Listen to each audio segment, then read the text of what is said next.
And so let's get that started. In 3, 2, 1, go.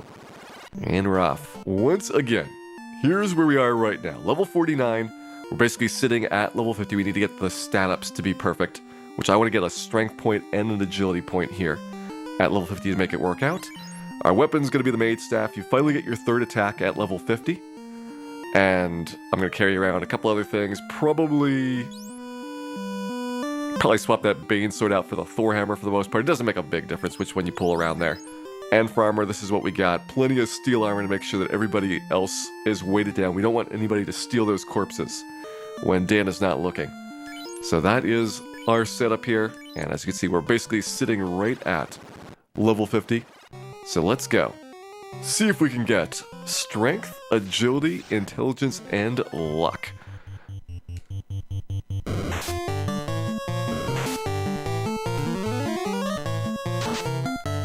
The over-under hitting a full day. I think that probably about 3 or 4 hours in is when I would class change to Black Wizard. And hopefully, like 2 or 3 trips through would be enough to get the Black Wizard to beat Chaos. But it could still be very difficult. I remember solo or single character class challenge with Black Wizard was not that easy. Alright, and no stats. Try again, level 50. So 1 in 16. Of getting the stat ups that I want there. Hey there, Joey Gecko. Thank you very much for the raid and hope you had a wonderful stream here before this. We will need some good wishes. I think the level ups will be able to grind out here in not too long. But getting through Temple of Fiends, that is going to be an absolute uphill battle every step of the way. Going through that place. Hey there, Greffrey, welcome in.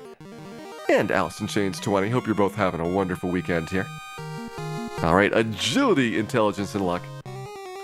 Close, but no strength point. So far we are still perfect on strength.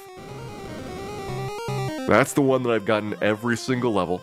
Vitality, I learned that I should have gotten vitality points over the variable range of what your HP can get.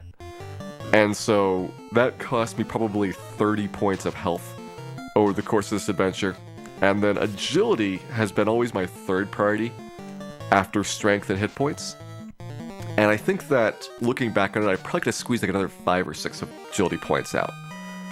Just looking at where I could have taken 1 in 16s instead of 1 in 4s. Alright, there's a strength and no agility point. No agility.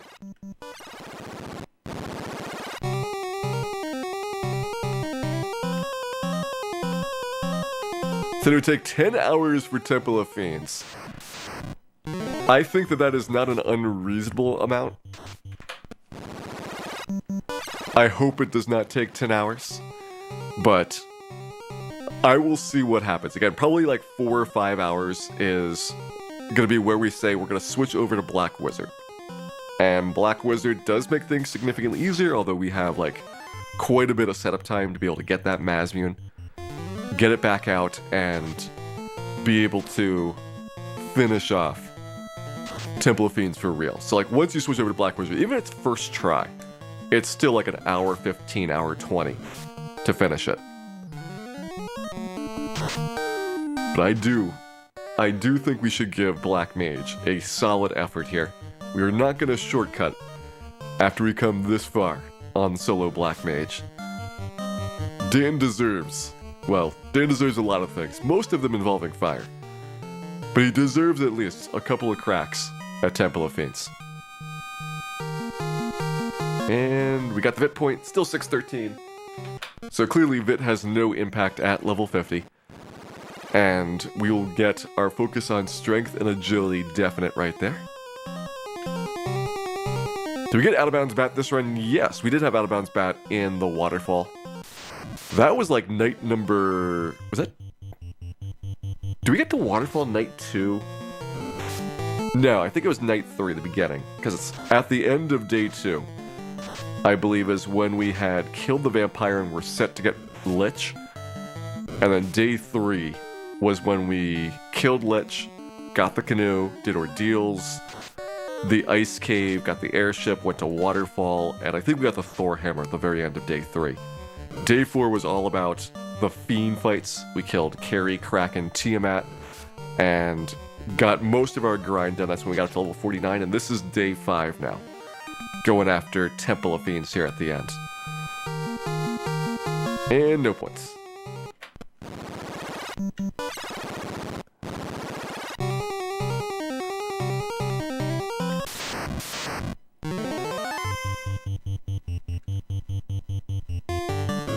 But using emulators with save states make a critical roll perfect, that's very much quicker. Because what you would do is you'd re-roll and you'd advance 2 frames or so and then try what the numbers are, and you'd very quickly get through all of them. But we are not playing on an emulator, we are playing on a plain old Nintendo with a plain old copy of Final Fantasy.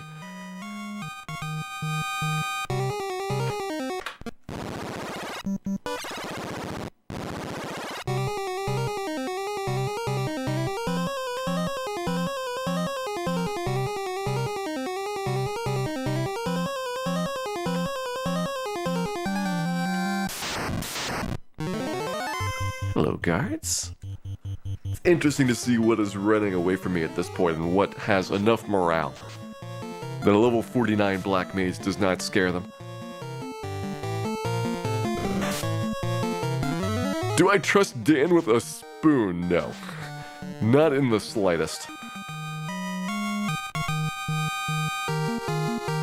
Do you know how many spoon-related incidents send people to the emergency room every year? At least 53,000 when Dan is nearby. At least.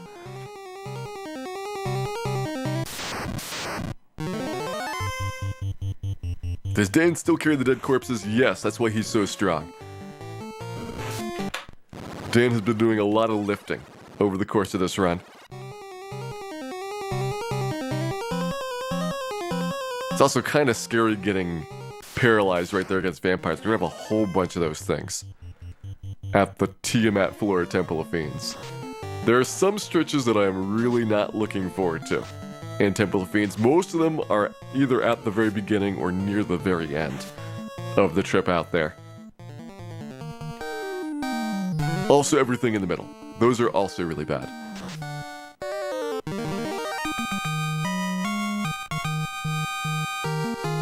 Alright, agility, but no strength point. Keep trying, Dan.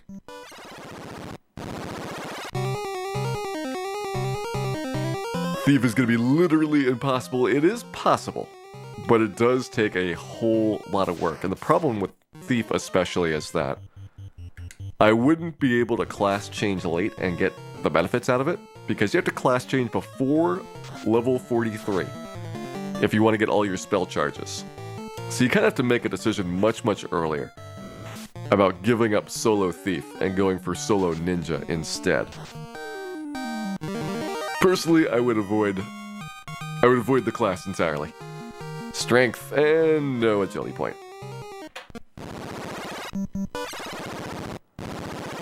Is more powerful between Edward with a spoon or Dan with a Maz unit in terms of capability of injuring themselves. I would say about a tie.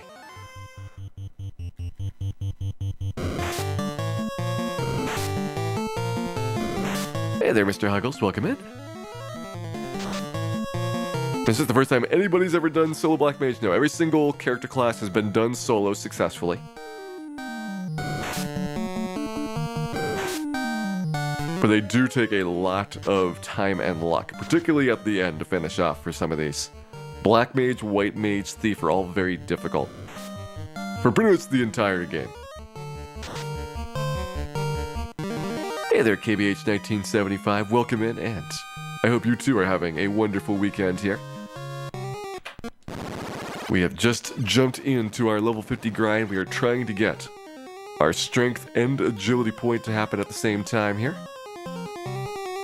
And once we do, it will be Temple of Fiends-ish time. But we're going to do some experimenting first on sorcerers to see if we can make them run away or not. I'll have a very different approach to the bottom of Temple of Fiends depending on whether sorcerers run or not. What is the easiest solo? The fastest has been the Black Belt. who actually starts off a little bit rough, but ends the game super easily. The easiest consistent one throughout the entire game, I think, has been the fighter. Fighter and Red Mage were both pretty easy throughout, but the fighter seemed a little bit easier overall. I think you come down to opinion about which of those, whether fastest means easiest, or whether not having to deal with early game difficulty means easier, would win your argument.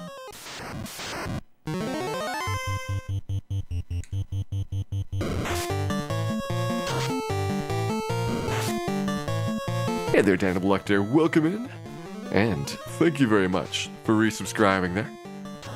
Glad that you've been enjoying the show and enjoying the Dans, which hopefully will have many Dans to come as well. Thanks again.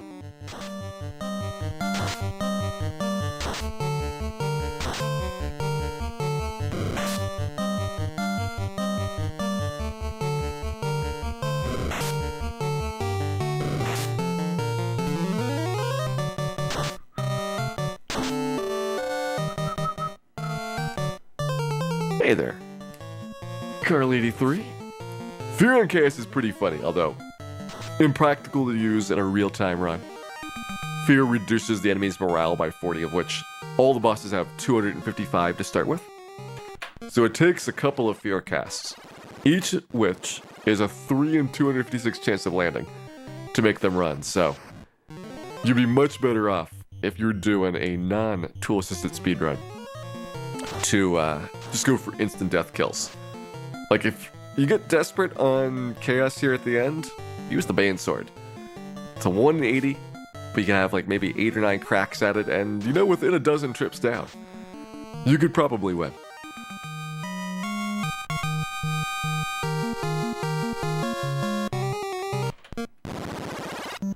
Also, good luck, Wild Roger. Hope you're having a good time with some free enterprise over there.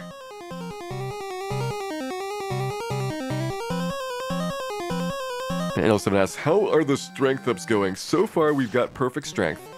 We're trying to get level 50 here, where I want to get a strength and an agility point.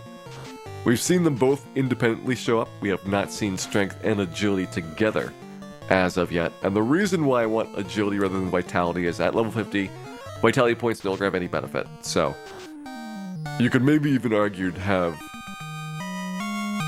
this planned out a little bit better and gone with Vit points exclusively through the early parts. Like, ignore the random level ups, just go all Vit all the way. And like the last couple levels, where a Vit point doesn't make a really big difference compared to getting it or not, go for agility on all of those. And this is why I think I could have squeezed out perhaps 30 more HP and also 5 or 6 agility for what it would have been like the ultimate perfect Black Mage. I think I still did pretty good. This is like 140 some more hit points than you would have on the average Black Mage at level 50. And also like 35 more strength than you would have on average. But you could always imagine being even slightly better.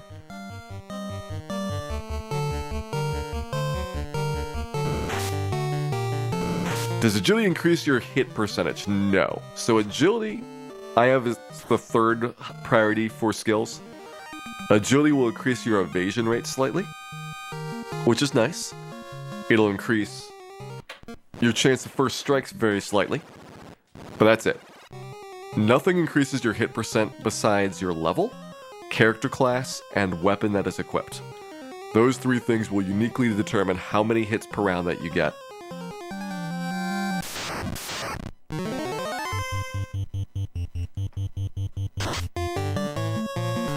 Hey, the Ultimo, welcome in, and Linux Mint, welcome in as well. Hope you're both having a wonderful weekend here. We've just kicked off our solo Black Mage for the day. I intend to get a lot of tries at Temple of Fates, so that is obviously going to be the bulk of our time here. Hopefully we get our level 50 level up within, say another 5 or 10 minutes or so.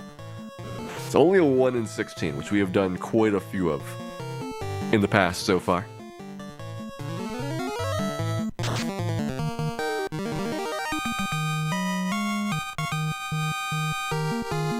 And no strength point.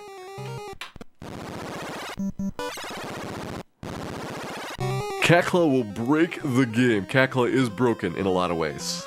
Most of them in the sense that it doesn't do very much. And yes, also no warp for Black Mage, no nuke spell, which means that we're going to go in there, we're going to do everything in one shot, and that is where we're going to have a lot of difficulty being able to finish. Like, the amount of heal potions I have is very insufficient for making it through Temple of Fiends. Like, even if you only spend 20 heal potions on each of the Fiends and Phantom, you're still running out. And that's assuming you have 0 heal potion usage before the Fiend fight, no of the random encounters that need heal potions. Like, that is just healing up after the Fiends. So, clearly it's going to be very tough managing health through there. It'll be interesting to see how things work out when it comes for that trip down. Hey there, Specty. What is left? We have level 50 and Temple of Fiends. That is it. Gonna do some experimenting in the Ice Cave before I go to Temple of Fiends, just so I can get some information about the sorcerers and whether they run away consistently or not. But in terms of actual gameplay, in which we make progress on things, it is this and Temple of Fiends. And what is the best grind spot for 4 black belts? I think 4 black belts might do, like, Blue Dragon? Trying to think of a spot where you have a little bit more than 1 Agama worth of hit points, but can still kill it pretty quickly, and you don't have to go out all the time getting health back up. Like, certainly you can do, like, an Agama grind, and you're punching those Agamas so fast that they barely damage you, and you can, regardless of who goes that route, because you got 4 black belts, kill them. I think you could get something pretty similar with a Blue Dragon grind. You could maybe think about an eye grind, because the black belt's magic defense is going to be crazy good. And so a lot of the bad things about Ice Cave don't really apply. But I think when you would start the eye grind, you'd have problems with sorcerers at that point.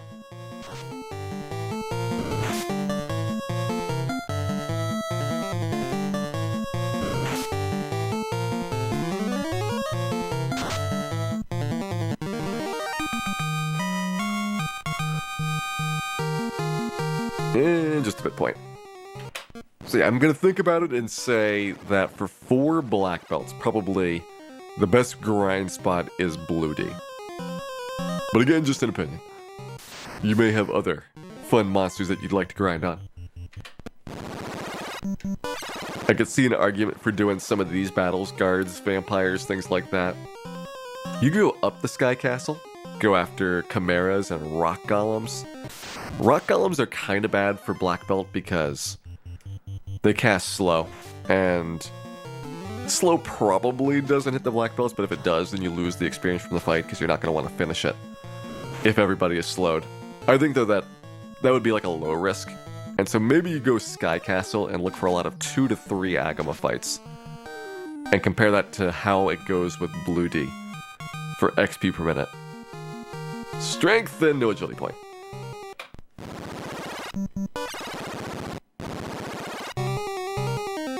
It's like our 4th or 5th time getting strength. We've had 2 or 3 times with agility, but never together.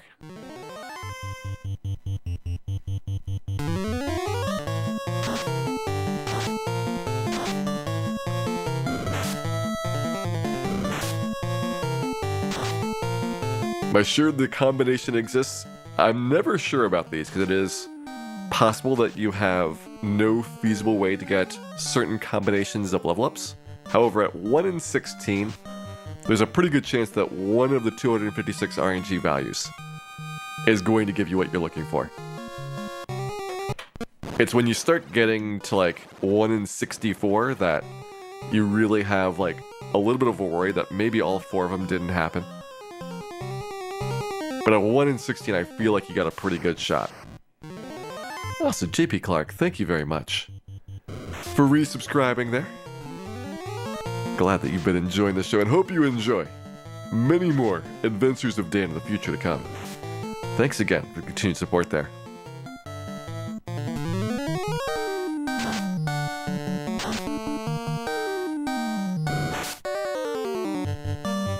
For these Badman fight are gonna be terrifying in Temple of Fiends. I got one Badman fight. Got a purple worm fight, which I can't even run from. That one's gonna be rough. And no points. Best overworld sprite. I think the White Wizard might be the best overall.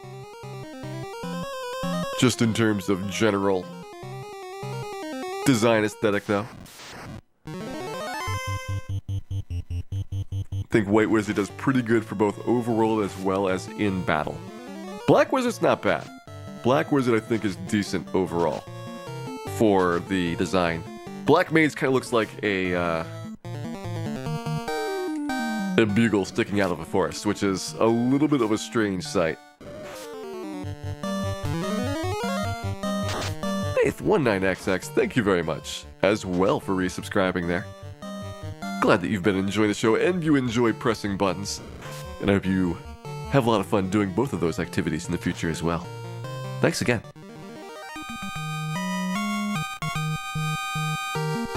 Strength and no agility point. One day, Dan, one day.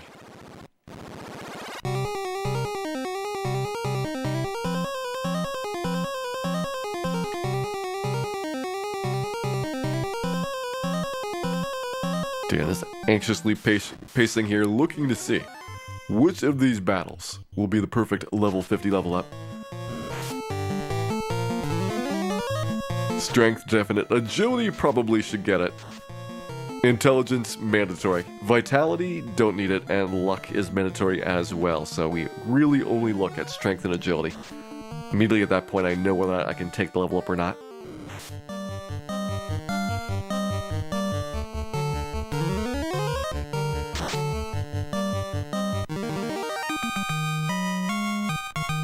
And this time we get just vitality. That's the one we really don't need at level 50.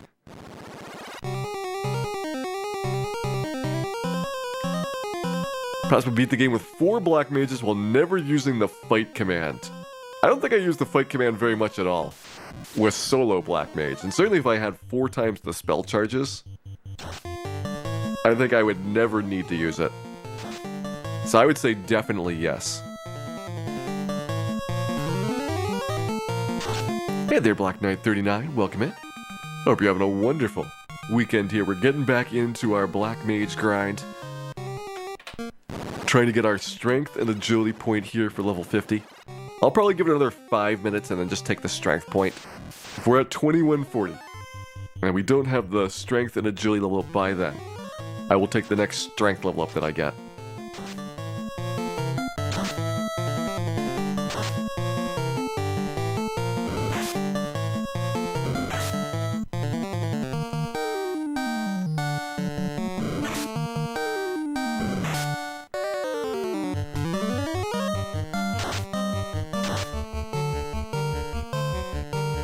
Yeah, early game you have to not run out of money, but with 4 characters, you would start with 8 casts of Fire 1, which is enough to get you 48 gold back, and 48 is more than the 30 that the inn charges. So even at level 1, you're good for money with 4 characters. What made it hard with 1 character is you start with 2 casts and you get 3 casts, and at level 3 you get 4 casts. And that's not enough, because you need 5 imp kills to make enough money for the inn. And so we were constantly threatened with running out of money if we ever didn't get like perfect imp setups at the start there. And even once we were past the imps, you know, when we went over to Provoke, it was a similar situation where we need 50 gold instead of 30 for the inn.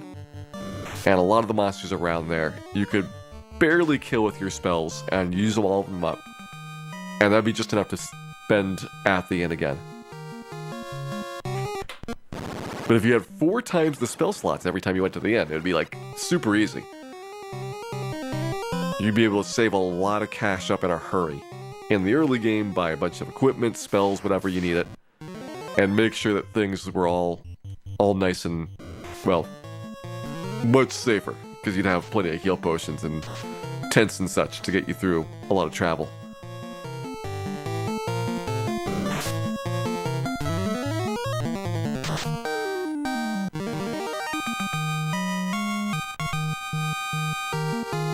Strength and no agility point.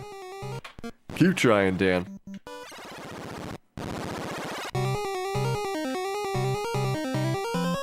Yeah, Astos is pretty easy. Like, Astos is easier than the wizards.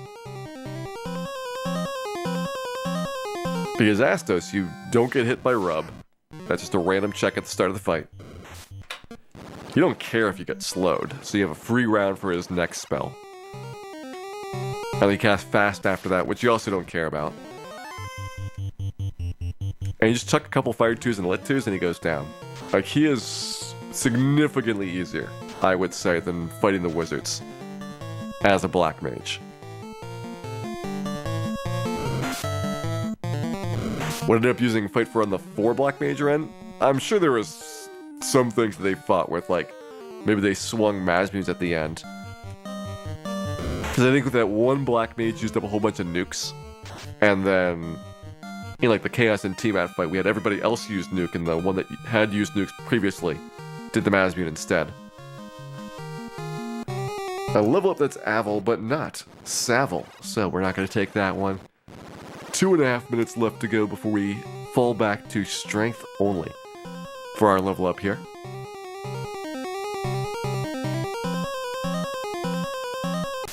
No steel armor or cat claw. That would be tough. It would be very difficult, I think, to resist the temptation to buy those items, but I feel like I could maybe one day finish a run like that.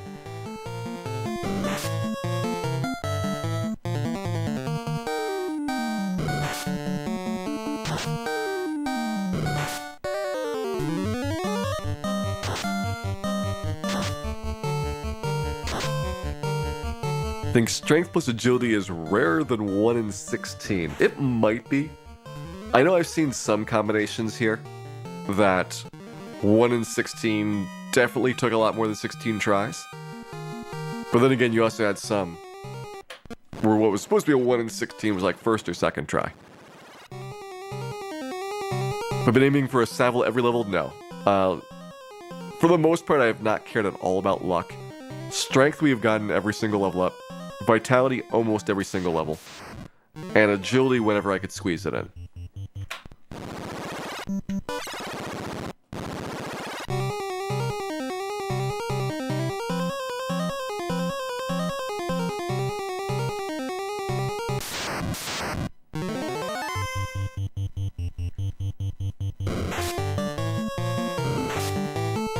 Is 3 hours and 18 minutes a good time? It depends on what seed you get, Wild Roger. The thing about randomizer is every game is different. And so you might get an easy game sometimes, you might get a hard game sometimes. And all you can do is keep playing them. Keep playing them and have fun.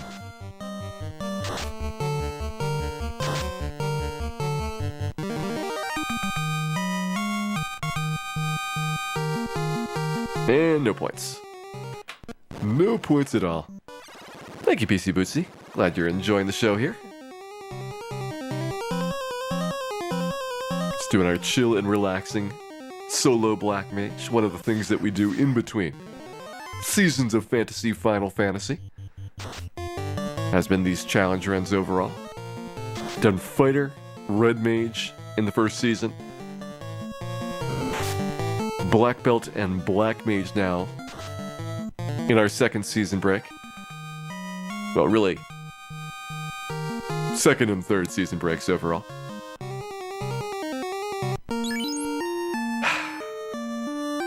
Looking at this disappointment. Disappointment. Are the 256 values for level up table static or different every new game? It is based on the combat RNG. So every time that you finish the battle, it's probably in a different, or likely in a different state than it was the last time. And so you'll see different patterns of level ups depending on what your last action was in the fight.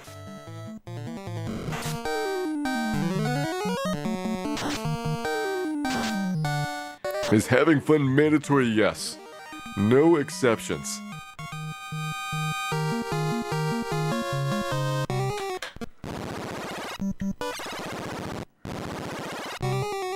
What challenge runs do I have in mind next? I actually don't have one in mind coming up. I mean, we've done 2 right now. I need to do Dragon Warrior 4 nights. I need to get some Final Fantasy test nights, but I think if people have ideas for particularly NES Final Fantasy challenge runs, let me know what you think would be an interesting one to see. Because I want to not do any more solo character ones in between these 2 seasons. But if there are ideas overall about ones that you would like to have while we are in the intermission between seasons 3 and 4, I'm happy to at least go over ideas and see if any of them are practical.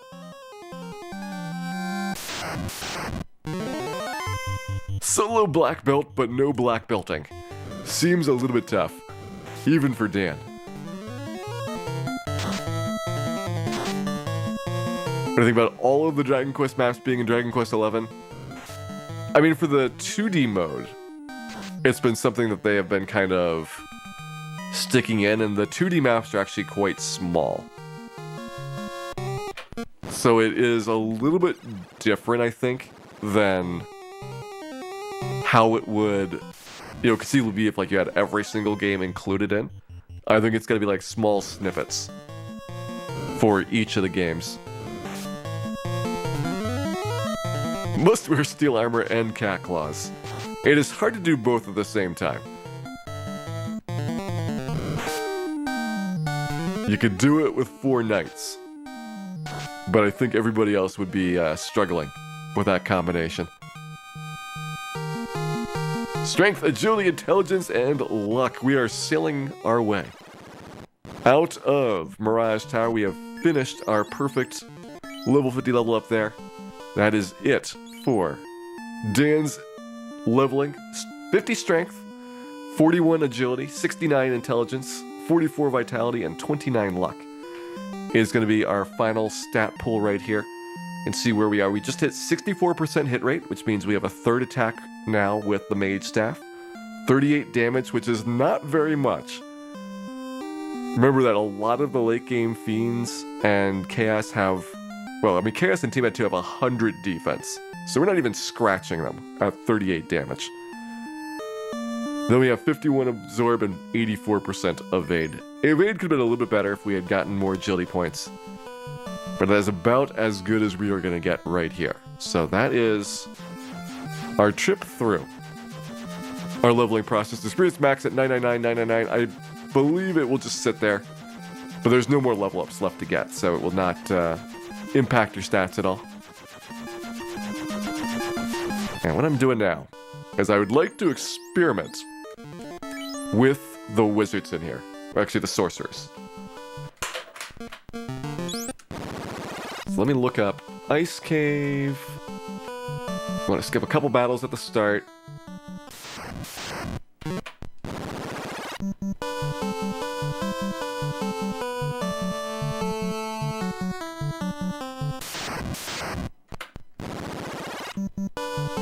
That's probably good. I don't really want to do the wizard fights here coming up on the first floor.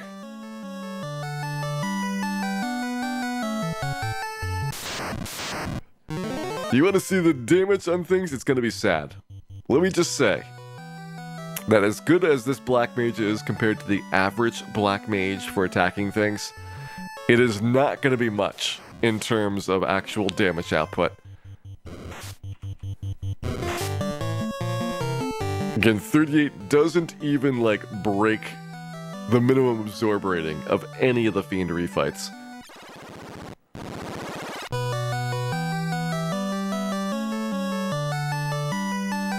It'll get a little bit nicer once we got the Maz mutant, but For right now, 38 is going to be sad.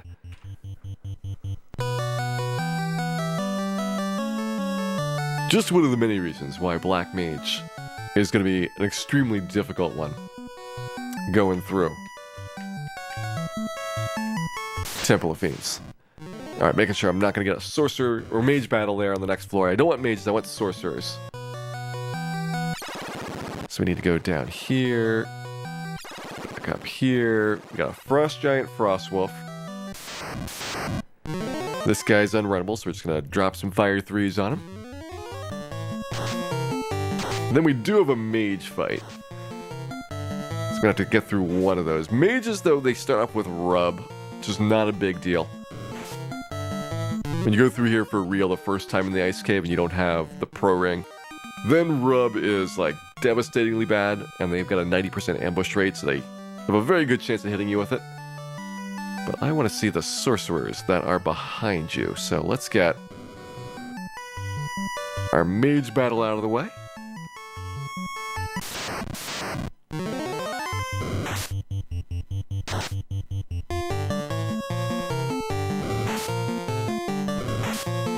Good, did not get Fire 3'd. Alright, so this is a sorcerer fight. We want to see if sorcerers will run just basically like 100% of the time. In which case I can take a different pathway through. Tiamat's floor, I would expect. Run away and run away. That's a good start. That is promising. I guess we'll dive down here temporarily. I don't see another sorcerer fight coming up anytime soon, unfortunately. There's a bunch at the very, very beginning of the dungeon. Or the very beginning of the encounter cycle, but we are on the first floor then, so we can't get down fast enough to get those. So I think I gotta find some way of hanging out here long enough. That's actually a really long way to the sorcerers. How about this? We'll reset. Go back down through. We need to like skip like 7 or 8 battles. It'll be easier to do that upstairs than downstairs. I want to see like 2 more sorcerer fights to confirm that basically 100% of the time they're going to run. And then I'm going to be willing to do Temple of Fiends at a slightly different strategy for the end of it. Beginning Temple of Fiends will basically be the same as the marathon run. So I know it's going to be rough.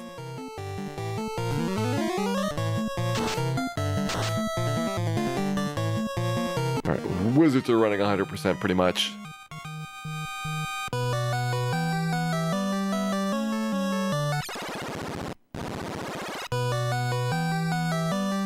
We're getting a second floor here. Oh, we got the trap tile coming up.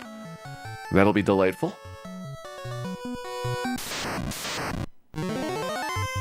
Actually, it was pretty delightful. That is significantly better than your average trap tile fight looks like.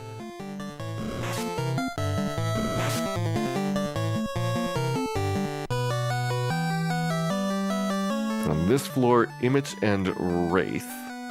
I think Mage is not so scary that we shouldn't take the battle. So I'm going to take Mage over Frost Giant, Frost Wolf right here.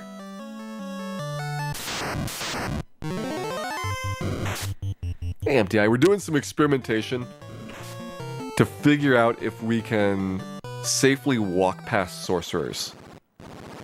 Because that'll change how Temple of Fiends is going to be approached. If sorcerers have like a 100% run chance from us, which they're supposed to be really close, they're like 98% run chance. Then rather than take a whole bunch of extra vampire and other nasty fights, I would rather go through the sorcerers to get the Mazmune and Tiamat than try to dodge around them. Hey, thank you very much, C:\\. Hope you enjoy the show tonight with the conclusion of our solo Black Mage. The Mage is lit 3 second. For some reason I thought it was fire 3 second. I know in the remakes they open with Fire 3.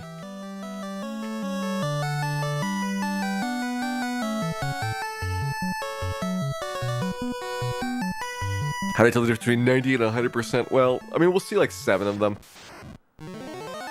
And if they're good up to that point, I'll take it. Ah, Dan killed the sorcerer. Alright, so we've seen 3 runaways so far. I've got 2 more sorcerer's fights coming up that I can explore on.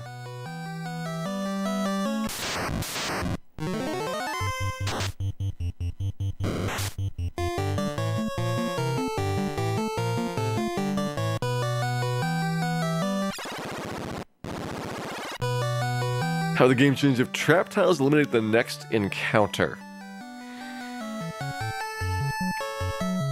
There's not that many places that you could get trap tile fights where it makes a difference for advancing the encounter cycle along. I'm sure you could come up with interesting route changes where you could skip past like a tough monster and use that as a way to make some dungeons easier, like perhaps Ice Cave would get better. But I think in a lot of cases it would not make a big difference. Just defense. Run and run. Alright, so far we've seen 5 sorcerers run out of 5. Which is pretty good. Hey there, Dano. Is this fun? It has been a pretty enjoyable time doing our solo Black Mage so far. Just doing a little bit of science before Temple of Fiends starts. Alright, another sorcerer fight coming up here. Let's see if we get more sorcerers running.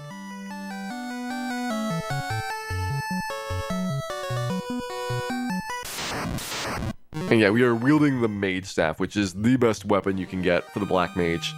Has 3 attacks at level 50. Prior to then, the Silver Knife is the only thing that would have 3 attacks and doesn't get that to level 45. So there's a ways into the game before you really have anything useful for weapons. Because really it's just the Mazmoon. The Mazmoon is it when it comes to good weaponing action on the Black Mage here. And even then, I would say the Black Mage is significantly underpowered with that compared to most other character classes.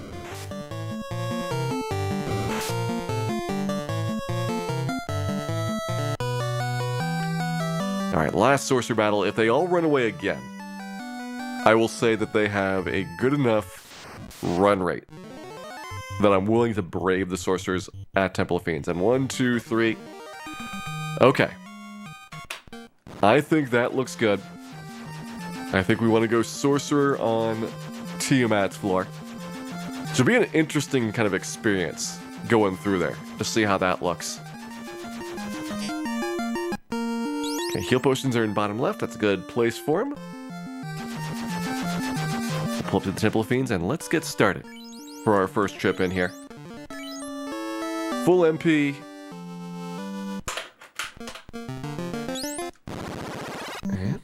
Set up some battles. Alright, so here at the start of the temple, I think we'll do our normal start, which is to basically go at like the 9th battle after Power On to go downstairs. That lets me avoid the Ghasties on the 3rd floor, which is a pretty big thing. Ghasties are unrunnable. It does require that I do a Purple Worm fight though. And Purple Worm, it's going to be 1 or 2 Purple Worms. Could be a little bit of a slog there. We'll see how it goes.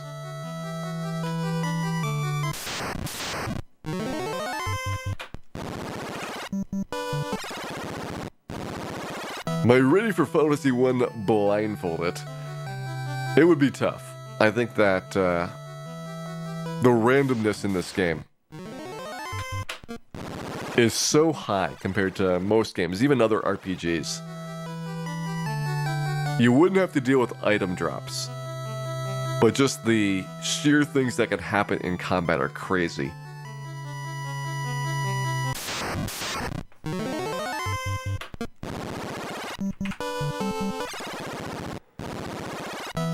Right now, just skipping over fights, getting our Ghasties removed from the 3rd floor. Got a spider battle here, and then 3 more to go.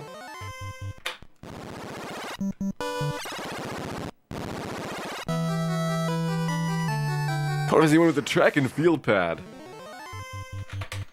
That'd be some good exercise. I know High Spirits has done that with like Dragon Warrior. And using like the DDR pad for that. I think it would be like certainly exhausting after a while. But kind of a neat concept to do. There's our creep fight. Alright, so now we're going in for zombies. We go to the left. To the right. One back for luck and 2,000 years into the past we head. There's our zombie fight for our trip down. And let's go in.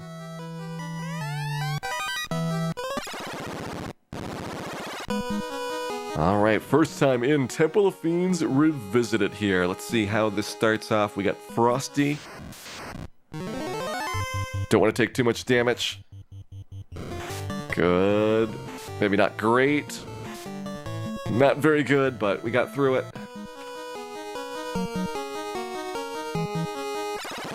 We got Chimera Jamera. And this is one we just have to burn off. There's no fights really in here that I can get HP back on until we get to the Purple Worm, so I just gotta hope that things go decently well pre-Phantom. And of course, Dan has gone last in both of these battles so far. Good job, Dan. We'll have our Badman fight right here. And then we get to see how the Phantom looks. 7 out of 9 Badmen today. 2, 3, 4, 5, 6, and Dan does not go last. He goes second to last instead, showing that he is improving over the course of this adventure. Running the run odds at level 50 are pretty much 99%. I mean, up through like level 15 is like when you see the last time it changes, so it's pretty consistent at that point that you're going to run pretty much every time. Great Phantom fight right there. That went excellently.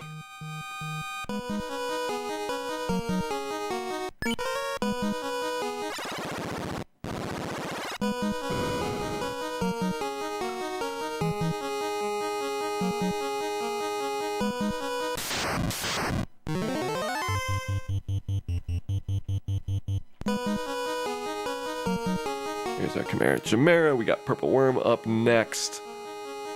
So we're gonna see if we got things that can work out here. So Defense Sword and Heal Staff are the two that I want to see on there.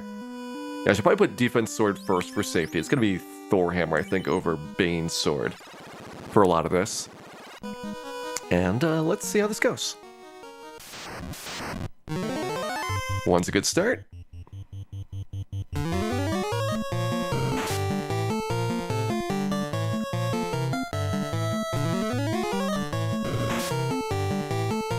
And we'll triple just to be extra safe here. 2 is usually enough, but really you need like 2 1/4 right now.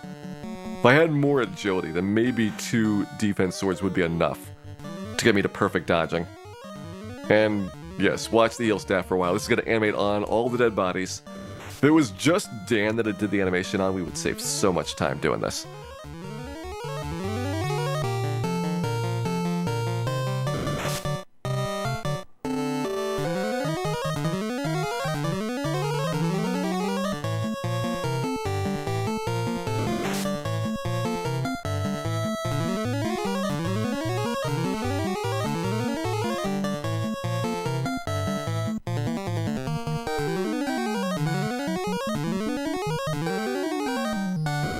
And the whole idea here for this setup is that I have not used any heal potions so far, so that is letting me have a lot more heal potions for the Fiends and for the Elemental floors. So I want to get through basically the Phantom stretch without any heal potions. And ideally you're getting through like Lich and Carry as well without heal potions, but it's tough. Because they both have moderately difficult fights on the other side. So you probably need at least some healing to be safe.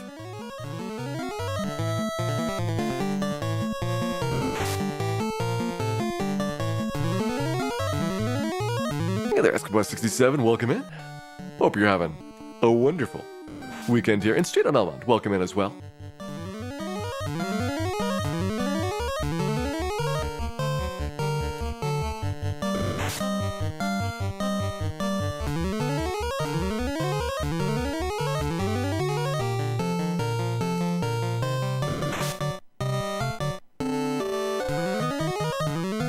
Alright, not quite full, but I'm going to do the fast spell now.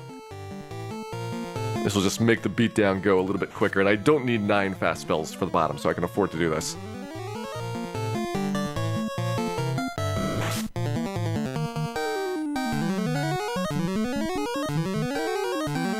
Alright, let's see what a Fasted Mage Staff does against somebody that's a pretty tough enemy. 306, that's impressive. That is very impressive, Dan.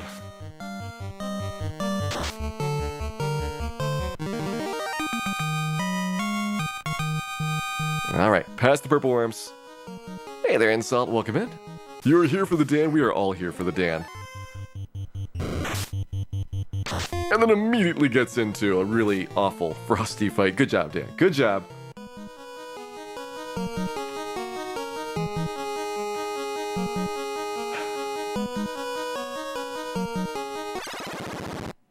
That should be it for that stretch. Alright, Mudgull, Rockgull here. Do we have the Earths up next? Oh, we might have Earth Elementals next. This is what I don't really like. No, Gurmadusa next. Okay. That's right. This makes more sense. Make sure I'm lined up with the right one. Alright, so we had Purple Worm there. And then Frosty there, Mudgull. Yeah, alright. This is the one I remember. Now, do I want to get healing prior to Lich? Or do I worry about paralysis? And I think I do. I think I worry about the paralysis too much to do a heal up right there. And we're only about 2 heal potions down, so we'll see how this goes. I was planning to do Quakes on Lich and see how it went, but I am tempted now to go for the Fasted Mage Staff.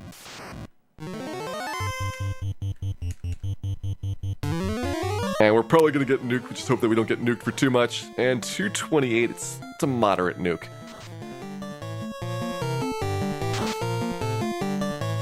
$121, we need to get through 500 damage before he gets back to nuke here. I don't want to get nuked a second time, that'd be really bad for our health. Ooh, only 66 there. It's going through spells fast. 145.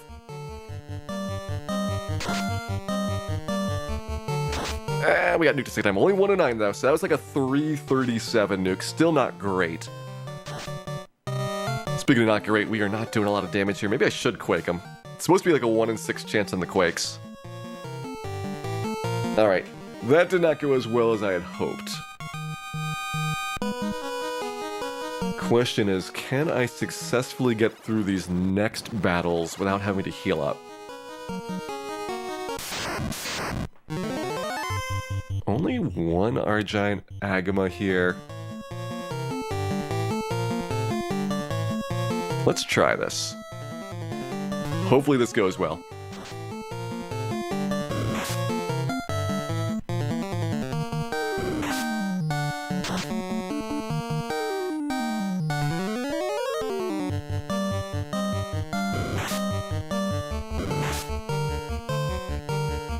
Get our 3 defenses out there. We're gonna need to take this Agama out. I don't need to kill the Argiant though, so Agama goes, we heal Staff up to full, and then we get over to carry next. We will kill the Agama and devour his delicious meats. That is how we increase our strength for the journey.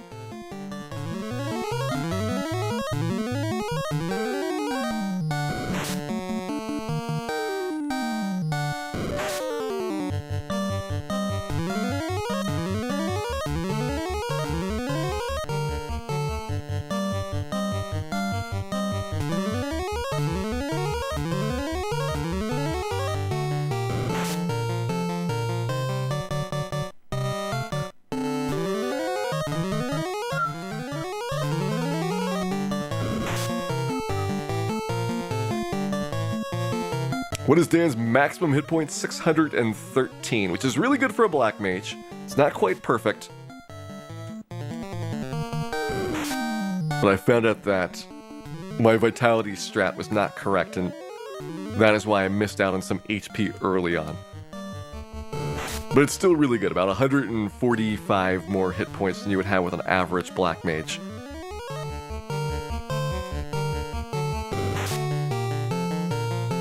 And yeah, we're just trying to conserve heal potions really hard right now because I can't do this nearly as easily past this point.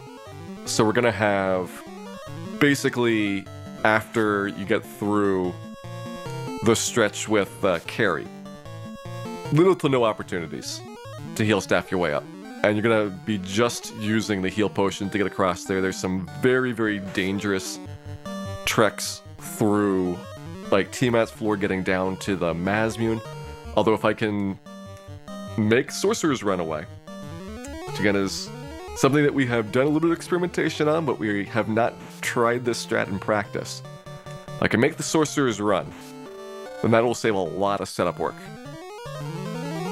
That's assuming we get there. There's many, many things that we have to do first, like kill Carry and Kraken, to even get into a position of worrying about that.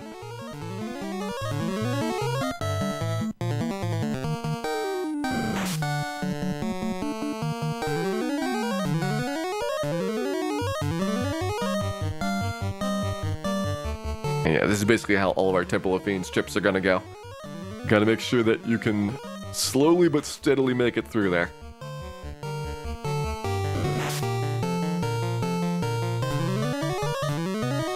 That solo Black Wizard was the hardest promoted class.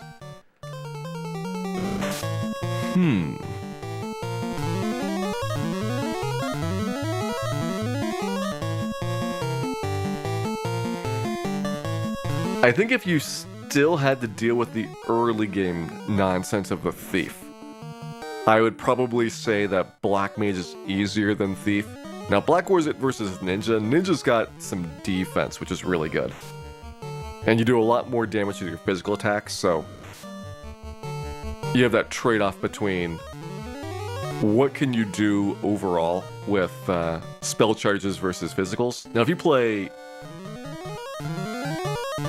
the PlayStation version on easy difficulty, where you have so many more spell charges, like you get basically one charge per level up on the PlayStation easy difficulty, unlike normal difficulty, which matches what NES Final Fantasy does. Then you end the game with like 50 spell charges of nuke, and then you're just crushing things. Like, you have no problem throwing out nukes every single round, every single battle.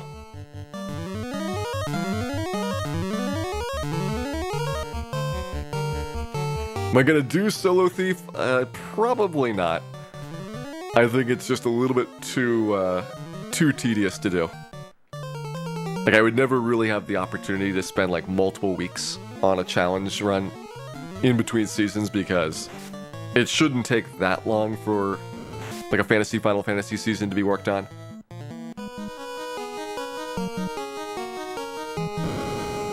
So it'd certainly be something that would be a very long-term project if we did it.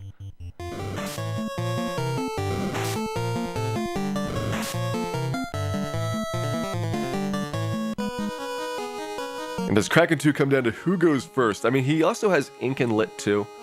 He's like 2/3 chance of attacking and 1/3 chance of doing something that's not completely awful.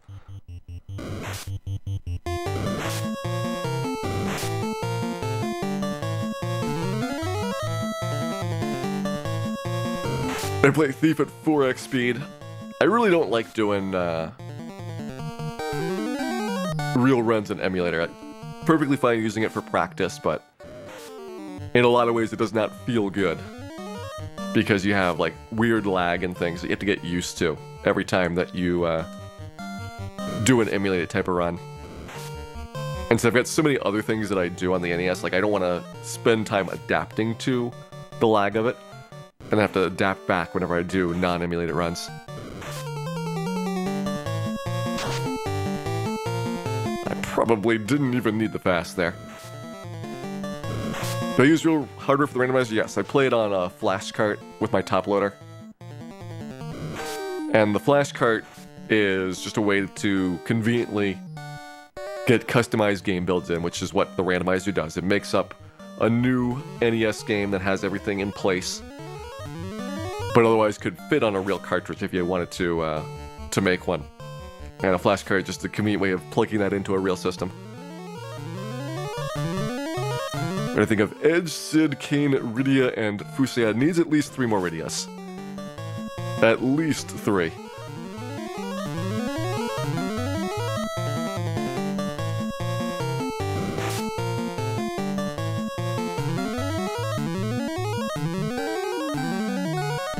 Alright, Sea Shrine, Pile of Pain, but if I take the Sea Shrine stuff, I could probably get down to Tiamat's floor a little bit early. This is again assuming that the sorcerers are not going to murder us. And that might save a vampire fight down there, which would be really nice. That is tempting as a strategy. No duplicates, well then definitely Mortellus. Definitely Mortellus.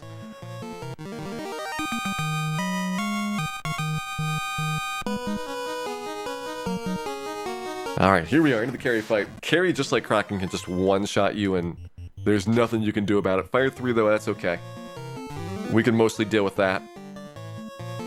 I still got 2 hits through. Alright, let's get fasted up. Rub is fine. The Fire 3s are the biggest damage dealers she's got, most likely. And let's see how the Mage Staff goes. 25, alright. We need some more than that. We need about 100 more than that, in fact. 53 is better, but still not good. 67, alright. This is improving. 100, getting better. This is what I want to see. Just keep improving every round, Dan. And keep those improvements at the start of the Kraken fight. That'd be ideal. 197, there we go. That's the stuff. 6. Okay.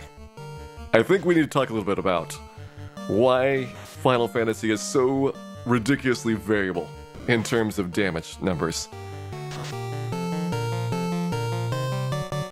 Because it is crazy how much the range is on these things. No, another crit. Alright, this is getting scary. There we go. Alright. Carry is down. We're going to use heal potions here. I can't go to the next floor at 186. So this is going to be a big heal potion pile.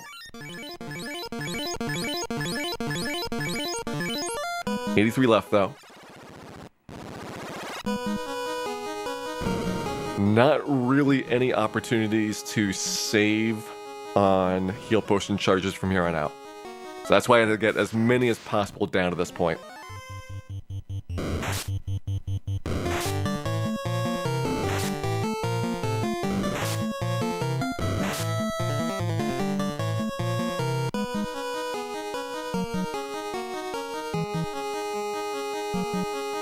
All the safe squares we can take. We're trying to pull the battles as far forward as we can. We didn't go up to the Pro Cape. We didn't take any extra steps on Carrier floor, which would get us less of these kind of nasty battles.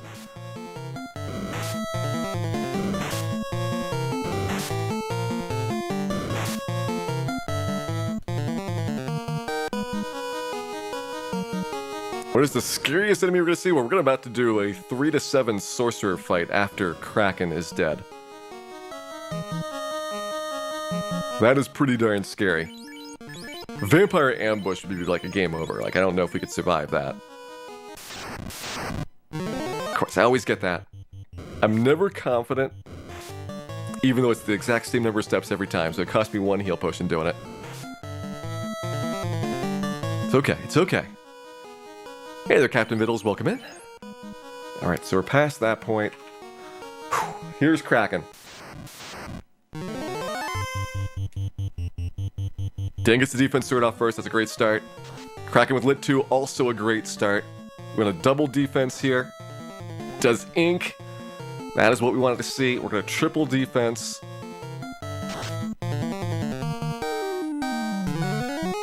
And I don't think Dan is going to fast very well here, so I'm going to go with Lit 3 or Ice 3 versus Kraken. Let's do... And he's going to be neutral to both? Is that true? Yes. So Ice 3 is probably the better choice. Do I want to save Ice 3s for Chaos? I think we're just going to go Masmian on Chaos and see what happens. Ice 3's here versus this guy. He's got 900 hit points, so I think the Mage Staff would simply be too slow. He'd have more than I'm willing to give him opportunities for being able to take swings at us. He's missing, but if he gets a crit, then the crit does go through our evasion. There is no protection from a critical hit.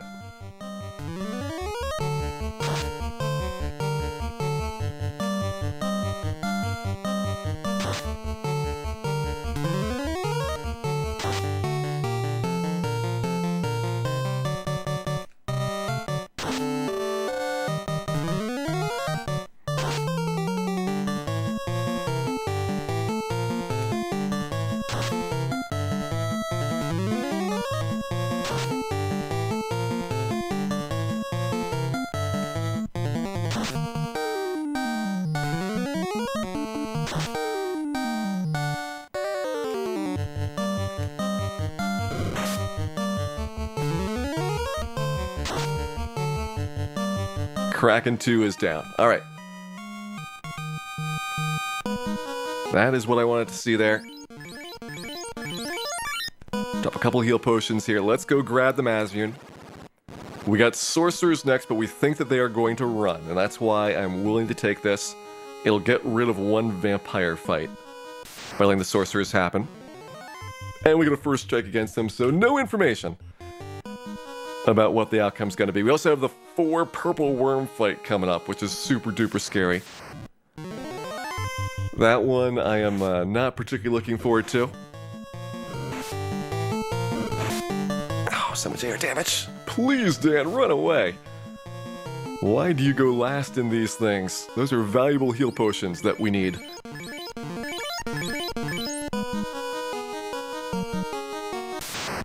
Rock Gulls, and I don't think I get the Masmian before Purple Worms, which would have been really helpful. Alright, it's worth using the one on there. Let's see what happens. We want 3 Purple Worms rather than 4. That's the best we can hope for. Yeah, we're a little bit short. And of course it's 4.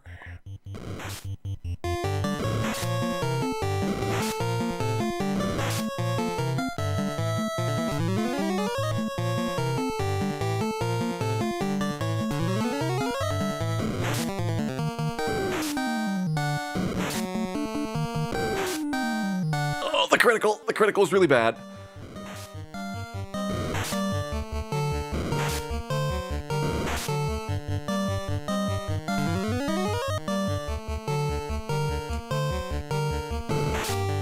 No, we got crit again.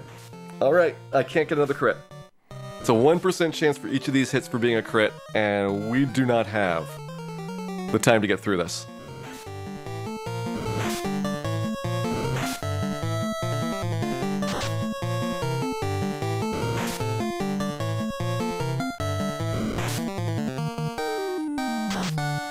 Do we have Iron Golems? No. That'll be way too many steps in, and Dan goes down. The Purple Worms, 3 criticals, and less than like 25 hits there. That was very unlucky. Oh well, first try. Got pretty far there.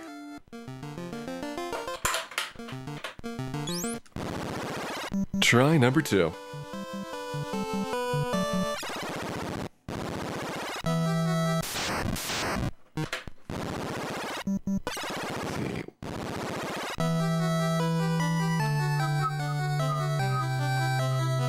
Was that Dan's fault? Definitely.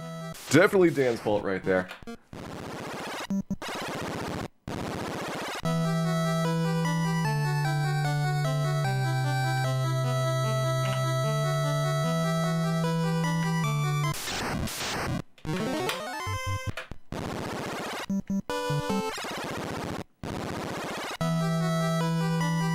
It was a good try though. We got much further than I was expecting on that one. We had some pretty good luck on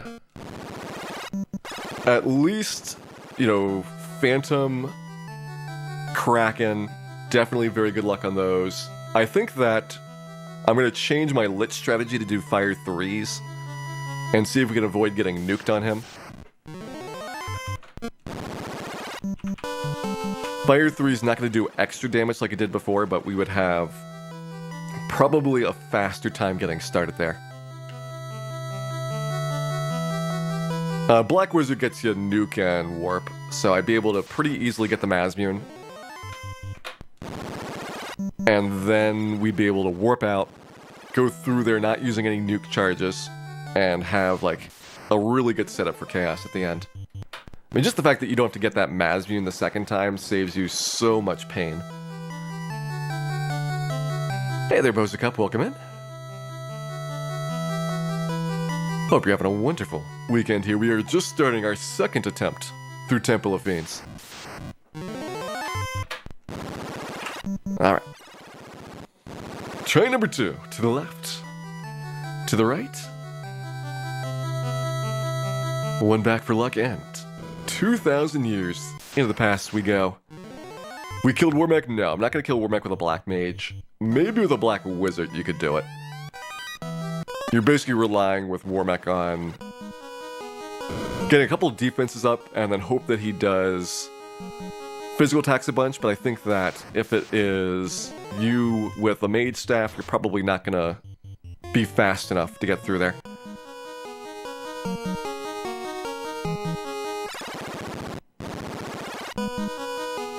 Spells and Purple Worms, they have too much health, really. It would be like 5 or 6 rounds to kill a Purple Worm with a spell, and I can actually beat them faster with the staff.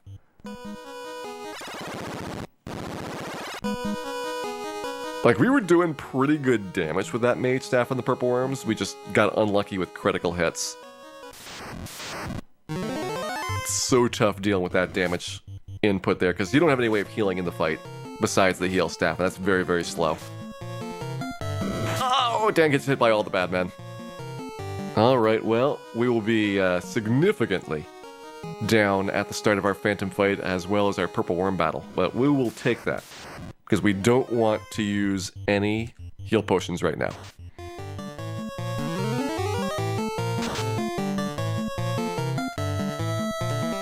Is Batman typo? No, they are definitely very bad men. They are some of the worst men that I know, in fact.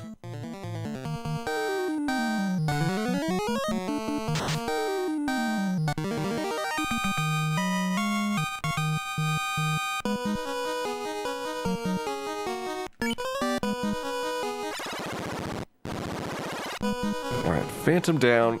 Phantom's going pretty good as long as he doesn't physical attack us. Physical attack is what we really don't want to see there.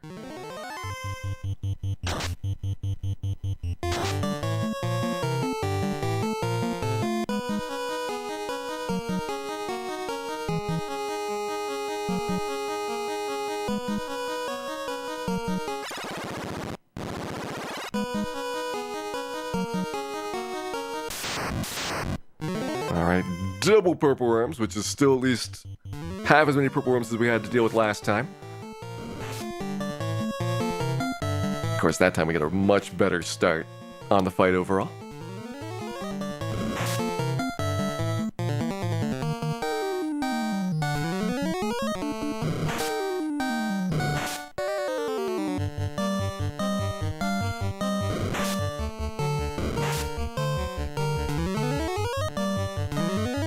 Alright, time to beat down one Purple Worm here, heal staff back up to full, so that we are all set for our trip to the elemental floors.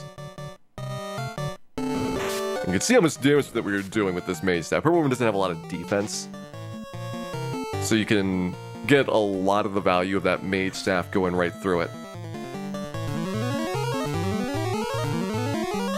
But yes, back to our heal Staff of Doom. Dan earning a lot of MVP points on this one.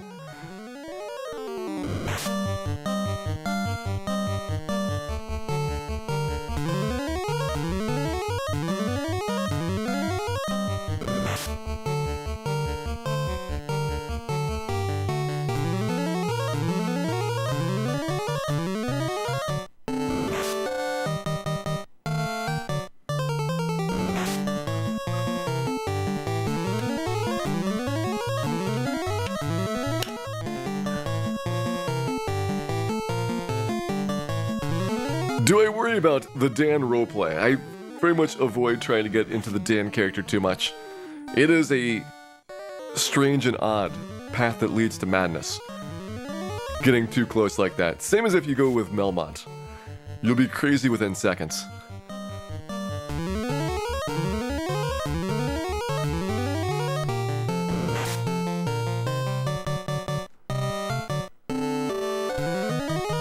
Who do I prefer between Kane or Cecil? Definitely Dan.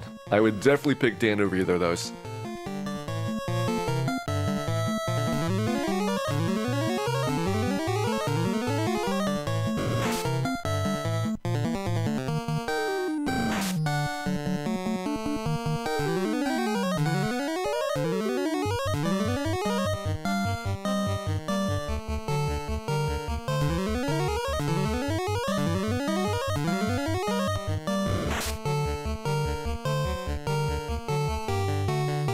I mean, I think what's really bad about Kane's character is that they just resorted to, oh, he's mind-controlled again. Every time that they want to have somebody evil. Like, they didn't want to have, like, an evil person on your team. Or, like, a morally ambiguous person. And so instead, they were kind of, like, just throwing some crazy stuff out there. Whereas I feel like you could have had Kane be, like, somewhat of a bad guy, and then trying to reform over time. It was just kind of like Cecil's arc, but Cecil just was like flipping a switch as soon as the events at the beginning of the game happened. He's like, oh, I'm not going to be the captain of the Red Wings anymore. I'm a totally different person.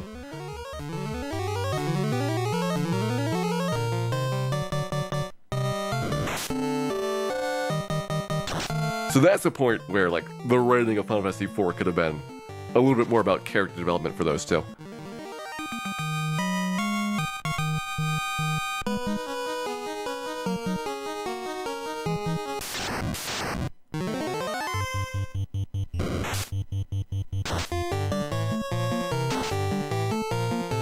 Alright, some unpleasant blizzards right there.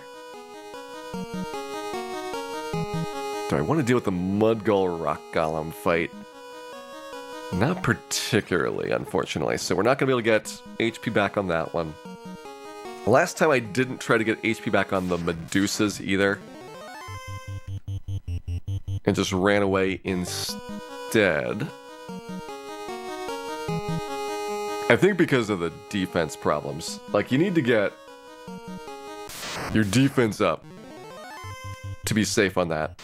And I really don't want to get paralyzed, for obvious reasons. So I think instead we just run and eat the 2 heal potions on that. That's not terrible. 2 heal potions on the earth floor to get down to Lich, and then you're ready to give a crack at the fire floor after that. Also, this time we're going to do a different strategy. I could try to Quake Lich. I don't really need the Lit 3s on anything. Ice 3 was enough to get us through Kraken.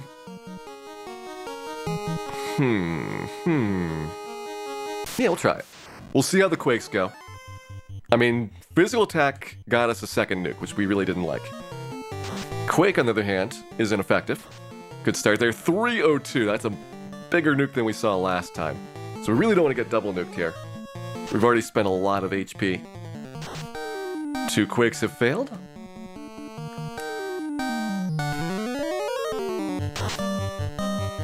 Here we go. 3rd try. So about the same amount of damage as we took before.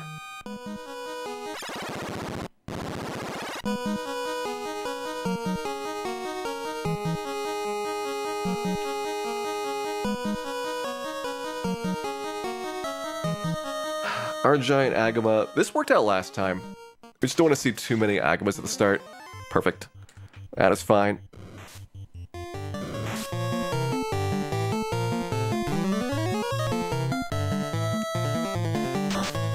What is the odds of Quake working on Lich?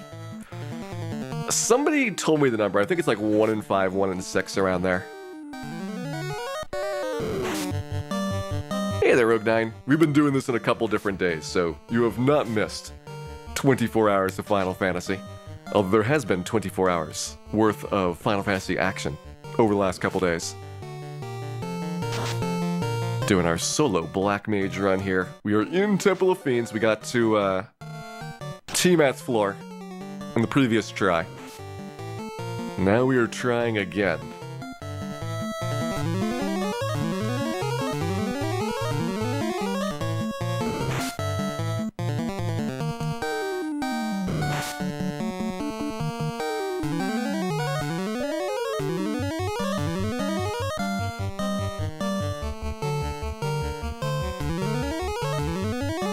If you watch a 24-hour stream, I would not do a 24-hour stream. I feel like the ones that I have done that have been over 10 hours were already, like, incredibly draining. And I think the longest stream that I've ever done, actually, there's no, like, stats on it because it was too far in the past. But when Dragon Quest Heroes came out, because I had played the Japanese version and done speedruns of the Japanese version, so when the English release came out, I actually beat it in one sitting. With, like, no speedrun plans whatsoever, just, like, do a single sitting playthrough of it. That was, like, 15 hours. And then, second longest was, like, the Final Fantasy, I think it was just the Final Fantasy Marathon at the time, which was, like, 13 hours. Where I beat the NES, Famicom, Game Boy, PlayStation, and, PSP versions in one sitting.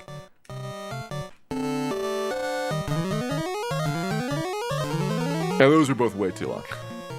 Oh, surprisingly, I find the, like, playing the PS4 games, like when I was doing that Dragon Quest Heroes game, or Dragon Quest 11, or Secret of Mana, I could easily go, like, way more hours on gameplay without feeling a lot of fatigue, because I think the controller is just so much more comfortable than the NES or Super Nintendo controllers.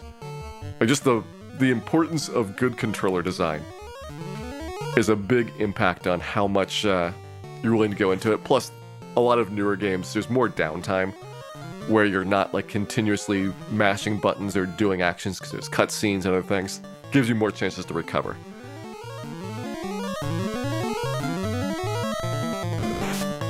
Ah, we got critical. Alright, back doing it. See, that's the critical hit rate, about 1%. You'll every once in a while see it. We just got really unlucky on the purple worm crits in the previous attempt.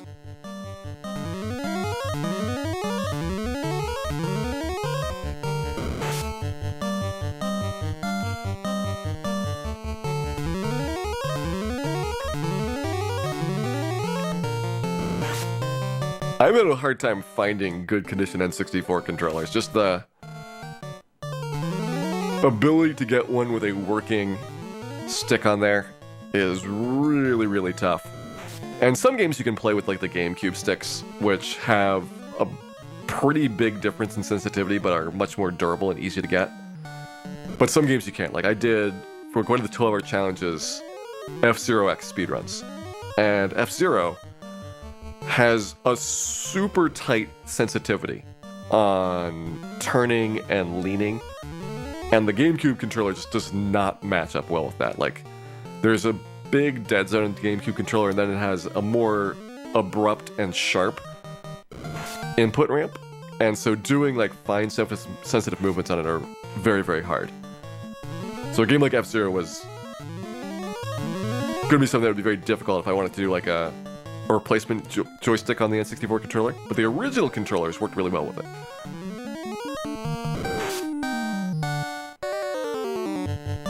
Hey there, Coach. Stay welcome in.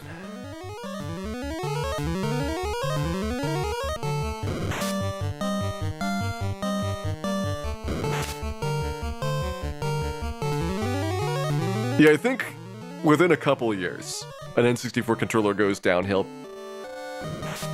And even, like, within the first 2 or 3 years, you notice a little bit of loss of sensitivity when you had them brand new. But when those things came out, they felt really good. And it just, they didn't have the durability that was necessary to keep them alive, which is unfortunate. Because it's a good system in a lot of underrated games. But I think the accessibility of getting into it is tough.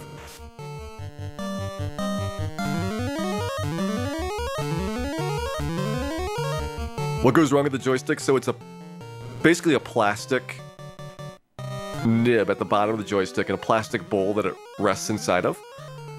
And those two just, like, scrape each other up. So the more you move it around, the more that the stick nib as well as the bowl gets scratched up. and you have all this powdery junk in there, but also the fact that they don't have smooth contact anymore means it doesn't read accurate movements. And so when the stick is really like loose, like there's no resistance at all or wobbly, that's because it's worn off so much that they're not even making contact.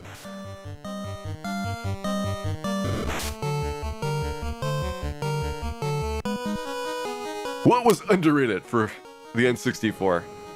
So they actually did have like a couple of really good series that didn't get a ton of sales overall. Like, you know, pretty good Ogre Battle game on there. You got... I actually like Castlevania 64. I know that is somewhat of a controversial opinion, but I thought it was a decent game.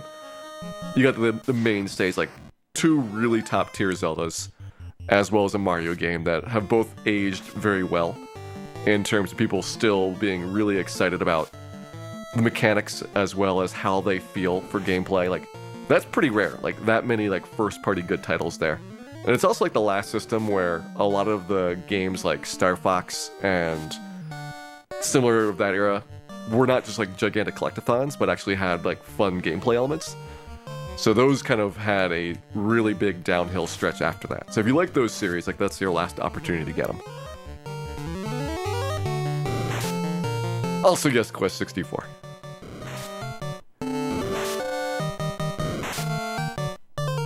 Doom 64 is pretty good. That's one that I think is surprising in how well they did for the limitations of the N64 system. Because certainly I was not anticipating that Doom would work particularly well on there, but they managed to make it decently fun with a lot of custom maps. And it's kind of broken for speedrunning because everything with velocity and 3D does not work at all for speedrunning. But it's not like Donkey Kong 64 broken or similar games where 3D was brand new and completely non-functional. It's like at least semi-functional for Doom 64.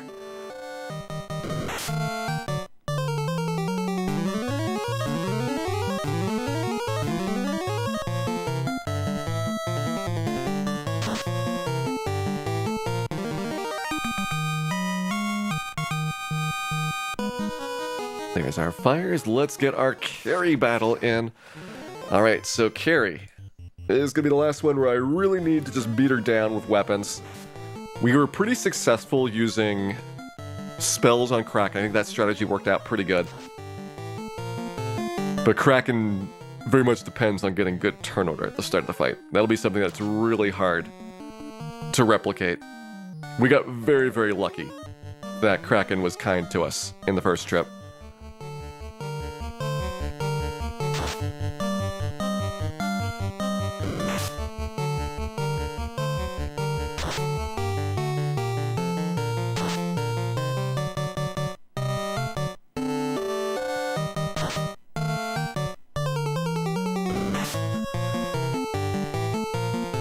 Hey there, Haunted 66, welcome in.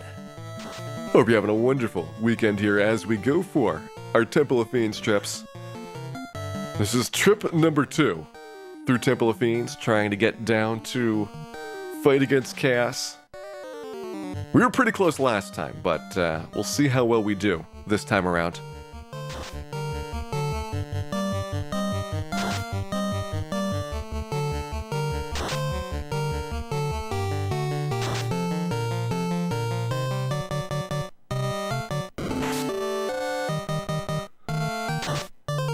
What weapon is Dan using? The Mage Staff. How far did we get in trip number 1? We were about 7 steps away from the Masmuir Lobster Kitty. Killed by purple worms on Tiamat's floor.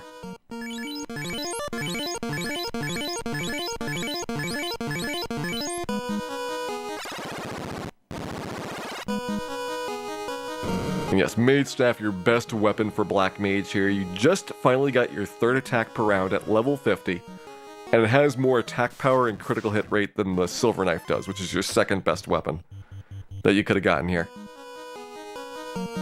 Hey there, Nooster, welcome in. Also, yes, we will be using heal potions up. That is unfortunate, but that's why we have to save all of them that we can on the way down. At this point, heal potions become a resource for getting through stretches. So I can't afford to really heal up in battle like I was doing upstairs. It's like any heal potions used up there you feel really bad about. Down here, you just gotta go with it.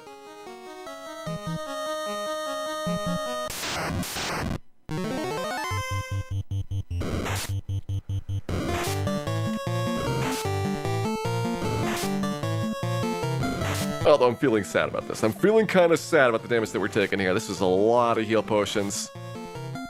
Whew, we used like 7 more than last time.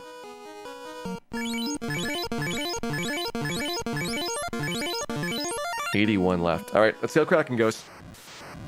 Now Kraken, we just don't want to have be getting punching us in the first round. Ink's a good start.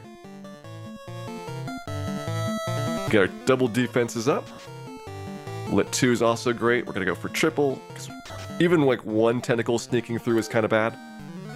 And now we switch on over. Ice 3s, we did it with just the 9 of them the previous time through. That worked out really well, so I'm gonna do that again here. Ice 3 does do more damage than Lit 3, because he's not resistant to either Lit 3 or Ice 3. And Ice 3's got higher base damage overall.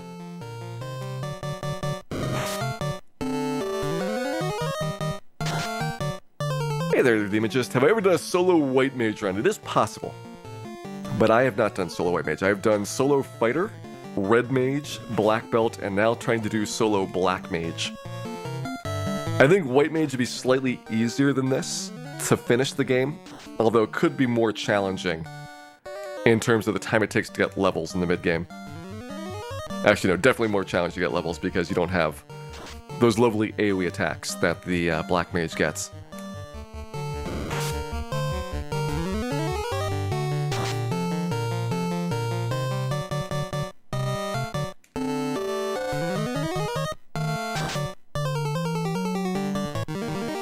How good is the story of Final Fantasy VI? Some people say it's their favorite. I think 6 and 7 are the ones that are generally talking about the all-time favorites. But if you get the PC version, I would use caution. The PC version of 6 is really awful. Potential fighting sorcerers, they're supposed to run away every time.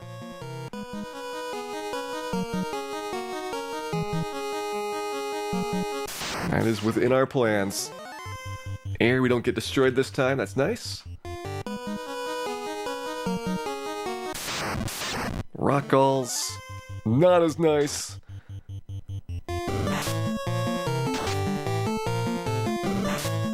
Actually kind of decent. That was not a bad Rock Gall thing.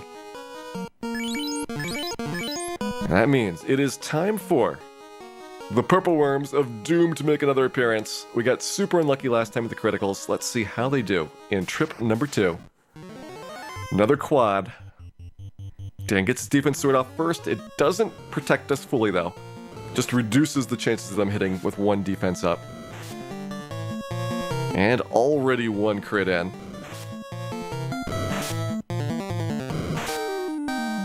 Not good turn order there. Gonna go for triple. We don't want any attacks sneaking through, even though this does delay us slightly getting our kills started.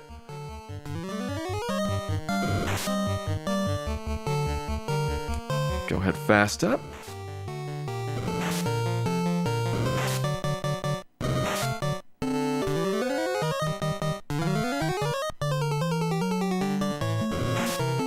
And let's hope that they don't bust out a bunch of crits here again. It's about 2 hits per Purple Worm, or 1 hit if you get really lucky like that. Big swing by the Danster right there.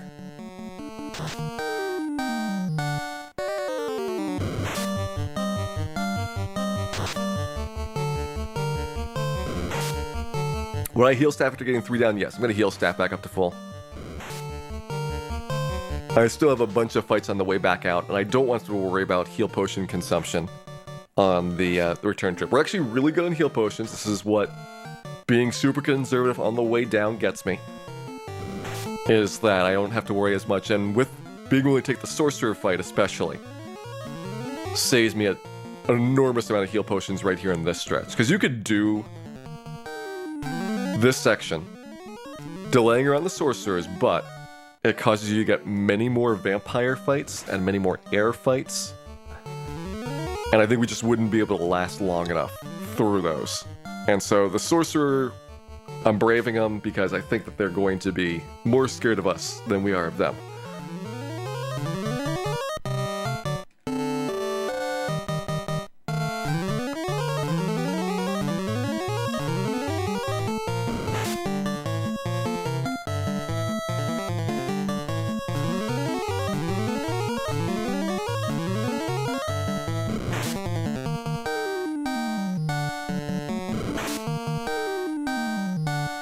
Oh, speaking of scary, we still have some very scary fights left. Both Tiamat and Chaos are terrifying.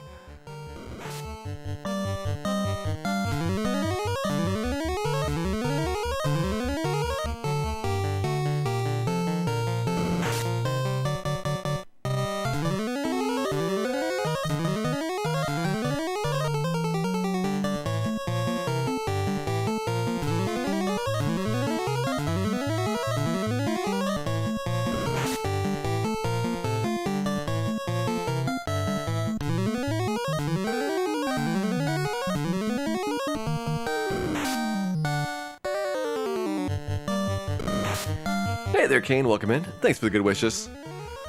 Hopefully you're having a wonderful weekend here as we battle the Purple Worms of Doom to get our Mazmune. There goes the Purple Worm, and we have 2 airs and a Rock Gall fight before the Whiz Vamps start in. I would really not like to get the Whiz Vamps.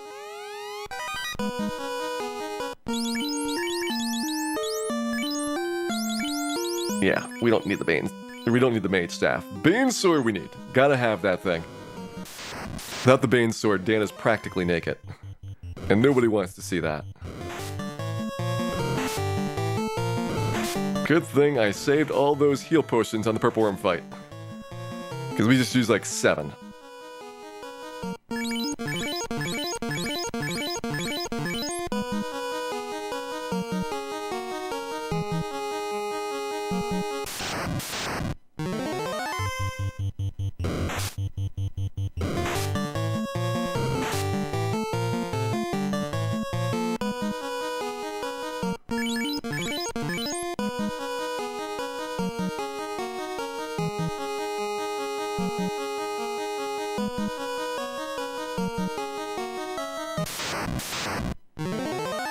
There's our Rock Galls. Alright, Whiz Vamps are next. We're almost certainly going to get at least 1 set of them.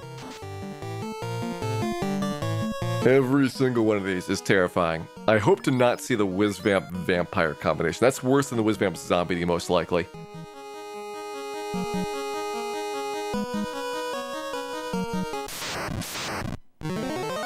Good. First strike, we're out of there.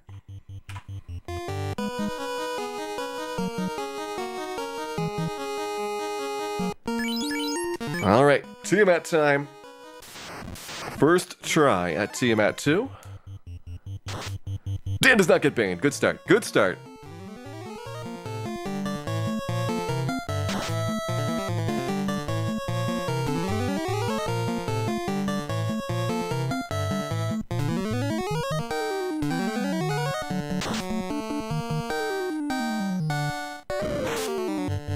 Alright, Dan with the Mazmune 549. That's pretty good. If he does swings like that, I'll be very happy. 475. This is what a Black Mage with 50 level ups of strength gets. There goes Tiamat 2.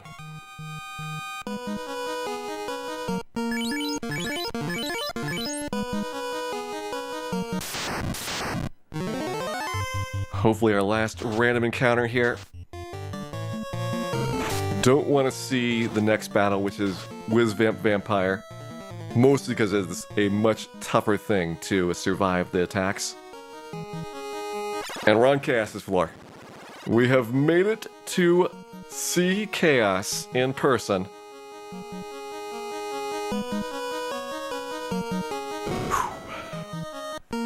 Alright.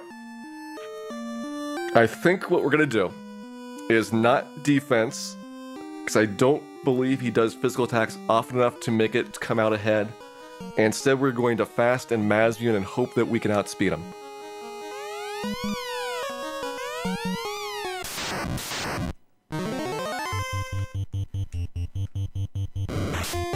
Good physical right in the first round. 277, that's so much damage.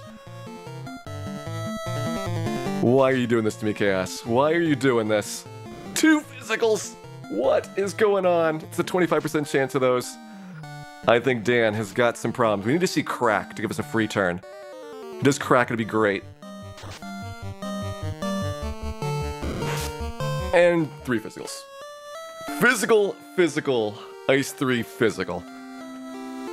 Alright, try again. Good news is now we know we do pretty good damage on Tiamat 2 and Chaos.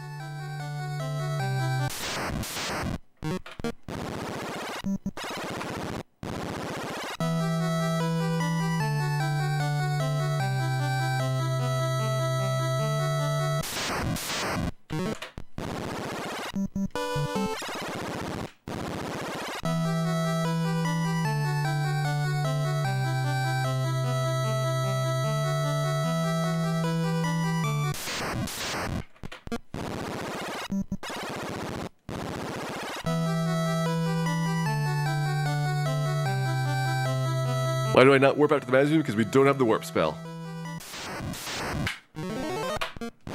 Be much easier if we class changed. We get warp and we get nuke, and we'd have a very fun time grabbing the Mazmune, getting back out, and really just trashing everything on the way down. You can see that we're doing decently. It's by no means easy, but we're doing decently with the Mage staff where it's required.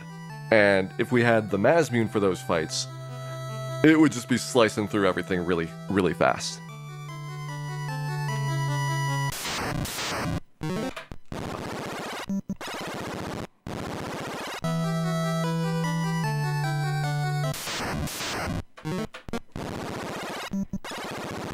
Would I warp out with the Mazmune even though it means redoing floors? Yes, because you'd have nuke as well, which makes everything simpler as well. And you would save your progress with the Mazmune outside.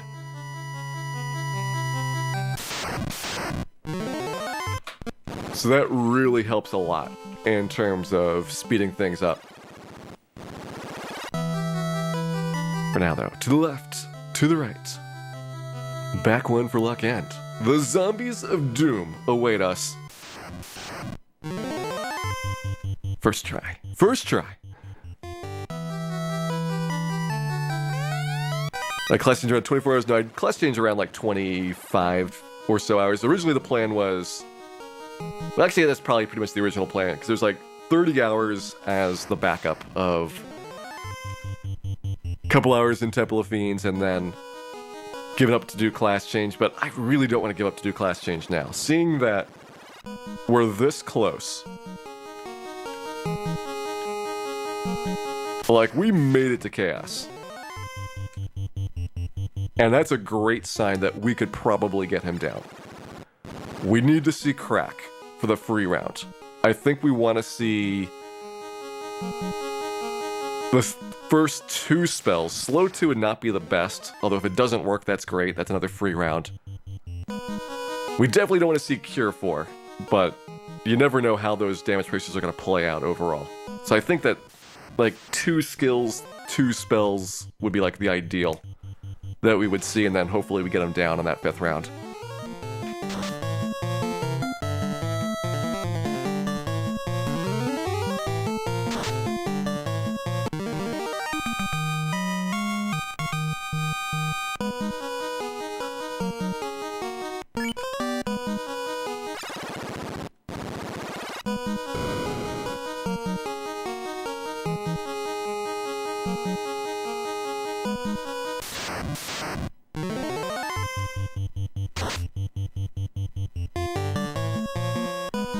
Yeah, Chaos is a 1 in 4 chance of using physical attacks.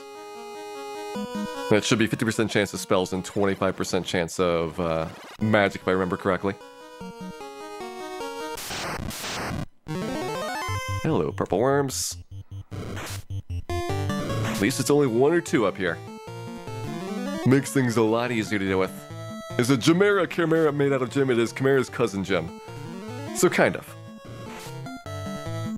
Certainly very similar in spirit.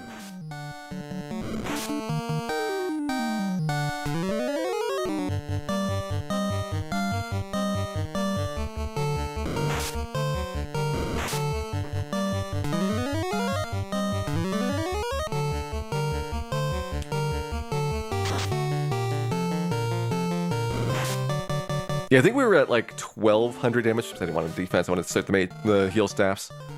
We're like 1,200 damage on Chaos, so... If it wasn't for those big physicals, because they do way more damage than the early spells or skills would be like, we would have been in pretty good shape for it. It's an interesting thing to look at. And certainly Tiamat went really well. When I saw Tiamat doing those numbers, I was very happy because Tiamat 2 and Chaos have the same defense score, which is 100. So that was the first time that I could see how much damage a Fasted Masvian was doing with the Black Mage.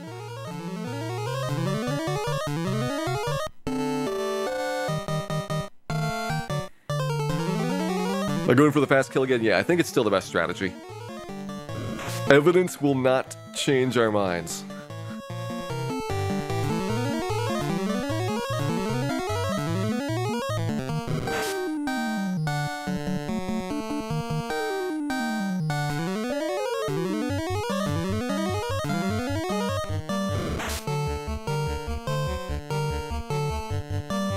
Dan keeps using the defense sword. It's okay. 1 more heal staff.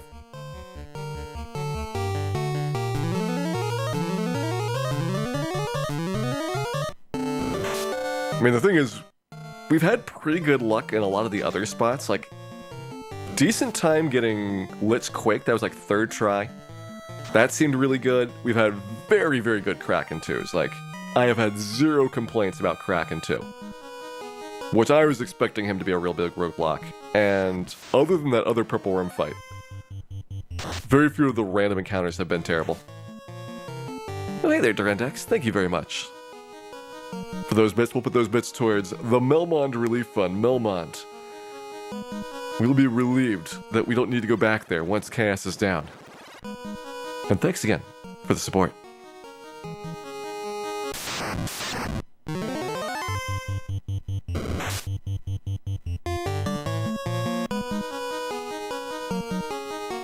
I think Kraken 2 is going to do over 800 damage. I think 400 would be a pretty good hit for him. But even that is very hard to deal with. If he attacks physically the first 2 rounds, you've got some problems. Oh, Dan's paralyzed. Speaking of problems. So this is just going to be super slow, but the Gurmedusa is whittling our health down until we snap out of it.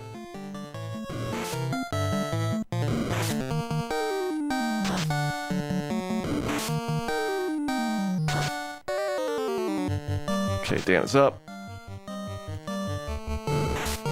Oh, he's paralyzed again! What are you doing, Dan? What are you doing? We've had 2 fights that were fine on these things. And then Dan's been paralyzed twice here.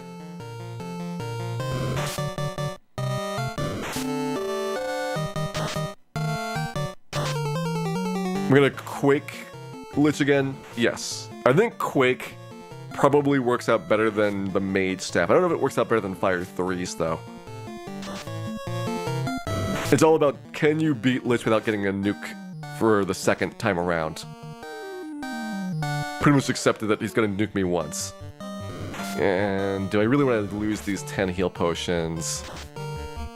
But I guess we'll see if Dan snaps out of this or not.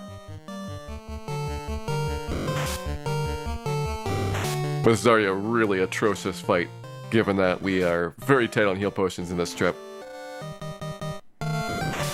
Now we'll just reset. Try again.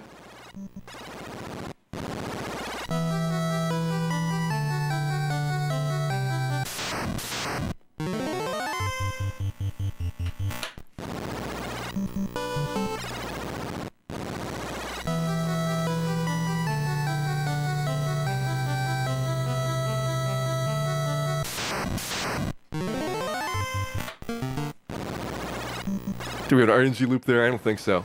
And yeah, I do hear some buzzing on the game feed. Might be a loose cable here. I will check it out in just a second.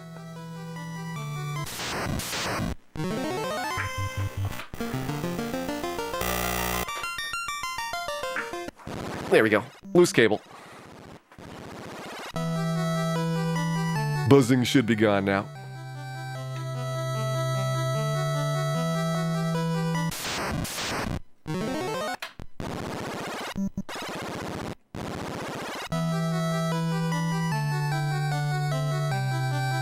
It did remind me slightly of Dan singing a lullaby, but not nearly as majestically talented as Dan would be.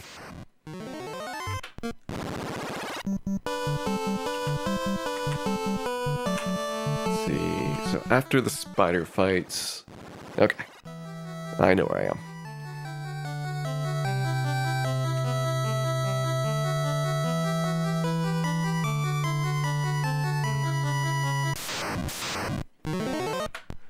Got stunned after the Lich fight. That always hurts a lot. That area around Melmon's so dangerous due to the large number of paralyzing undead that hang out there. That and the Spectergeist fight inside Earth Cave. Just really, really rough. Only other fight, or only other area that's, I think, that bad for undead is pretty much the Ice Cave. Some would say Ordeals, but Ordeals is really just about Medusas and man-cats and things that are going to do far worse to you than what the undead will. Also, the toxic proximity to Melmon does probably play some role into why the Earth Cave is so bad.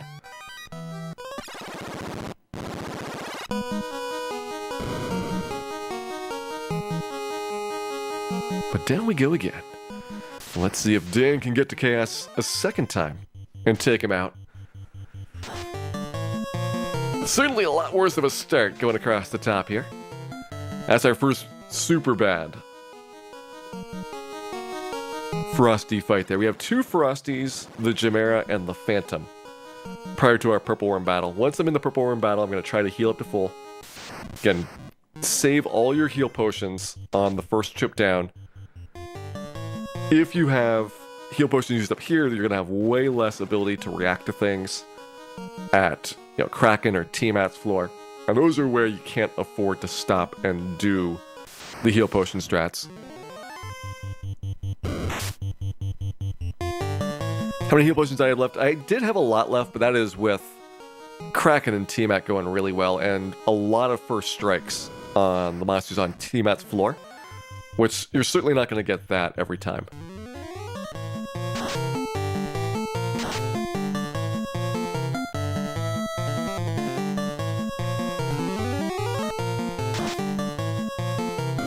Alright, well, Dan's having a worse Phantom fight here than we've seen in the past, but that's okay.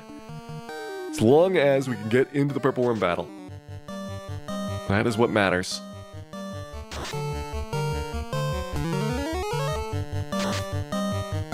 Alright, Phantom's down.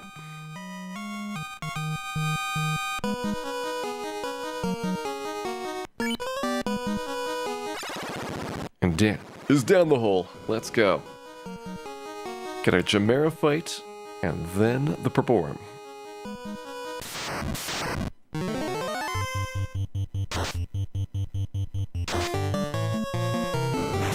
Ah, yes. The Ghasties are something that we actually manipulate around, because those are unrunnable and do a load of damage. I mean, you could probably kill them with the Ice 3s, but it's really not worth it.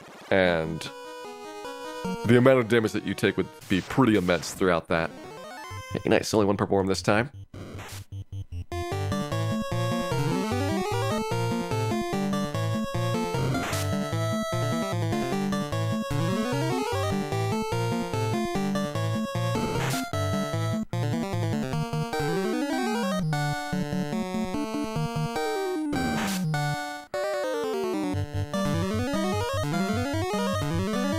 So after getting level 9 in the Marathon round, how much XP do you need to get before Lich? So it really comes down to what you're going to be able to realistically pick up. And what I would say is if you feel like you're getting less XP than you want, the Groger and Ogre fights that you have when walking around between like Earth Cave and Sardenbach, those are fair game. Like, they're slow, you're going to spend time doing them, but that's another couple hundred XP that you can toss on for each battle. And that'll help make up for like only getting 2 wizards at Marsh Cave or somebody being dead. The rest of the marathon route is kind of calculated to work out for if nobody dies and you get like 3 or 4 wizards, things should be great. And that is basically safe. Like, even if you're down a little bit on one character, it's probably not going to affect things too much. But the Grogers are a very easy way to get a little bit extra there as you're going through it. Sometimes like the troll bullfight, if you get a good one on like the Earth Cave descent, you can do, but the Grogers are much safer, especially the ones prior to going in, because then you have the ability to fully heal up.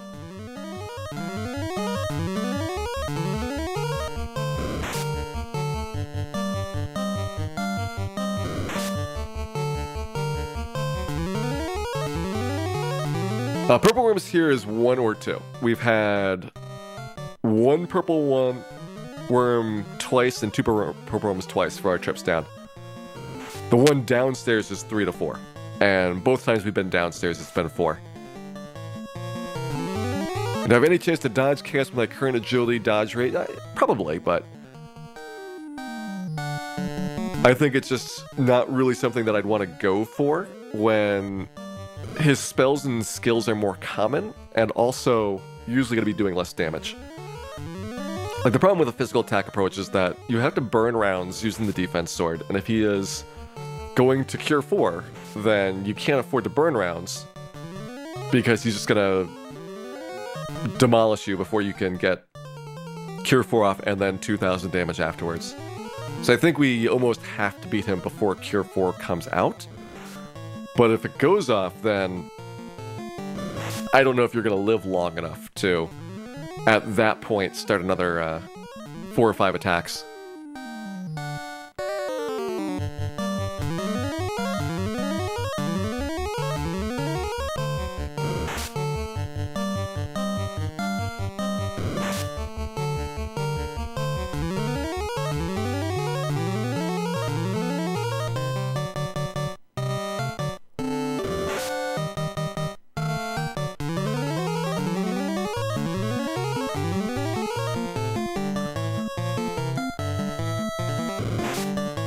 Go ahead, toss the fast on to make this a little bit faster. I don't really need 9 fast charges, and Ice 2 is not going to do anything for me down here, so might as well speed this process up. I think it really just saves me 1 or 2 rounds at the end of the day. More important on some of the other battles that we'll have later on.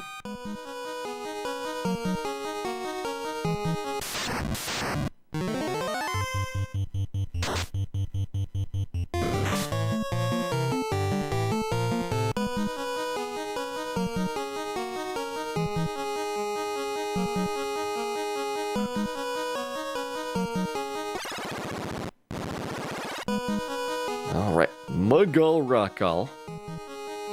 This one's just a run, and then the Gurmedusa makes their return appearance. Let's see how these things go this time. 2 of them have been fine, 1 of them has been very not fine. And this is not supposed to be the hard part of it, so we'll see. Yeah, first strike out of there. We're out of there. Gurmedusa's done. Next up, the Lich fight, where we are going to try to quake him before he gets to a second nuke. Let's see how this goes overall.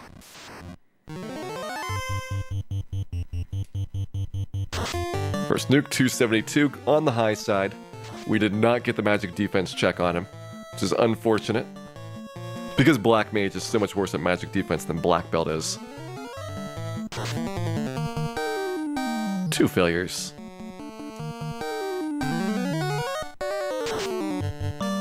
There we go, 3rd try again.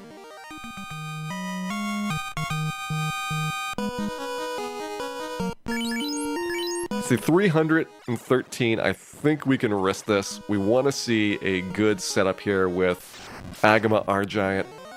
Perfect. That is wonderful.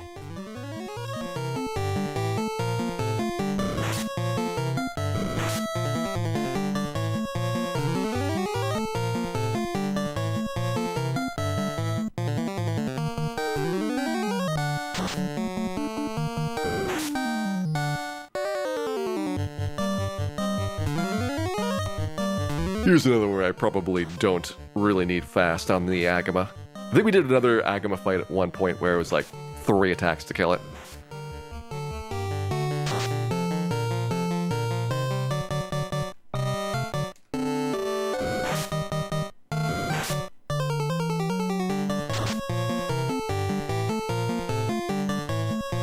Hey there, Mr. David Ross. Same equipment. There's nothing left for me to get. It's been a while since our last upgrade. Pro Cape in Sky Castle was the last thing useful that I could have here, other than the Masmian, of course, which we will get shortly before our fight with Tiamat.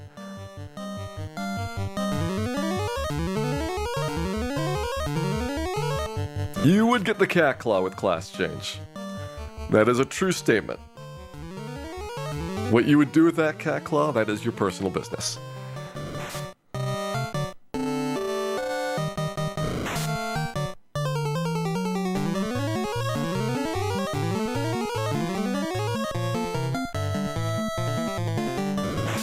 And yeah, Temper and Saber don't do anything, so the Power Glove is useless, the Saber spell is useless, the Temper spell is useless, which if we had those, oh boy would it be different. Like, I wouldn't have to optimize for strength, because I could pop a couple of Tempers and have basically the same benefit as all of these strength points. Now, it would take more rounds, and against fights like Chaos, where you can't really afford to spend turns, I could see that being a challenging one.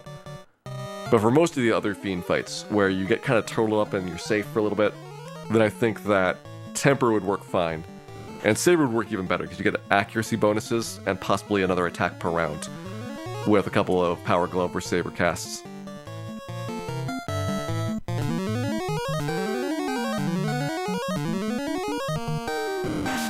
Does the Red Mage have better endgame defense than the Black Mage? So in terms of equipment, Red Mage, Black Mage, Thief, and White Mage are all going to have the same equipment for defense at the end of the game, which is Opal Bracelet, Pro Ring, Pro Cape, and Ribbon. The Black Belt's not going to have it because they can't use the Pro Cape, but they're so amazing that they don't need it. And the Knight is going to be able to have the Dragon Mail and Aegis Shield, or the Opal Armor and Opal Shield, they're the same in terms of defense scores, which is giving you like 14 more or 16 more defense than the other configurations would have. So the Knight gets a little bit of a better setup.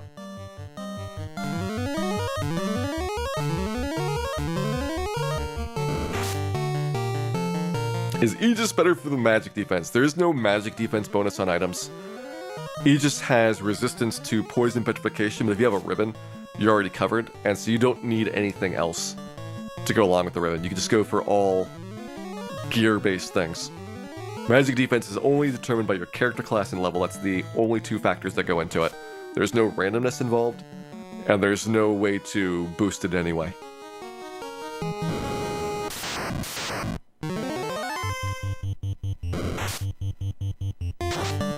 Look at these Agamas costing me heal potions. Kinda rude.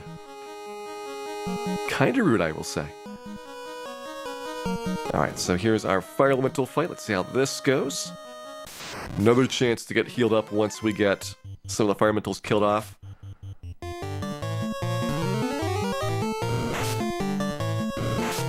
Is the Red Mage here about the same as Red Mage versus Chaos? Red Mage is going to have more strength and a lot more hit points, both of which really make a big difference.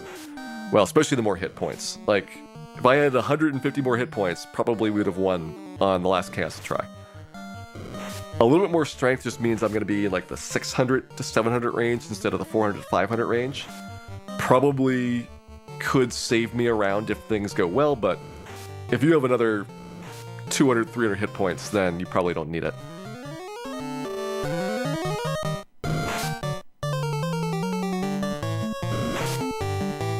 Like, we were very close if Chaos had done a more favorable pattern of attacks the last time through there, so I feel pretty good about Black Mage's chances, but other character classes, yeah, at minimum I think you have like 200 more hit points on all the other character classes. That makes a pretty big difference, and like at minimum you have at least, I want to say 9 more strength, which at these levels, you know, you have 8 attacks, you're going to do with 9 strength an average of 13 more per hit. That is 104 more damage per round, which is, it's pretty significant with the Masmoon.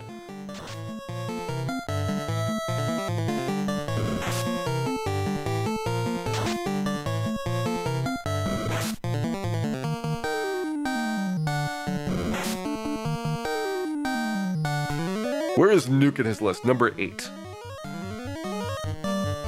So you don't see Nuke for a long time, but Cure 4 is at number 4. That's the one that is a real backbreaker, because you're not going to live long enough. You don't have enough health to reset the fight back down to 0 and get another 5 turns on him.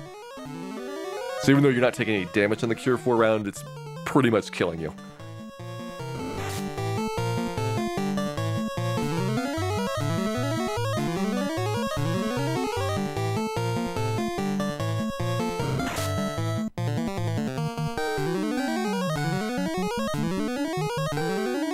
White Mage Solo would be definitely hard to level up, but I feel like when you're in here and you've got Cure 4, or at least Cure 3, White Mage would have Cure 3, White Wizard would have Cure 4.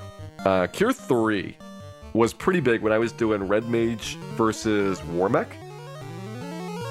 You get a couple defenses up, and you can Cure 3 yourself back up to decent health as long as, you know, they're not doing the lower probability, high damage spells or skills. And that made a big difference overall. That's why I think Red Mage could beat Warmech, but Black Mage cannot, is Black Mage doesn't have that healing ability in there.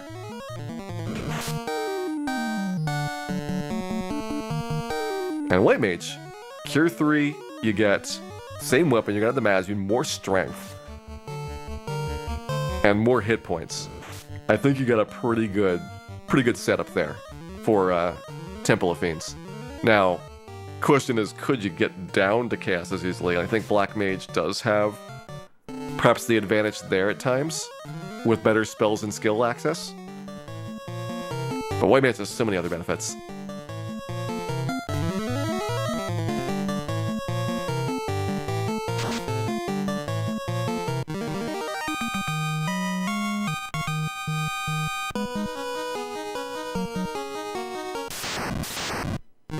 Alright, Carrie 2. Try number 3. We've won the first 2, but Carrie, if she does that, will be very, very painful for us to deal with here. Good miss there. We're going to triple defense for safety. Start the beatdown. She can still hit me with criticals. Like that. So you're not safe right now, and she's got Fire 3s, which will do a lot less damage than her criticals, so I am more worried about her physical attacks than anything else, even though we do have what is in theory perfect defense.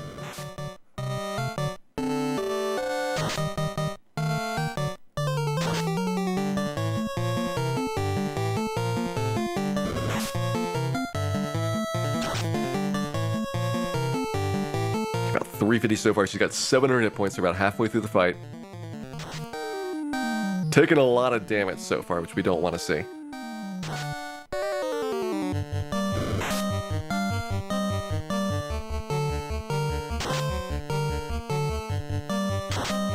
Already spun around to rub again.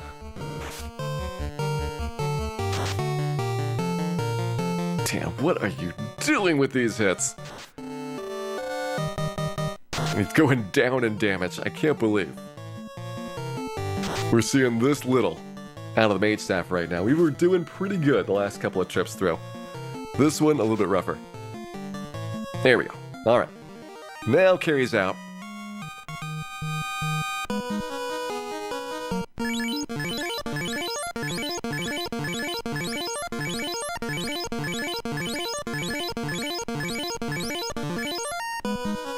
Should have one more heal potion than we did last time, which is good.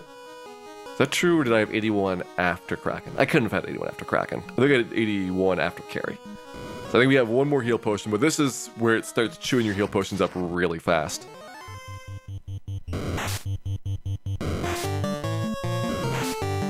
Lots of big fights here.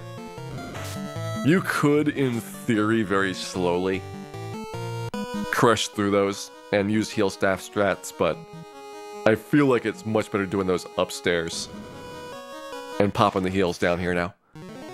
Oh, Daysleeper X, thank you very much for resubscribing there. Glad that you've been enjoying the show and hope you enjoy many more in the future as well. Thanks again for the continued support there.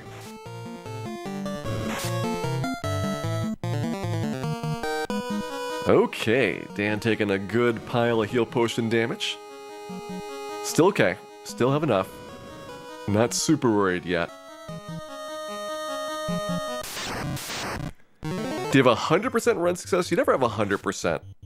But around level 15 when you cap out, you're at like 95% with living characters and probably in the 90s at some level there for having a dead character in slot 3.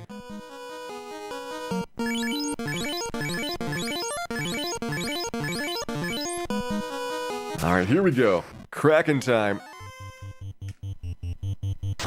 Lit 2, good start. How are we doing the cat claw? I do own several cat claws, as well as several steel armors. I've stored them on the other characters for safety to make sure that they don't contaminate Dan.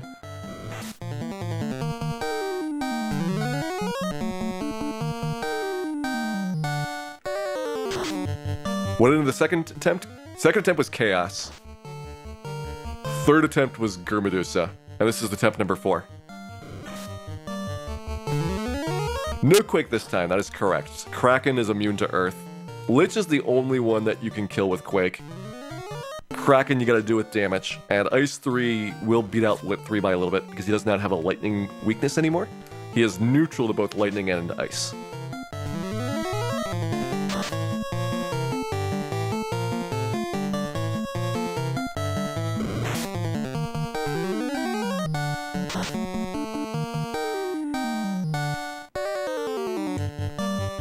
Most annoying enemy to fight in the vanilla game, definitely the man-cats. The dreaded man-cats are probably the worst enemy that you see in a speedrun ever. Sorcerers are worse than man-cats, but you're never gonna really see them because you just always dodge around them.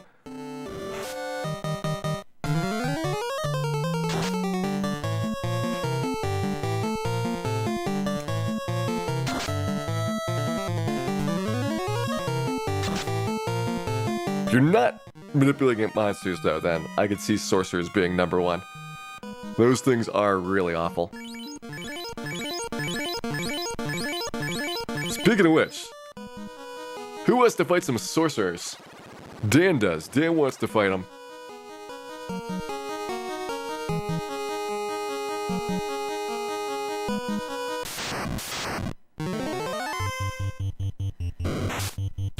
Didn't run away. It's our first one that hasn't run. Close.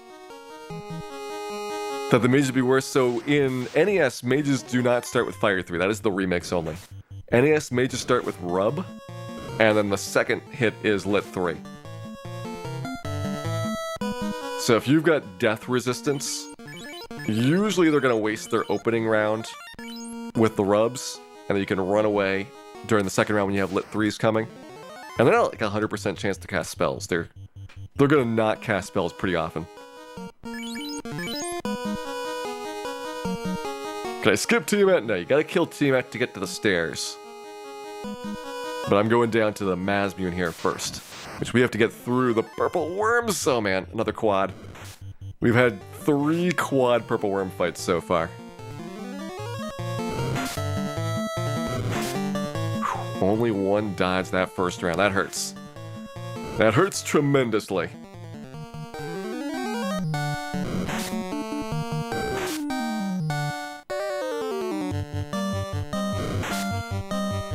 There's a crit.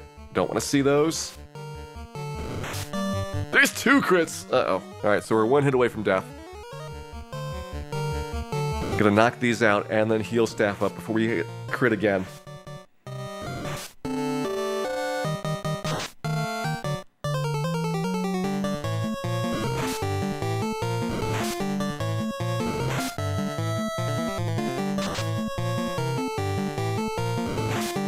One down. These unrunnable chitin, yes. Purple worms are unrunnable. We have 2 battles, one with a 1 to 2 purple worm, this one with a 3 to 4.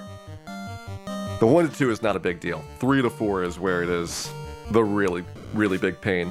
Especially if they get a lot of attacks in early.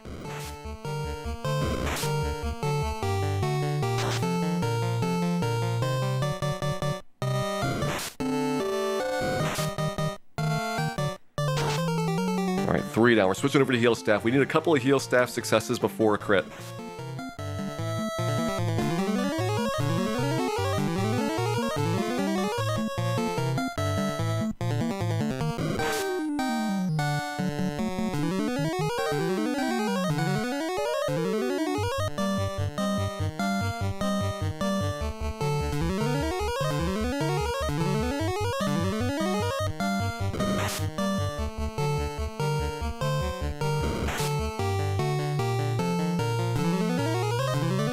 Alright, almost back up to 200 here. Why not use potions? Because I need the potions for healing up before and after Tiamat. So that's at least like 40 I have to hold on to. And the potions are not really that different from the heal staff when it comes to this stretch. So I have, after this bit, I'm going to grab the Mazmune, a whole bunch of fights against air elementals, rock golems, and whiz vamps, all of which can do a lot of damage.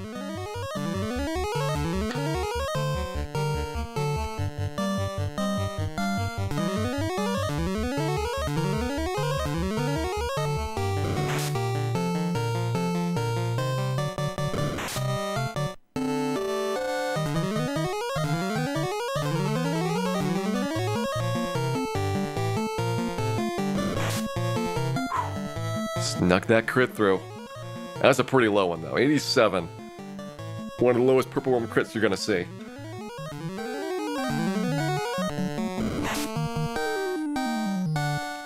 And even then it sets us back like 6 rounds of heal staff.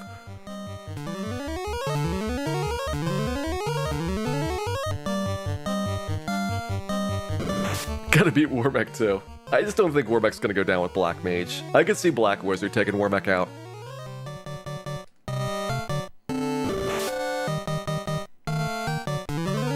But considering you can't even get Mazmune to Warmech as a Black Mage, I just don't think you've got a way of doing it. You have no Mazmune and no nuke. So you're looking at... Well, I mean, you've seen the fastest Mage staff against stuff like Carry 2, and every once in a while you'll pop 100 damage, but not very often, and Warmech's got 1,000 hit points, which is more than Carry 2 or Kraken 2.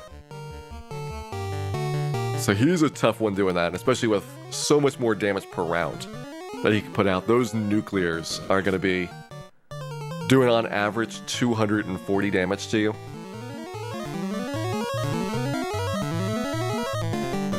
Did on average 240? Forget what your chance of avoiding the crit is like. It's somewhere around 240 though. Would Power Staff be stronger? No, Mage Staff is your best attack item to have.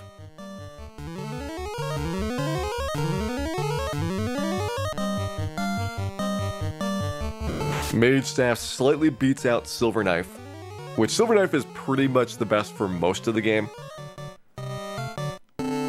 But once you have level 50, you get your 3rd attack with the Mage Staff at level 50. And that'll match the Silver Knife for attacks per round. Mage Staff has a higher crit rate. And it has more base damage, so you got your best shot of using the Mage Staff on things. And just hope that they don't have too much defense.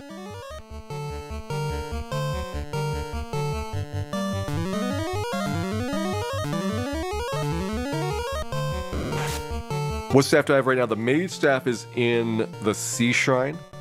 When you're going up to the mermaids, right before their staircase, there is a room off to the left that has the mage staff in it, and that casts Fire 2 when used as an item, but we use it as a physical weapon with the Black Mage, which is very unusual. Almost always you grab it just to get the Fire 2s. Hey there, Kim V. We are trying to get healed up prior to picking up the Mazmune here. I put up a bunch of defense swords so that we can dodge the purple worm, and then we are getting our health back up to full without using any of our heal potions up.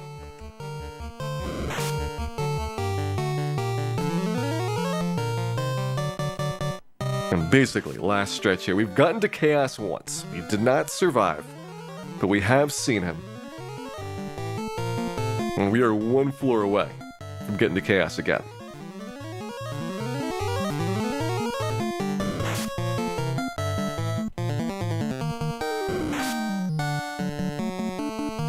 Walk out after the Mazmune. Too bad you can't walk out of this dungeon here. There is no exit. Gotta have a travel spell, warp or exit, to get back out to the surface.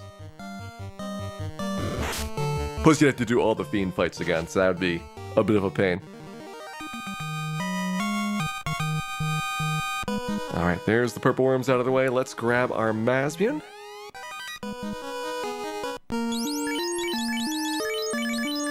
Placing the mage staff right there, and up to Tiamat. Now, all these fights are very, very dangerous, especially if we get ambushed.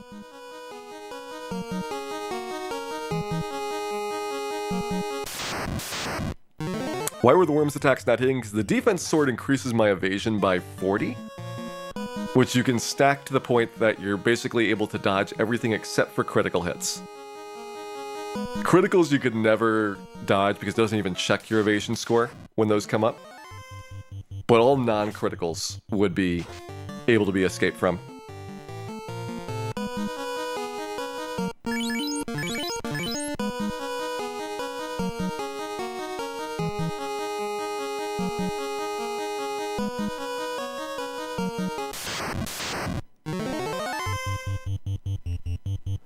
Alright, there goes our Whiz-Vamp Zombie fight. Let's get into the Tiamat 2 battle here. So we're going to start off with the defense sword. Same reason, we want to avoid Tiamat's bite attacks. Bane does not work, good. Only a 3 in 256 chance that would have killed Dan, which is already more than I'm willing to put up with.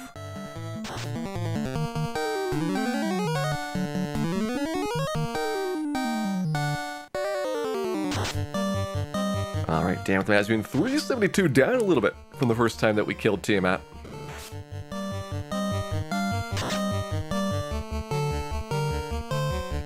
My level 50, yes. We were at level 50. There's no more progression that we can get for Black Mage. Our strength is completely maxed. We got a strength point every single level from 1 through 50. Vitality we did pretty good on, and agility we've done okay on. Those are the ones that I really cared about.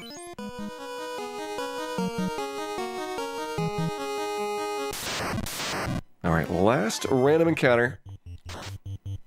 Don't get dazzled. Don't get paralyzed. Good job, Dan.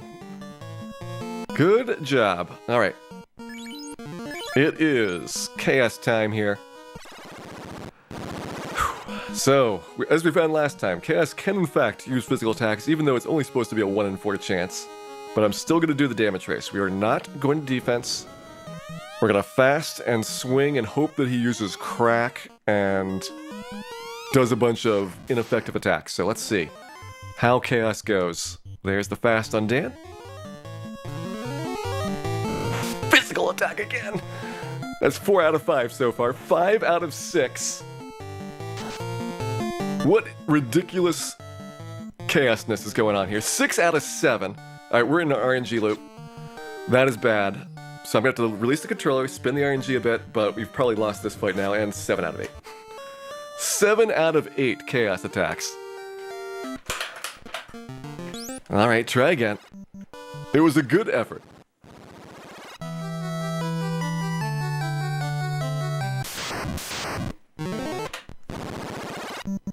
But that's our second time to chaos. And I definitely feel like we could win if we get some decent luck. Would have been one more hit. After that round, yes. If we're doing like 527s, that's 4 rounds of attacks to kill him. Plus you need the 1 round for the fast at the start.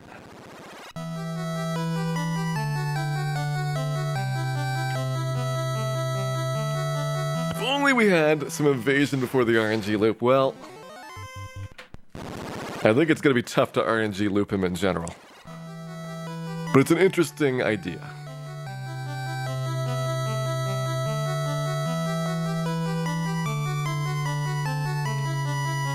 What other fight before chaos? Screw the RNG. So the RNG is based on all of your inputs, as well as how many frames of delay that you have while putting in commands in battle. So you really have no control over it.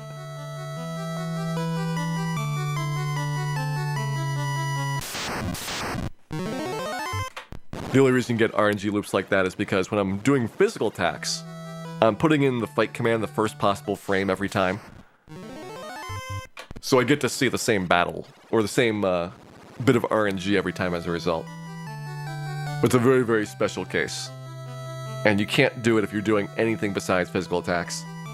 Which is why when I let off the A button temporarily, and let it sit there for a little bit, we saw a different attack by Chaos. But still a physical attack, mind you. Again, 1 in 4 chance of that happening. Every single one of those rounds.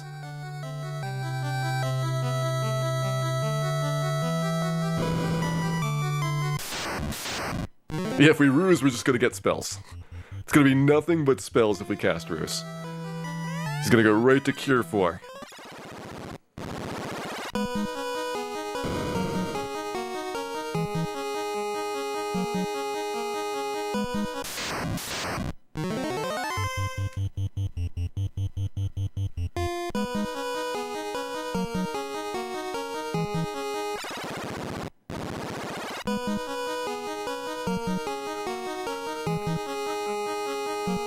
Yeah, the first skill, Crack, is great. 3 in 256 chance that you die instantly, but 253 out of 256 that he does nothing.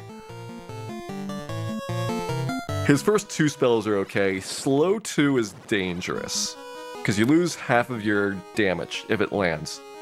I would imagine that Slow 2 probably is going to have a pretty good chance of being blocked, but I don't know how much I want to trust that, and given there's Cure 4 afterwards, it is a bit of a menace, so I don't know how realistically safe seeing Slow 2 is. But Crack and Inferno are not bad. And the first 2 spells are not bad, so those are like the ideal rounds to get on him.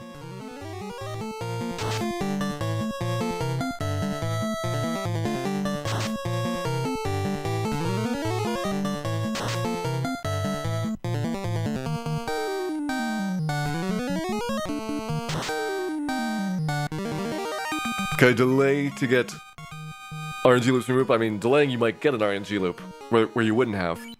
Like, you have no idea where it's going to spin the RNG until you see the actual combat results.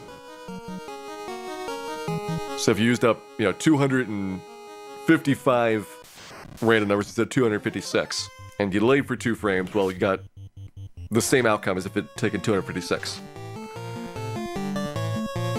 So there's no way, without knowing whether you're in a loop or not ahead of time, to know whether or not delaying is the right move or not.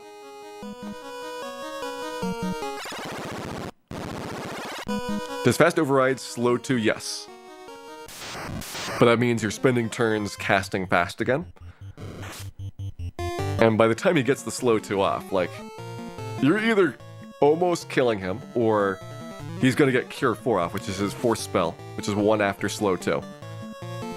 So I feel like if he casts Slow 2 and you don't win, like, that round, then you're probably going to lose the fight.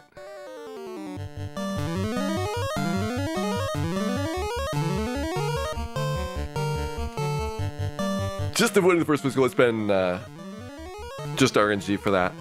It's a 1 in 4 chance that he's going to do a physical attack. So we've had 2 fights against him. We just had uncommon openings for those 2 fights.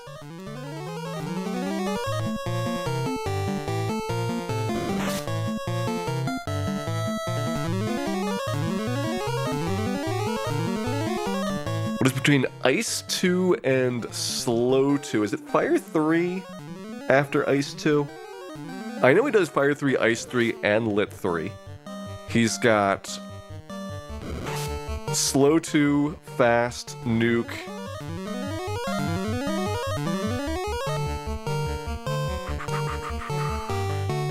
Ice 2, so we're missing one spell.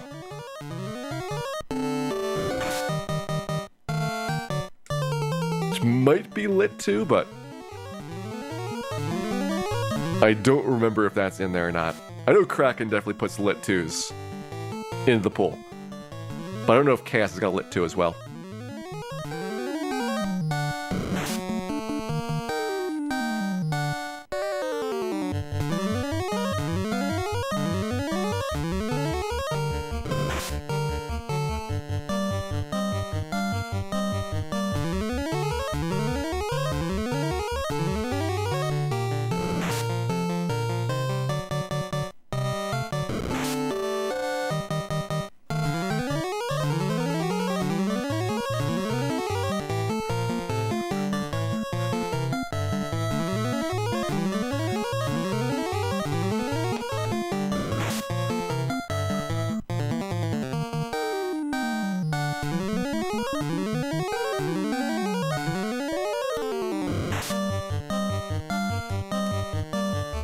Be really nice is getting that 3 purple worm fight instead of the 4 purple worms for once. We've had all 3 times 4 purple worms, which is 50-50, and I'd have so much less stress with 3 at the start.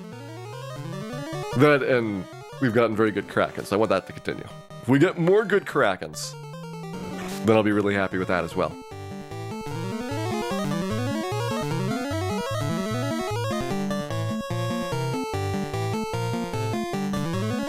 Alright, healed up. Let's get Purple Worm taken out. Again, this fast only saves like 1 round, but I don't have any other uses for fast spells. We have 9 of them, and only really 7 or 8 battles to use them on.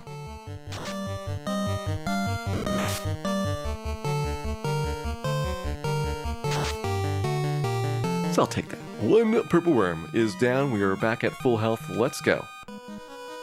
Down to Lich's floor next, where we will hopefully not get destroyed by Gurmedusas, who have ended 1 of the 4 trips. 1 death on Purple Worms, 1 death on Gurmedusas, and 2 deaths on Chaos so far, which is better than I expected. I was thinking that we would be doing like 6 or 7 tries in between every time that we get to Chaos, and I am pleasantly surprised that Black Mage is doing much better than that.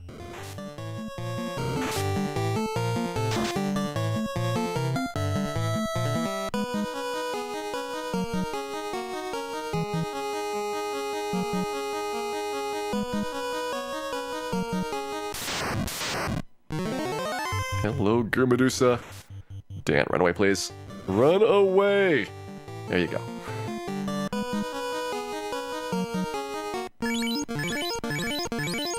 Okay, definitely more heal potions than I used before, but we've had a decent stock at the end. I still want to be mostly conservative on using those, but I feel like I can let up a little bit in terms of how tight I am pushing some of those in the early stretches. And let's see how the Quakes go. It's been 3rd try Quake for the 2 times we've beaten him with it. And when we did the Mage Staff attacking, he got to a 2nd nuke, which was really unpleasant.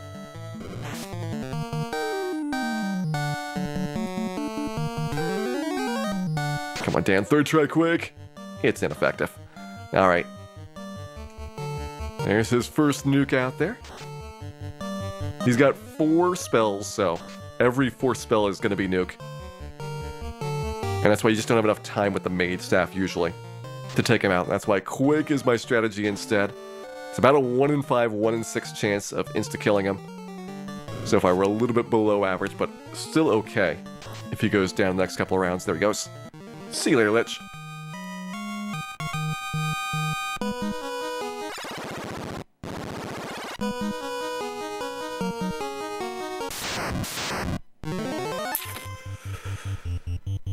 Alright, this is gonna be slow, but I want to get my health back up here before we do the long floor. You have another fight after this, which is all Agamas, and the problem with the Agamas is that they're going to be heating you, And that's basically counterproductive versus your heal staffs when it's going on. It's only a 25% chance of heat, but at the same time, I don't want to deal with it.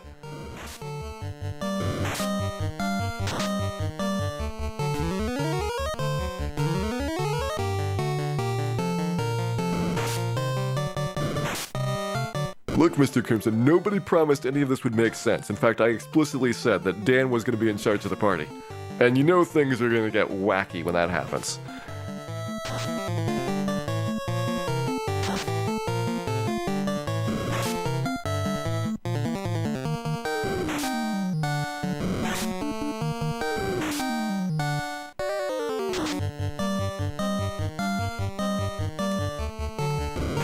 Last Agama here, then we can start our heal staffs up. I'll probably throw one more defense sword on for safety prior to that. We're not quite at perfect defense, but with more agility than normal, 2 defense swords is doing pretty good in terms of letting us dodge almost every attack.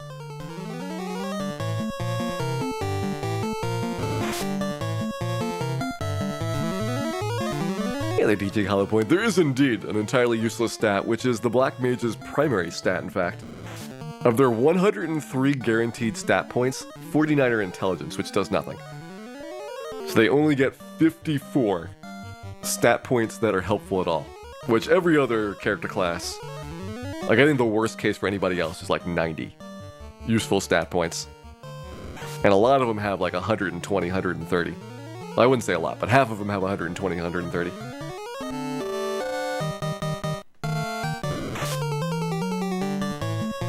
Hey there, Peanock. Welcome in.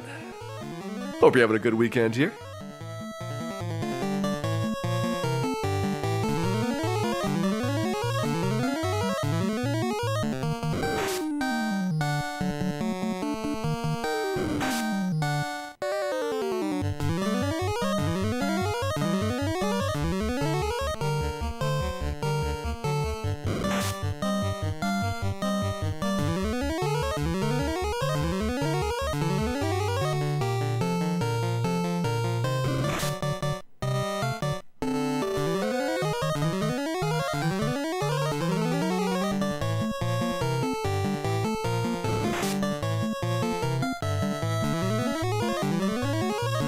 Dan, keep using that beautiful heal staff.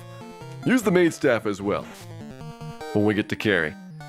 Carry will be our last fight. Last fight? Yeah, last fight we have to deal with a boss with the mage staff. We have one more battle after it with mage staff, which is the purple worms on Tiamat's floor, but those are their own special problem.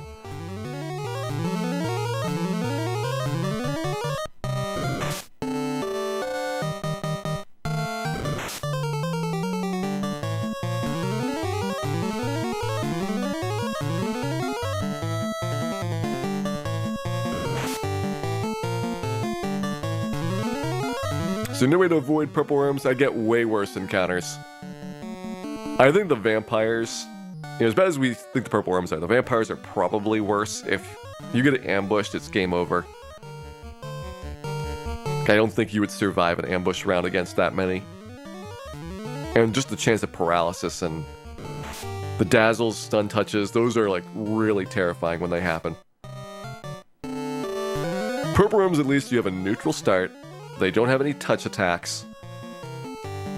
It is you versus their critical hits. And critical hits are pretty rare in this game, so you can generally luck out for a couple of rounds without having to deal with them.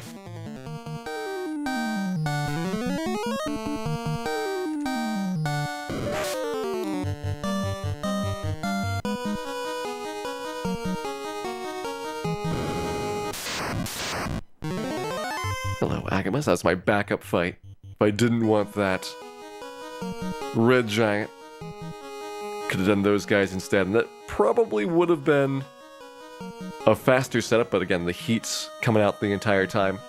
Would have been a slowdown compared to my rolls with the heal staff. So much fire damage.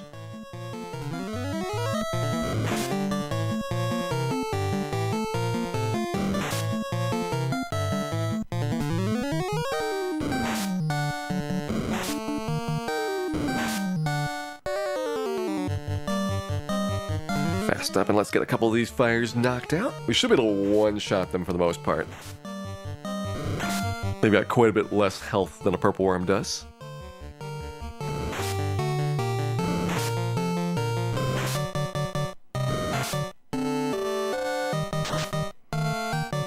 Or sometimes Dan can just suck. That is also a legitimate possibility here. And I don't want to use like Ice 3, which would do really, really immense damage against them because, one, I need all those Ice 3s for Kraken. But also I want to have another chance to heal staff up here at the end of this battle. And so I need predictability about when the last fire is going to die.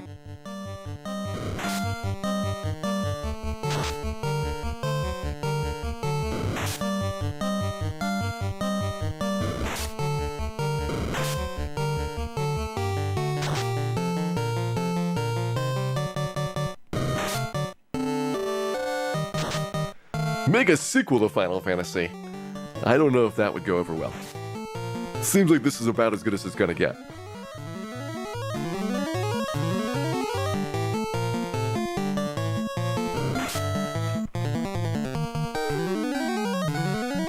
Now a movie would be a good idea.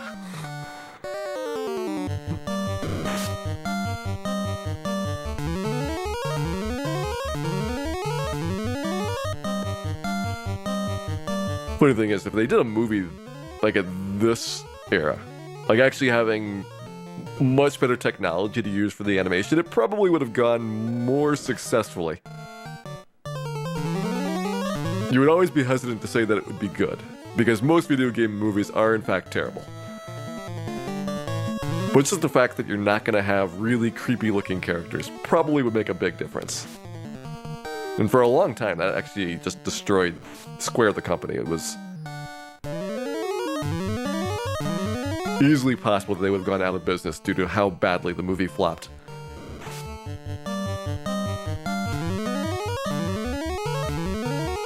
And they spent like 10 years or so recovering from it, and then eventually they got to the point where they could be wild and crazy again.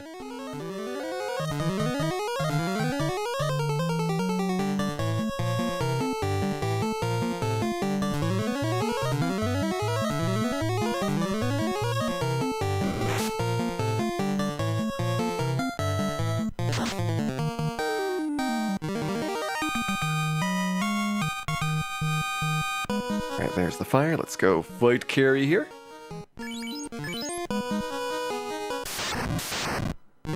Pretty similar setup to the random encounters, which is just going with the defense sword a couple times. Carrie does have a very big physical attack. Not as big as Kraken's, but very impressive nonetheless.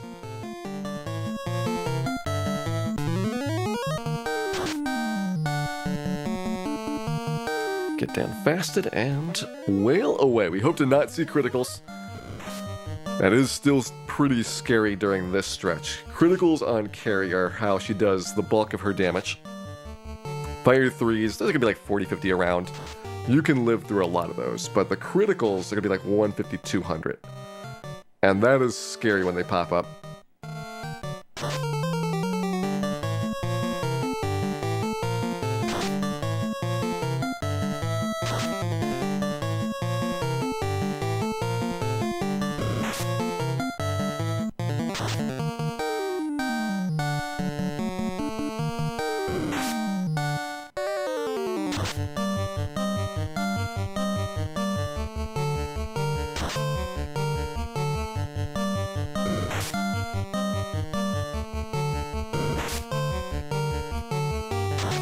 Just about done with the Carrie fight here. We need Dan to get one more really good attack in. She's only got 700 hit points. All the fiends have 100 more than their first battle. So they're not like crazy hard to kill with just going straight up damage strats. Chaos is the one where it gets fun, where he jumps from 1000 at Team Out 1 to 2000 at Chaos. If he kind of followed the progression and had 1200, then I think your Chaos strategies would be considerably simplified in there. But 2000 is tough to race. That is what makes it so fun with solo Black Mage at the end. Just gotta get a couple rounds where he doesn't physically attack us. That'll be the day.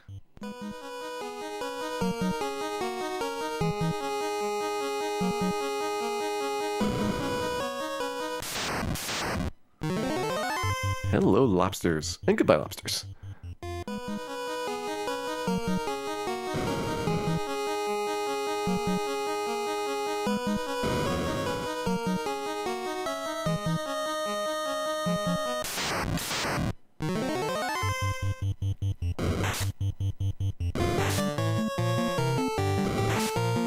I remember the card game in Might and Magic, where like, it wasn't like cards so much as like dice, for the most part.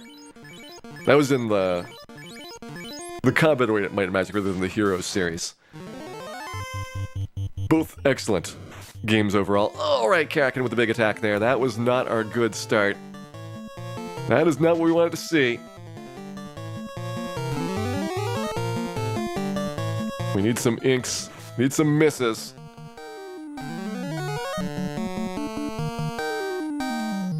Yeah, we need some big damage rolls.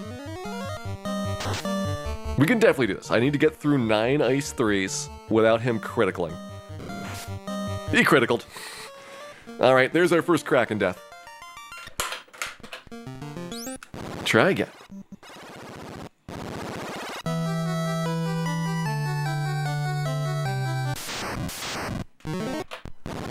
Problem is, Kraken's actually got a pretty high attack rate compared to these other fiends we've been talking about.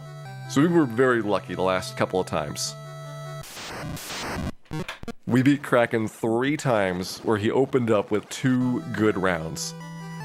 And those are infrequent to see. Is Kraken 2 not weak to lightning? No, he's not. He is neutral to lightning and neutral to ice, which is why I go for Ice 3. And is going first roughly 50-50, yet slightly in the monster's favor of going first in a 1v1 situation. But it's like 48-52 is what the split is like. How many encounters to skip? 8. It's the same as the marathon route.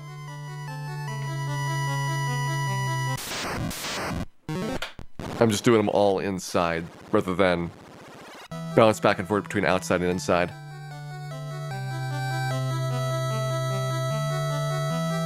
And MDI, have a good night. Thanks for dropping by and hope you had a wonderful time here.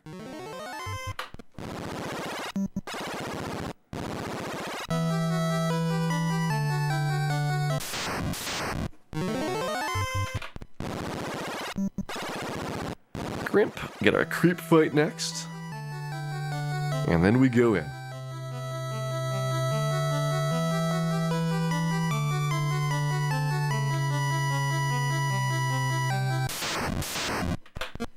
Alright, Temple of Fiends, take 6. To the left. To the right. 1 back for luck and 2,000 years. Into the zombies we go.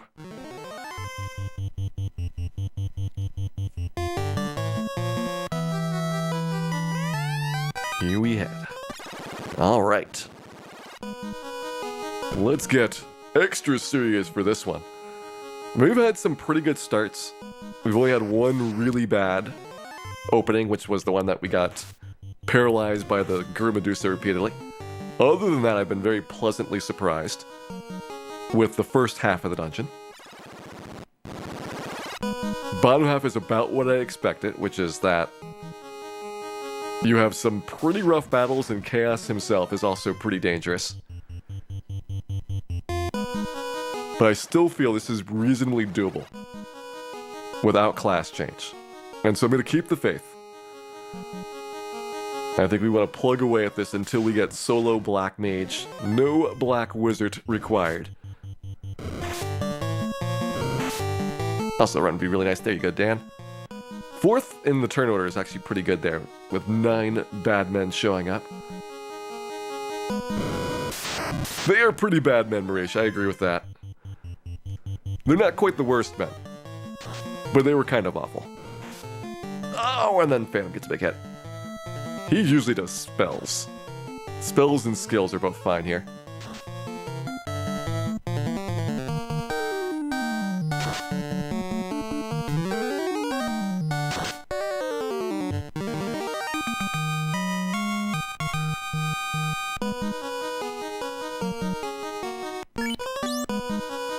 Do I have Pro Cape, Pro Ring, Ribbon, Opal Bracelet? Yeah, that's correct.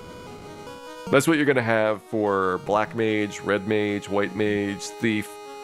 Black Belt doesn't have the Pro Cape because he can't use shields, but you have everything else. The only real exception is the Fighter, because Fighter gets real body armor and a real shield, and so you can swap those two out. But you can't obviously swap the Ribbon out because elemental resistances are just too good to pass up.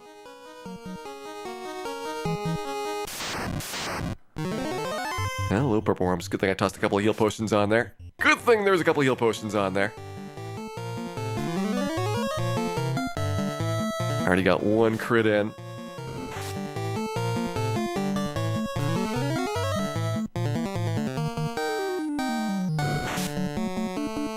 One more crit could kill us. But if we are lucky, we will not see it.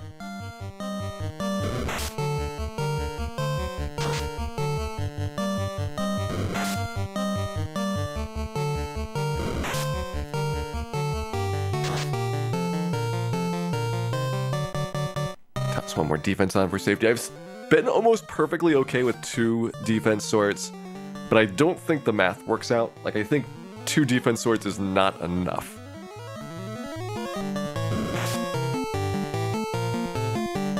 Because I think it only puts me at like 164. We need to be at 200, which is what 3 defense swords provides.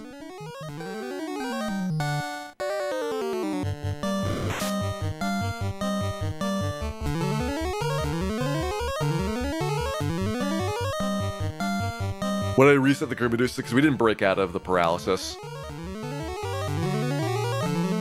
But we broke out twice and then we failed to run both times. We got re-paralyzed before that happened.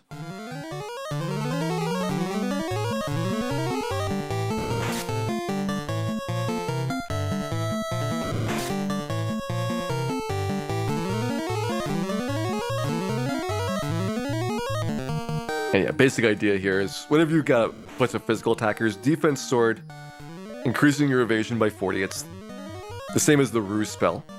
And if you've seen the white shirt or Invis 2, that would be a half defense sword worth of evasion increase. So you could do it with more uses of those. And so you need like basically 2.5 defense swords or 5 white shirts to get to the point where there's a bug in how accuracy scores are calculated, and it prevents the monsters from hitting you at all except for critical hits if you have that much evasion. So basically, once you hit a certain spot, because the monster's attack accuracy is capped, they will never hit you unless they get a critical, which bypasses the check entirely. And so I just pop up a couple of defense swords. We're at the right level for evasion. Purple Worms can crit me for anywhere between like 80 to 170 damage or so. But if I'm outside of that range, then I'm relatively safe because they only have a 1% crit rate, which is true for most monsters in the game.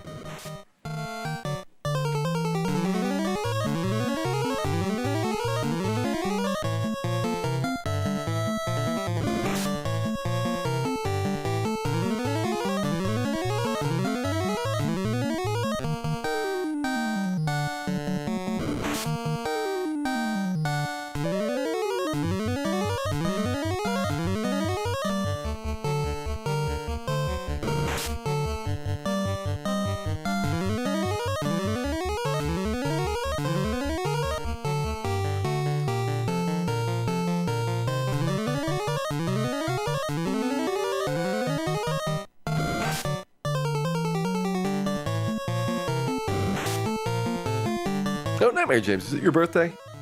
If so, congratulations.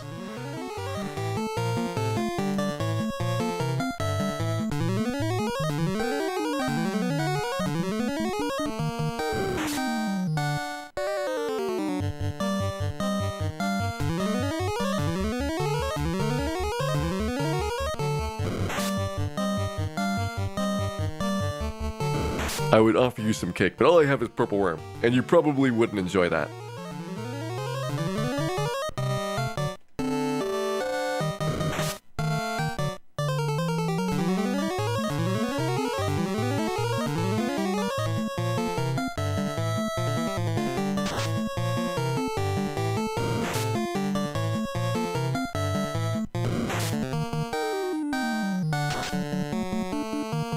Also, congratulations, DJ Hollow Points Kid there for a 4th birthday, 1/10 of a Nightmare James. You can be the universal standard, Nightmare James. We will measure everybody relative to your age, even Agamas. The only thing that they cannot be used for successfully. Agamas, of course, eternal and timeless.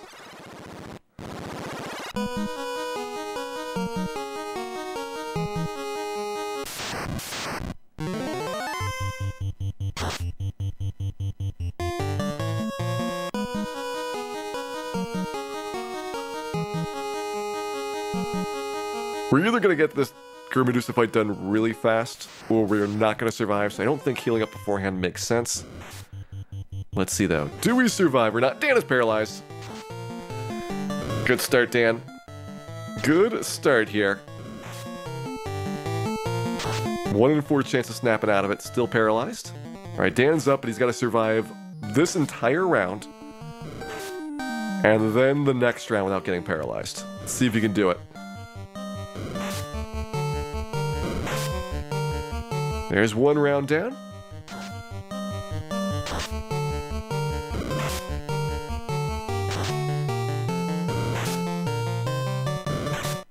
Ah, Dan, why did you have to go last? You literally went last that turn. You had gone anywhere else, you probably would have been fine. He was so close, and yet so Dan. Alright, try again. 2 green Medusa deaths, though. Definitely a lot more dangerous than I expected them to be. Is it worth blowing a Fire 3 charge? No, because if we get a turn, we successfully run. We have never failed to run. We've just been paralyzed in those battles.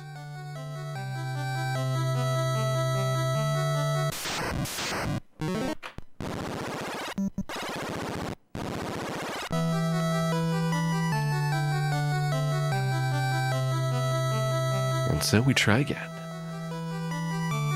That's 2 Medusas, 2 Chaoses, a Purple Worm, and a Kraken for our deaths so far. This is try number 7.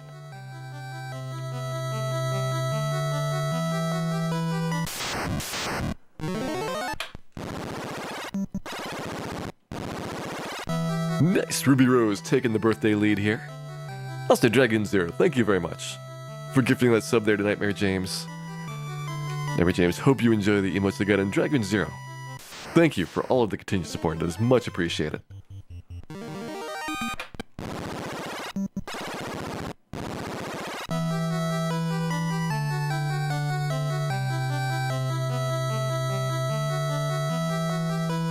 Also, DJ Hollowpoint, thank you very much for subscribing as well.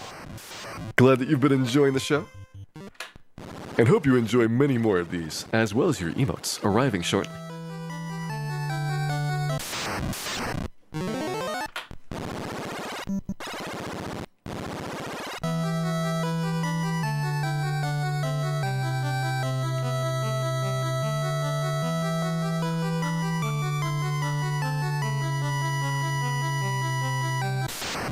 One more battle, there's the creep. Alright. So now we can go in. We're gonna go to the left, to the right, take 1 step back to hopefully not get murdered by Medusa's end. Fight our zombies of destiny here. And by fight, I mean we're gonna run away.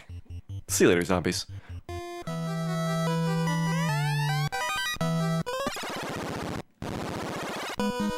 Takes a lot of patience. I would say this has been way less of a hassle than like the stat-up grinds, because you're at least doing stuff in Temple of Fiends. The stat-up grinds, when you're trying to get like the perfect level-ups, those are very meticulous because you're doing like 1 battle, you're resetting over and over again. And it's like 20-25 minutes for some of the levels. Those are like the worst case levels. We had to do a whole bunch of tries to get the stat points that we wanted. And the time it takes to do like 2 of those levels, you have like a complete Temple of Fiends try in here.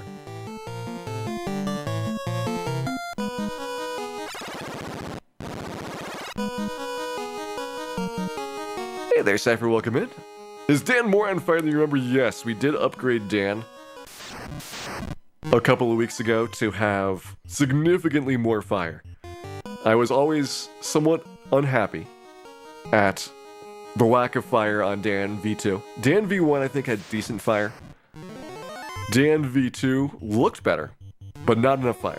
Dan V3 looks great and has all the fire that I could have hoped for, and more. It's the longest soul challenge. Thief is worse than this, Just Johnny 420. It's the longest one that I have done so far, but Thief would almost certainly be slower to kill Astos than we have taken so far in this game.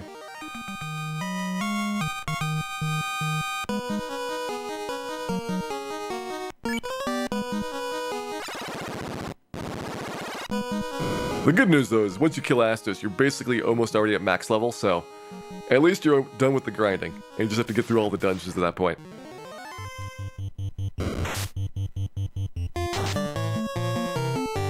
Hey, thank you, Omnilusk. Glad you've been enjoying the show here. And what can a thief even do to fight Astos? Use the scimitar. And you grind on ogres with the scimitar.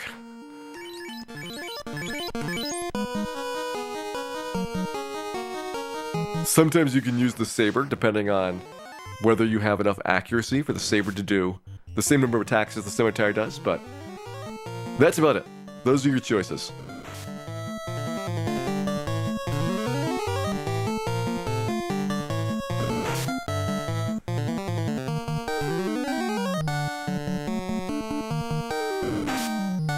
You would do Wizard Solar Flare? I would do the Ogre Groger fight outside of Northwest Castle. That's kind of a little mini peninsula power up to Melmont. You could do the Ogre Hyena there as well. I think those fights would be less dangerous than Wizards, and because they're on the overworld, you could save in between each battle. Now you're gonna have to do some walking to get each battle to spawn, but I think just the fact that you wouldn't lose your progress would be a big deal. And you'd be right next to the surface for also maximizing your stat gains.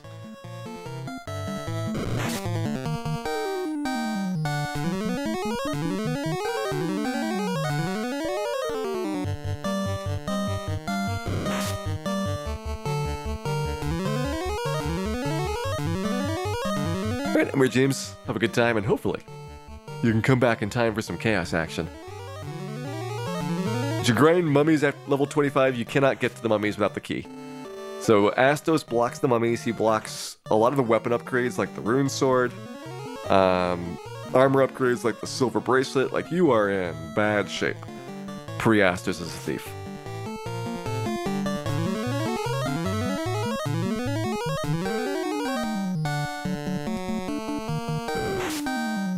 Although I will say statistically, it's easier to get the level ups as a thief than as a Black Mage. This is the hardest one to get level ups.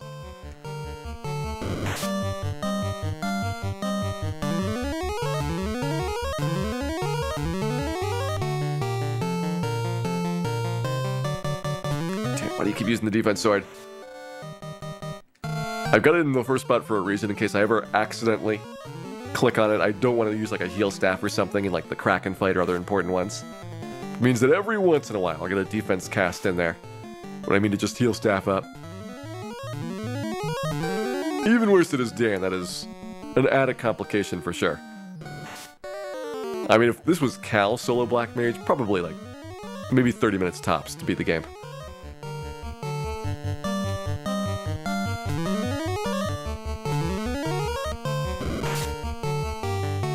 What is my evade at? I think my base evade is 84.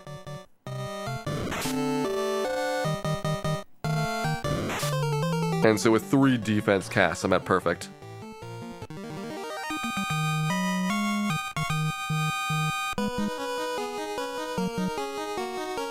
Even 2 defense casts is basically fine.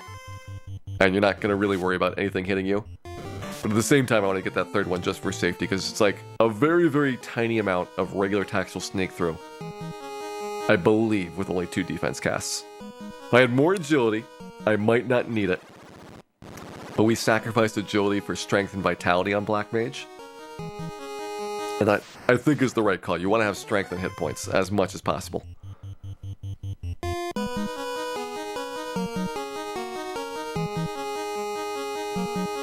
Alright, Medusa. 2 times we have failed, 3 times we have succeeded, 4 times we have succeeded. They fixed ruse abuse in the remakes? Kind of. There's no more glitch that completely prevents things from hitting you with a small number of ruses, but at the same time, the basic idea still is true, which is that if you get a whole bunch of ruses or fogs, then the monsters can't do much for physical attacks. Ooh, 117, good nuke right there. See if we can quake him in a couple rounds.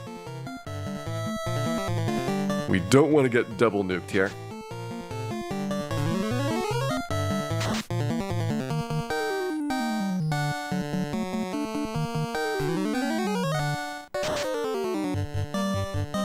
There's 3 failures. We got a free turn though. He's about ready to wrap around the nuke again. Come on, Dan, take him out. Ineffective. Alright, next spell's nuke. And still ineffective. The danger is not sufficiently motivating Dan here. Come on, Dan, quake him. Well, double nuke. At least they're both pretty low rolls. That helped out a little bit. Ineffective. We only have 2 casts left. One cast left.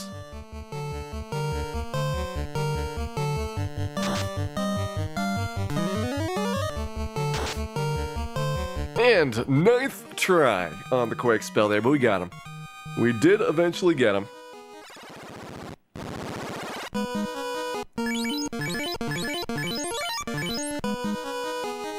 That one probably was slower than the mage staff kill, but you never know, like, what's gonna be the outcome when you go into that. I'm gonna run from this and try the Agamas and see if we get less than 4 there. Do my heal staffing on that one. Nope.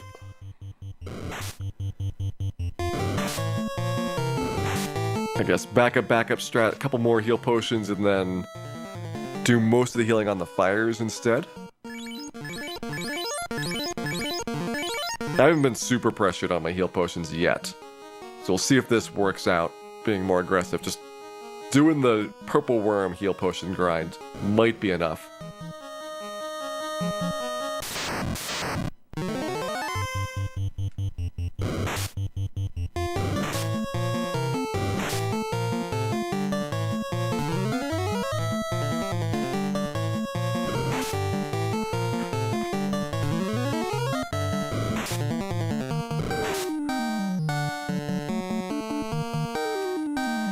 Am I really only 3 agility away from being perfect there, Solar Flare? Because if so, I could have easily gotten that.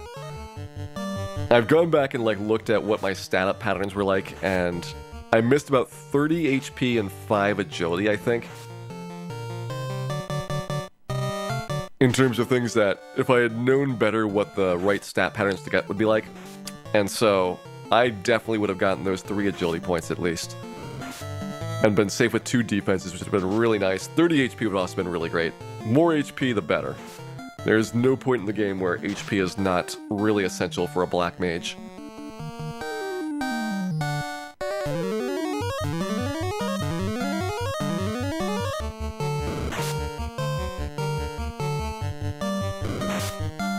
Start over and get the better stats.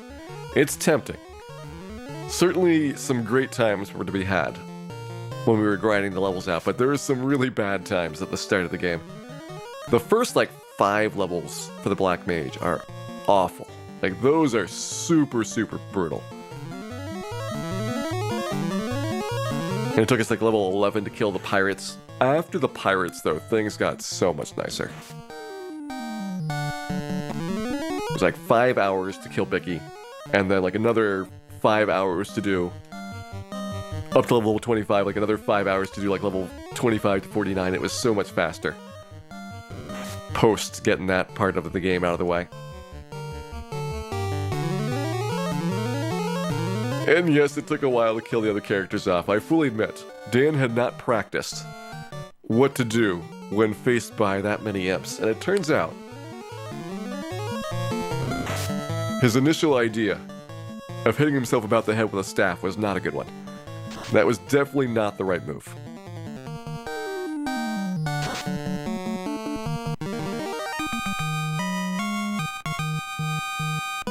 It was 30 minutes to get the other characters killed off.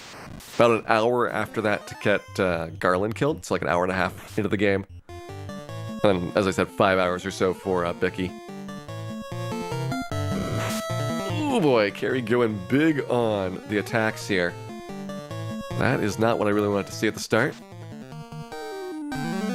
So we got a little bit of a race going. So if she crits me, it's pretty bad news.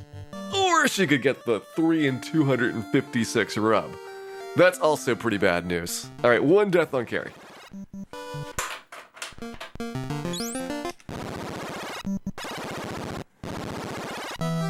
Three in 256 chance of that going through the ribbon. For Dan, more like 50%. But we will try again. I'm going to take one more try through there and then I'll take a break. But I definitely feel like I want to keep going with Black Mage, and Black Wizard at this point would be almost too easy. I think Black Wizard would be basically free.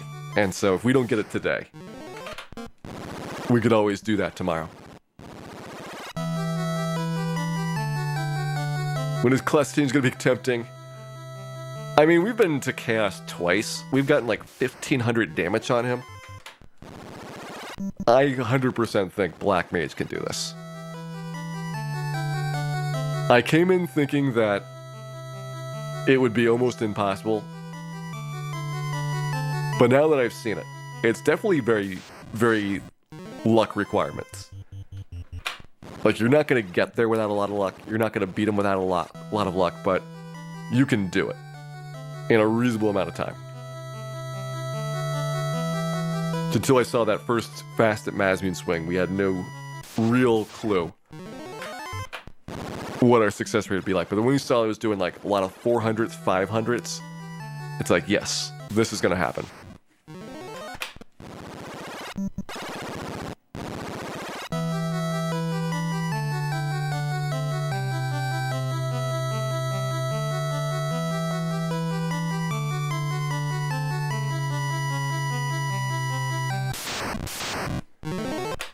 Reasonable in the sense that my initial estimate was 30 hours, of which 10 hours would be at Temple of Fiends. We got here at 21 hours instead of 20, so I was 1 hour off in the guess for pre-Temple of Fiends. We'll see how far I'm off on the guess for Temple of Fiends itself, but if anything, I feel like it's going to be low rather than high. I feel like if we actually went to 30 hours with Black Mage, we would get it.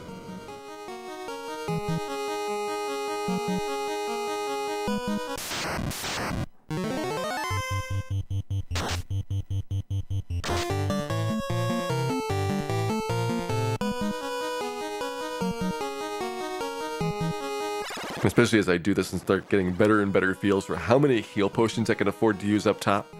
That speeds up the process as well. Like, we could save maybe 5 or 10 minutes a trip if I have better heal potion usage.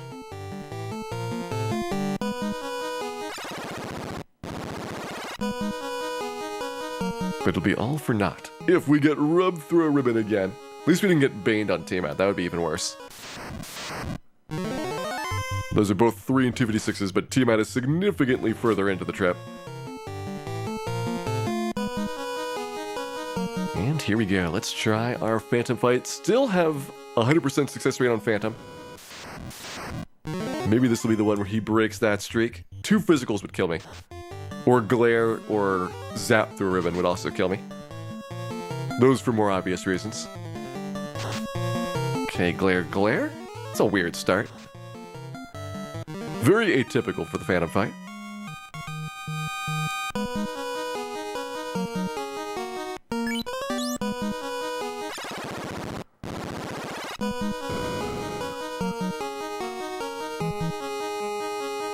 Pop the loot and 2 battles to the Purple Worm. There's one, that's the Chimera fight. See you later, Jim.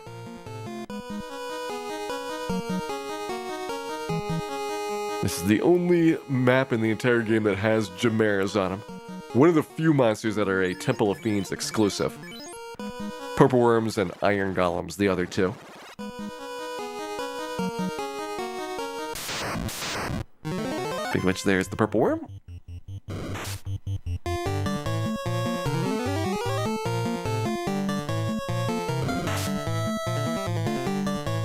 And Fred Coughlin, thank you very much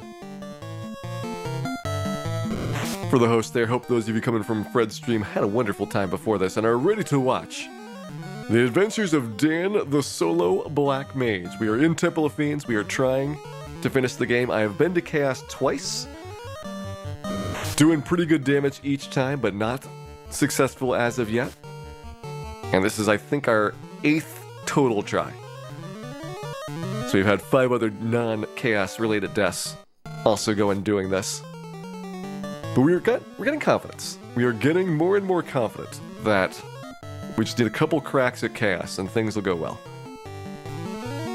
Thank you very much, Fred. We will use those good wishes appropriately, and I hope you had a wonderful stream and are enjoying your evening here.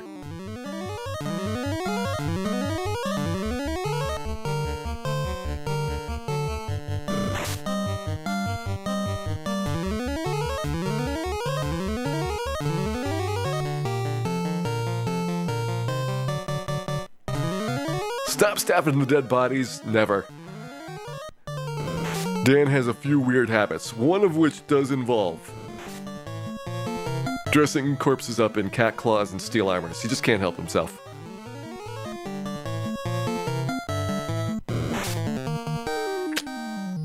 There's that critical hit. 1% chance of crits. At least it's on this fight rather than the one downstairs. We've had 2 times game ending on the purple worms on Tiamat's floor.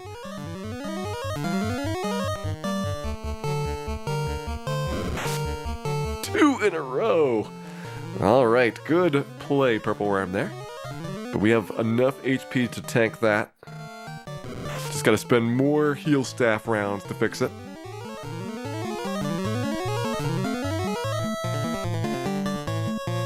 I think it's actually slightly more than 1% for how the critical hit rate's gonna work with this. It turns out to be more like a 1.5%. But still, very rude doing it back to back.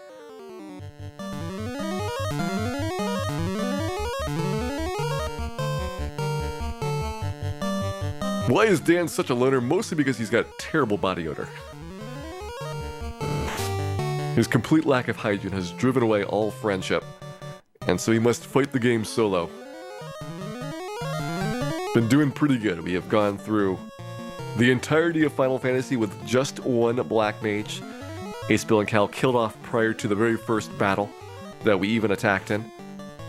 And since then, Dan has done everything by himself.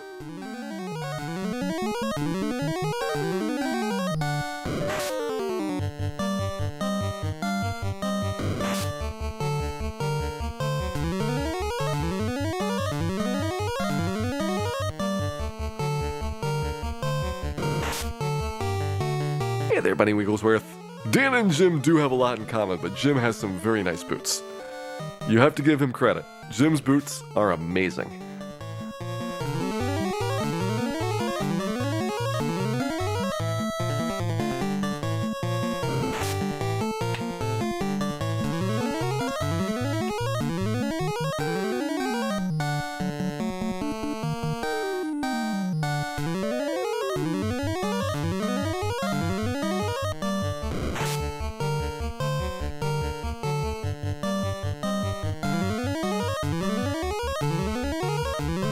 Alright, about 100 more hit points to go, which is on the order of about 6 rounds of our heal staff right there. We're gonna get Dan fasted up for preparation to killing this purple worm.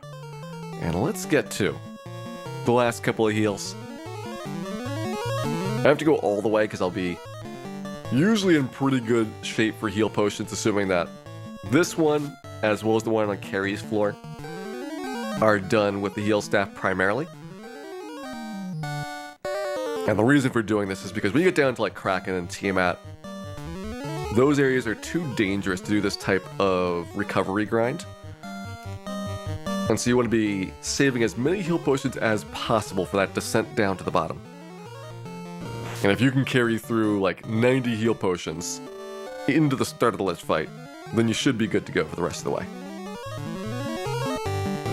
Can a battle last longer than 256 rounds? You can go as long as you want. It does not track how many rounds the battles have lasted.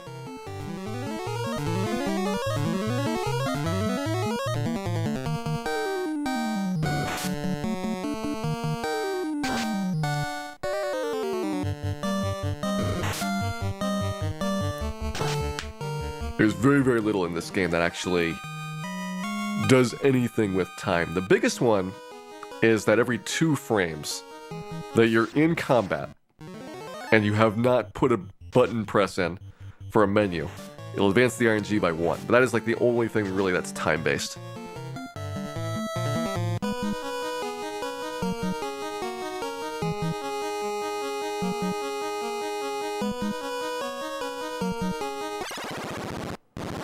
Alright, back down to Lich's floor. We've had 2 deaths out of 7 on the Gurmedusas. Will they get number 3 here, or will we make it to the next stretch?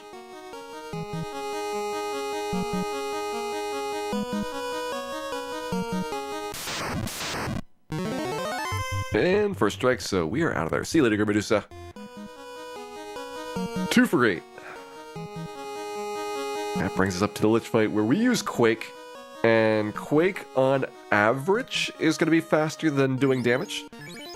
But obviously if you get really unlucky, you're going to have a bad time on this one. So let's see. Do we get a reasonable Lich fight here? And, well, we get the nuke, so didn't get it first try. It's about a 1 in 5 chance of Quake working.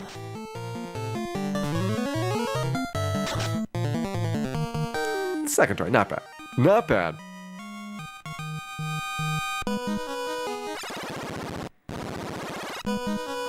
Well, certainly done enough. If you're not able to see the end, we will definitely have these all recorded. Which reminds me, I still need to highlight the solo black belt run. That one is sitting out there. Alright, that was not a good start, but that is okay. We can survive this.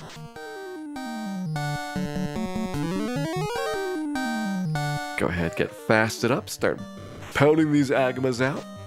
Getting rid of the Agamas so that I can actually out-heal them. Otherwise, their heat skill every once in a while is going to cost me 1/2 of my heal staff that turn. And with 2 of them, you're losing close to 1/2 of your heal staff every turn.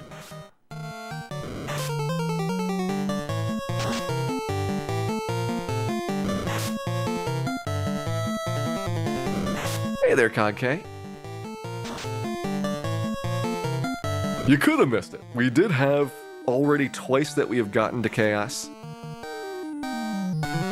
But so far, no successes. Our best is Chaos without 1,500 damage before dying.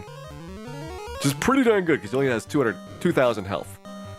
So that is, like, very, very close to success, but not quite.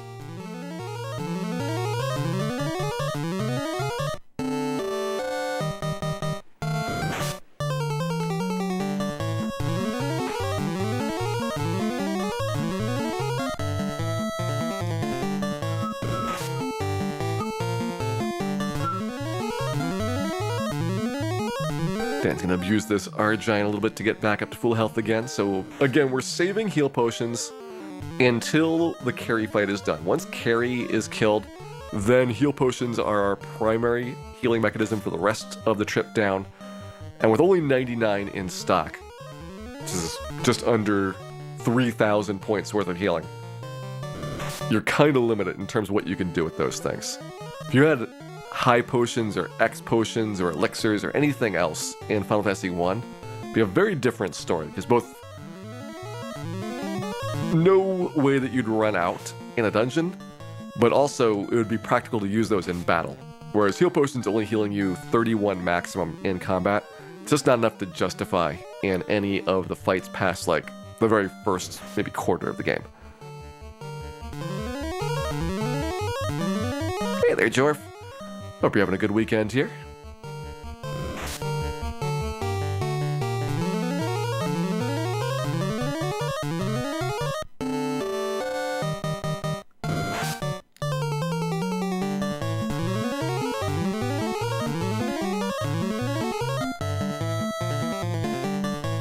Ooh, leak test. Very important there, Kake. You want to make sure that the Agamas cannot escape, or else your CPU will stop working. And are we in the final dungeon yet? Yes, we actually got here about, what, 22 and a half hours into the run? Maybe more like 22 hours. Because it was, yeah, I think under 22 for getting level 50, and then we did the ice cave test. It was 21 something at the start of the day, and then we took like 30 minutes to get level 50. So I think we went into Temple of Fiends for the first time around level 22. Or around 22 hour mark.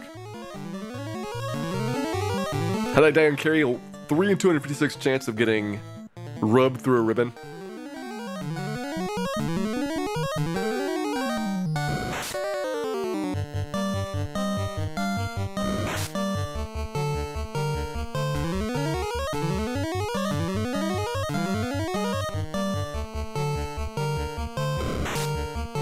Ah, they are giant. Why are you doing this to me, Argiant? I just finished healing up all that damage. Gotta do like another 10 rounds now.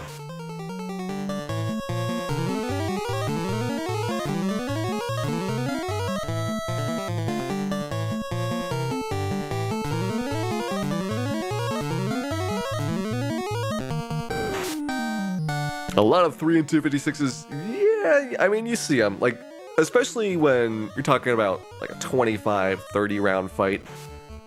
You're gonna get them every once in a while, and you see, like, particularly that purple worm battle on T-Mat's floor. That's an especially bad one to get the crits on those.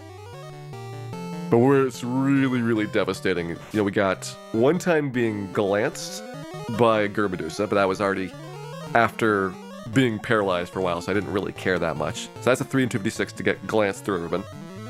We've been rubbed through a ribbon by Carrie, and that one hurts more because Carrie really is not quite safe, but probably the last safe bit, relatively safe bit of Temple of Fiends. And then after Carrie is where things get very hairy at all times.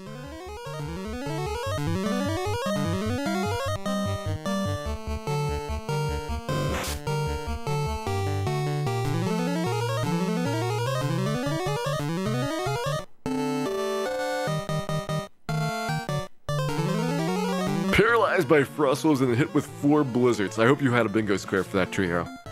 Then you could take some solace in the Blizzard Wolves of Doom. One of the best things about bingo is that you can actually enjoy seeing some skills that would otherwise just murder you. Alright, 2 more heal staffs.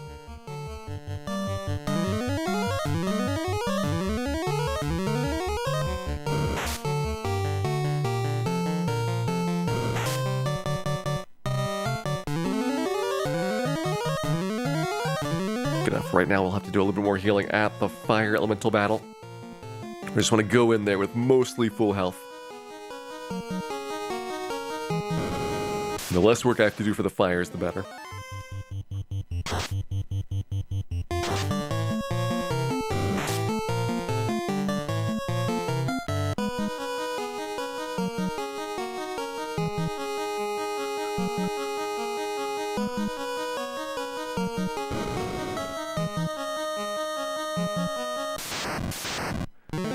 Which would I recommend between Pokemon Sword or Dragon Quest XI's? Well, I did enjoy Dragon Quest XI on the PS4. It's a pretty intense and long game, and certainly with more content being available. If you want to play through it with both 2D and 3D mode, you'll get a lot of hours out of enjoying that thing. So if you already know that you like Dragon Quest games, if you've liked any of the previous games in the series, you'll probably like 11, because it's very, very similar to most of the last couple of ones that have come out.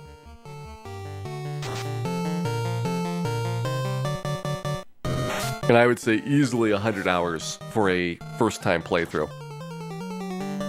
If you're not using a ton of walkthroughs or guides, it'll probably be around there. If you can spoil yourself a little bit, it'll probably drop it down to like 60 or 80 hours, but still a very substantial adventure overall.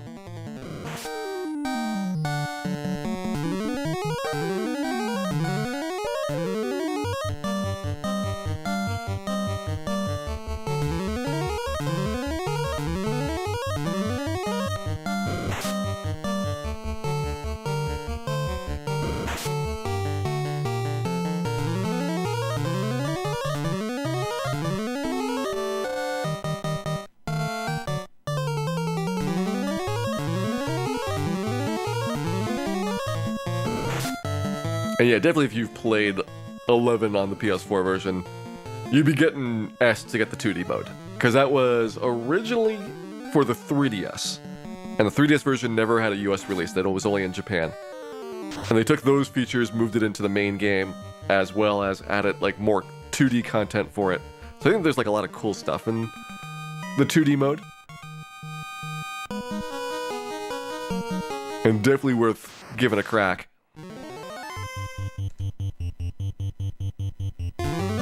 Alright, Carrie, don't rub me this time.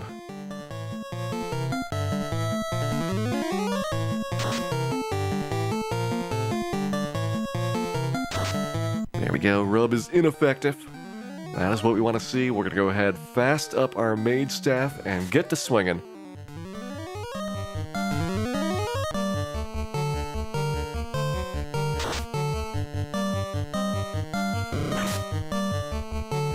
.700 total health, around 12 rounds here. Now I could use Lit 3 or Ice 3, but they wouldn't do that much damage because Carrie's got elemental resistance to fire, ice, and lightning. So I think you do come out ahead in terms of total rounds by using the mage staff here. Kraken, on the other hand, he's only neutral rather than resistant. And so Ice 3 does pretty good damage. Lit 3 do a little bit less, about 20 less per round. And Fire 3 he does resist, so Fire 3 would be basically useless.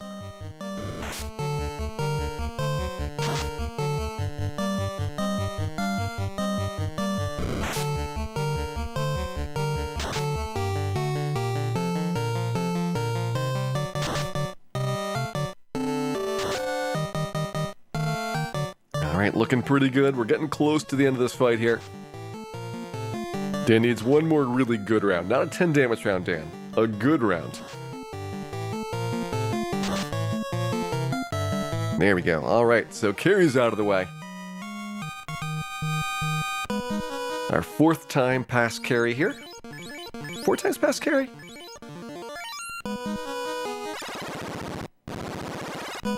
Two purple worm deaths. Yeah, 5th time past Carrie. So we had 2 purple worms and 2 chaos deaths so far.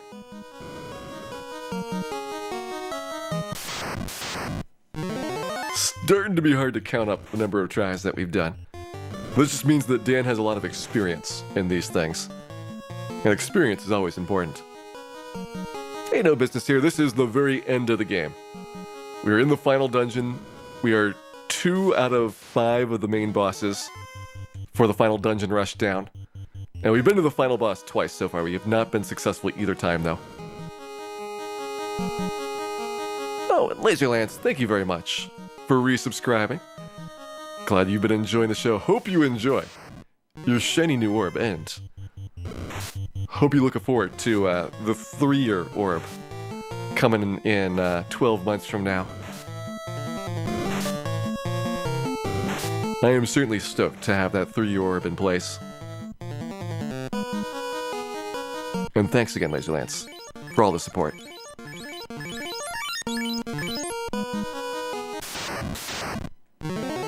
Here we go. It is time to get cracking, and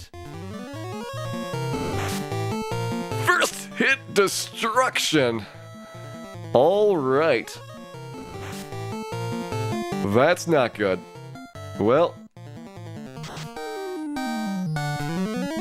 the problem is, I don't think I can outspeed him on heal staffs, and right through it. Right through the defense sword there. Well, we're gonna try again, but give me a chance. Let us get back into our solo Black Mage playthrough. When we last left off, we were getting demolished by Kraken in the Temple of Fiends.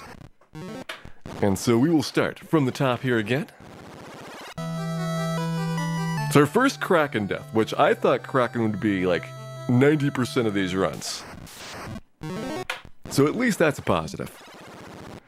So we're up to 2 chaoses, 2 purple worms, a Kraken and a Carry for the stuff downstairs, and then a couple upstairs, particularly Gurmedusas. Those are the surprise one that I was not expecting. I mean, I know I've seen Gurmedusas paralyze in like the marathon runs, but when you got more characters, and the characters have better magic defense, Usually it's not too big of a deal.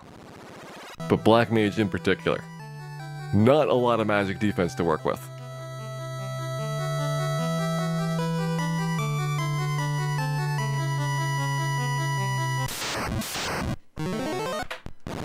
But I guess the good news is we haven't died the Tiamat yet. Tiamat has been 100% success rate so far, as has Phantom and Lich. Although at some point I probably want to try a little bit of a different Lich strategy, which is doing Fire 3s? Fire 3 should be neutral versus Dan. And versus Lich. Actually, Dan's probably going to take quite a lot of Fire 3 damage when you get down to it. Also, Dekar, welcome in. Hope you're having a wonderful weekend here. And if I had Nuke, things would go significantly better in parts, but solo Black Mage does not have Nuke or the Warp Spell, or the Cat Claw for that matter. I know people have definitely asked, where's that Cat Claw? Well, can't use it.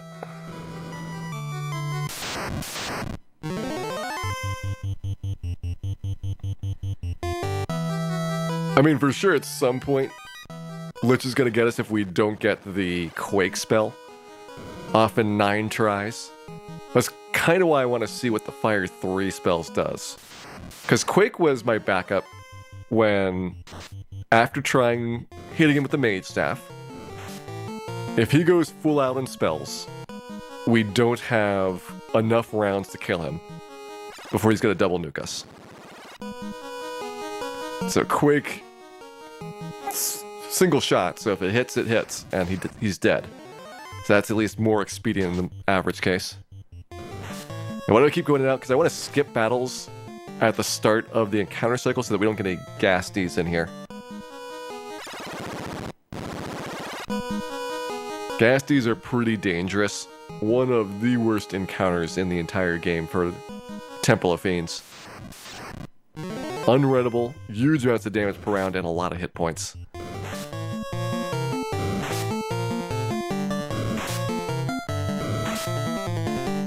Alright, that's a lot of bad men. Those men were very bad, indeed. How much grinding? We are done with grinding. We are at the Temple of Fiends trip. One of many Temple of Fiends trips here so far, in fact. That one might be resetting. I don't know if I want to keep going even if we survive this, because of the number of heal potions it's going to use up.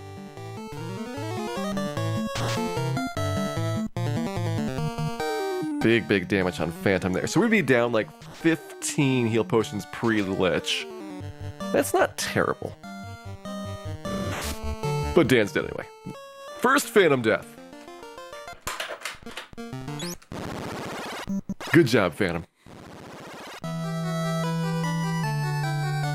He's only got a 25% chance of physical hits, but so does Chaos. Probability is evidently meaningless in Temple of Fiends tonight.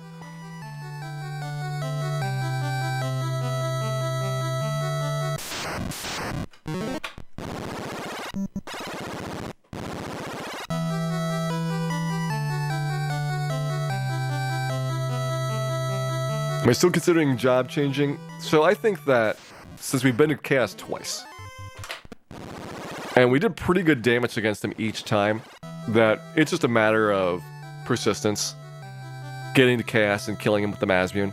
I think it is 100% doable with Black Mage. And obviously it is because people have done it. But specifically my Black Mage, named Dan, I think does still have a chance, despite his unfortunate heritage.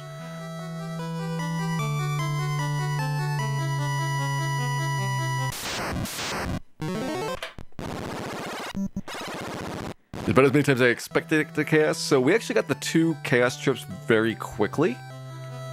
And it's been like 5 or 6 trips since our last Chaos appearance. So, starting it, it was overwhelmingly way easier to Chaos than I was expecting. And now it's getting a little bit balanced out to be like, I was thinking like every 6 trips or so we get to Chaos. And we're still at every like 5 trips right now. It all depends on when we see our next couple of runs, what they do.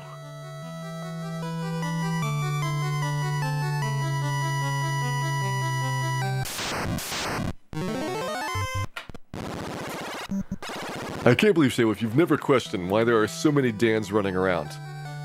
Could it really all be the same Dan? Or perhaps it's an entire family of them living in multiple universes. These are scary things which you keep up late at night, so don't think about them too much.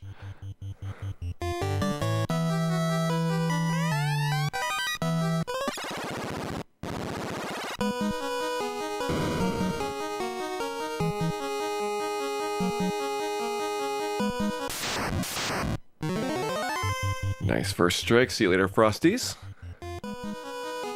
Especially when it first strikes late in the dungeon, but getting them early means that I don't have to think at all about how this stretch is going to go. The Badman fight, probably the most critical of the pre-Phantom ones to have a first strike on, because the Badman can do a lot of damage.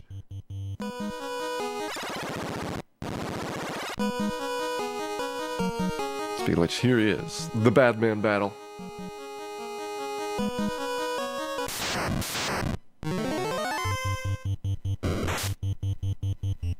I will take a one Badman fight. That is good. That was deliciously awesome. Our best time actually got past Phantom with no damage. This one's our second best so far. 11 damage to Phantom.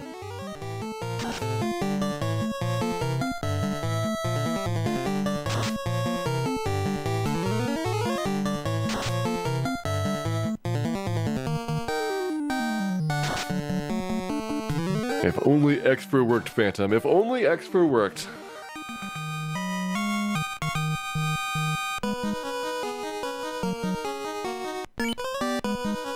And down we go. Let's see what the second half of Upper Temple of Fiends is like. Purple Worm, the one that you spend the most time on thanks to the heal staff action.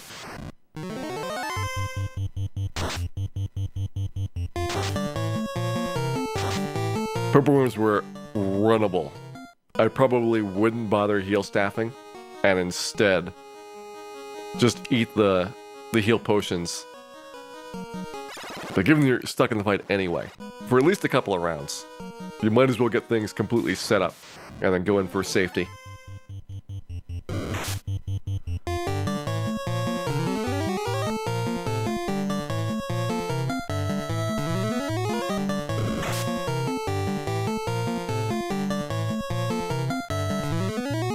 Triple defense there. Let's get fasted up.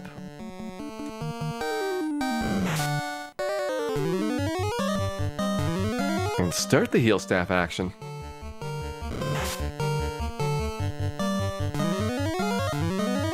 Ultimately saving me 7 heal potions. It doesn't sound like a lot, but when you add it up to the 3 times that you do it, it is roughly the same that you're going to spend on one of the fiends getting healed up.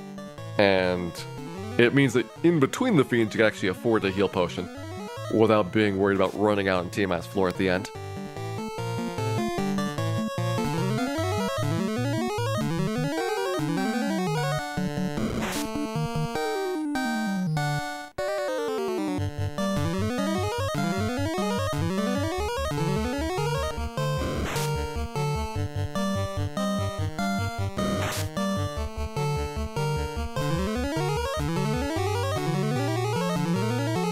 One more heal staff to go.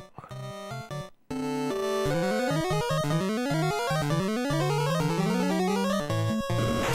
I don't think this fraction's worth bothering at, so we are gonna go smash the Purple Worm there. Only had one Purple Worm one-shot so far, but it is evidently possible with a Fasted Mage staff.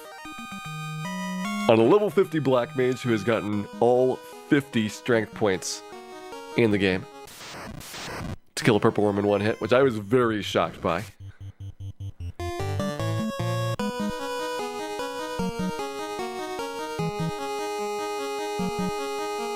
I was expecting a lot of those to be 3 or 4 round fights to kill one of them. And because we can two-shot a Purple Worm, means that the 4 Purple Worm fight on TMS floor, as bad as it's been at times, is way more doable. Because you actually take out some of the other Purple Worms before you're too far into that battle. What other weapon is the Black Mage using? The Mage Staff. Swinging it like a hammer. Dan is paralyzed again. Why are you doing this to me, Medusa? Why are you doing this to me, Dan, is perhaps the better question. It's our third time getting paralyzed by Medusas here. Still paralyzed. Still paralyzed.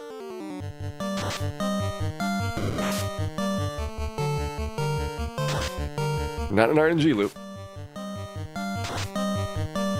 But we're still paralyzed.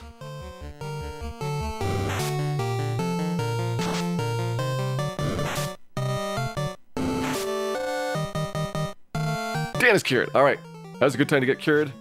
Run away, Dan. Run away. Whew. Alright. So, good thing we did heal staff on Purple Worms, because we just used up all those heal potions on the Medusa battle, which was completely unplanned for. Let's see how Litz goes here. We're still going to use the Quake strats. Got about a 1 in 5 chance of insta-killing him. Worst case has been 9. Best case has been 2. First case, ineffective. Try again, Dan. Try again. Gives us a free round, which is nice. 2 ineffectives.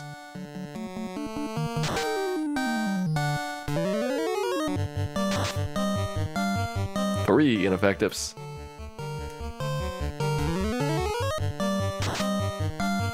4 ineffectives. 2 free rounds, though, that helps.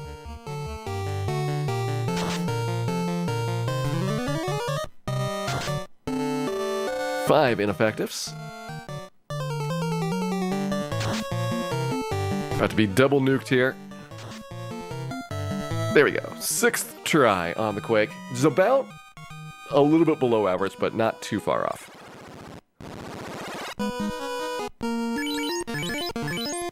A little bit of healing there. We're going to do a lot of our recovery in either the Argite or the Firefight. I think we'll do it Argite because we got the first strike.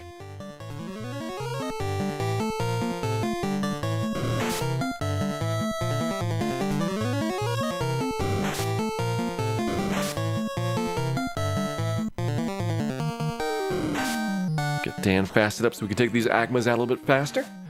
I mean, it makes thematic sense. It's certainly the best, most concise spell description that I think Final Fantasy has to offer. It does exactly what it says.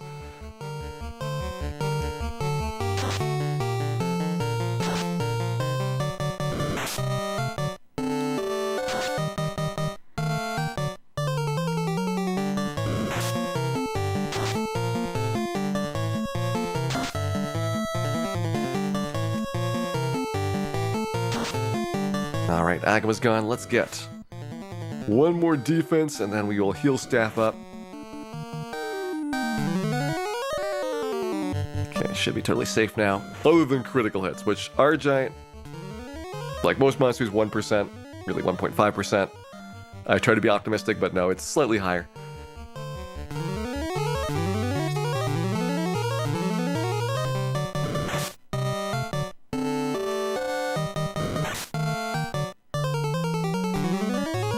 Especially given that we had to do the Medusas and a couple post-lich. I'm probably like 10 heal potions off of where I want to be going into this. And that's been not a problem so far. Like, we've had like 40 heal potions left over at Chaos, like very reasonable amounts that you could argue that one of these I don't even have to do. Like, not even bother doing the heal potion or heal staff grind at like the fires coming up. But I still want to in case we get a bad battle on Tiamat's floor. There's still so many fights there that are really, really scary. Only one of which is Purple Worms.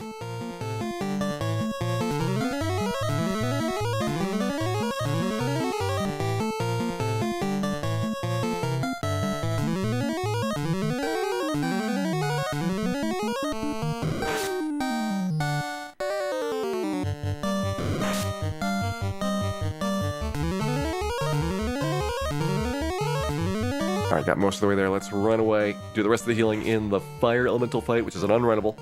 So that one we have no choice on sticking around. And our Giant's mostly to get prepped up post-Lich. we see that fight or this fight being decent in terms of having relatively few enemies that we have to deal with. I do it there just for splitting up the heal staff into 2 pieces rather than doing it in one big go.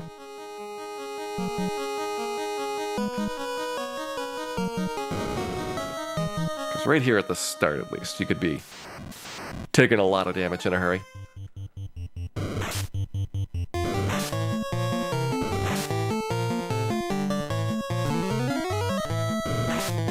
Yeah, 82 damage that round. That was not even any criticals. Good job, Dan. Going last means that you take maximum damage from the fire elementals. But now that he's got 2 defenses up, we're in a pretty good position. 3rd defense puts in a super good position, and we will start whittling these things down so that we can be ready to heal staff up to full and get on to our carry fight, of which we've only died on once. But it was pretty spectacular being rubbed by carry.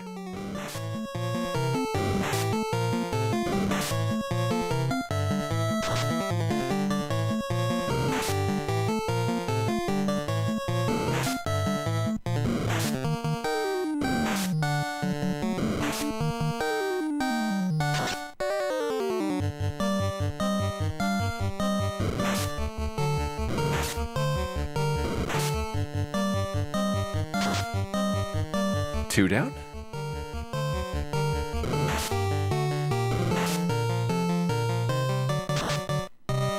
Three down. All right, let's get that heal staff going. This finely handcrafted artisanal heal staff will bring a smile to your face and all of your friends when used in battle. 12 to 23 recovery on each person, except from dead bodies, where it still animates, but gives you no benefits whatsoever. So not nearly as good here in solo challenge land. In the remakes, heal staff will not animate on dead bodies, so it actually is a lot faster. But in the remakes, you have so many other ways of healing that you would never bother with heal staff, in at least any circumstances I can think of. The late remakes, like PSP and I think GBA has it as well. You can get a staff that casts Heal 2 from some of the bonus dungeons, and that one's decent, especially with intelligence boosting your healing. You can get a white mage or a black mage with that heal staff and do pretty respectable healing per round. Does it reanimate dead bodies? Thankfully, no. That would be quite awkward in our single character challenge. Having to murder Ace, Bill, and Cal over and over again in an unending loop of torment. It's bad enough that Dan has an unending loop of torment. I wouldn't want the rest of them to go through it as well. Thieves were good. You're just hallucinating, Shea Wolf. They will have a little bit more attack power at the start than they did before, but they are not good. They are mediocre. Once you're at like level 5 or 10. Certainly I think by level 5, the fighter should be just trouncing them. Because the fighter will have much better access to gear. And even though you don't have the long sword or the silver sword as early, well, you don't have the silver sword as early because you don't get it at Elfland in the remakes anymore. You still have like the short sword, and that alone will put you into a great position relative to the thief.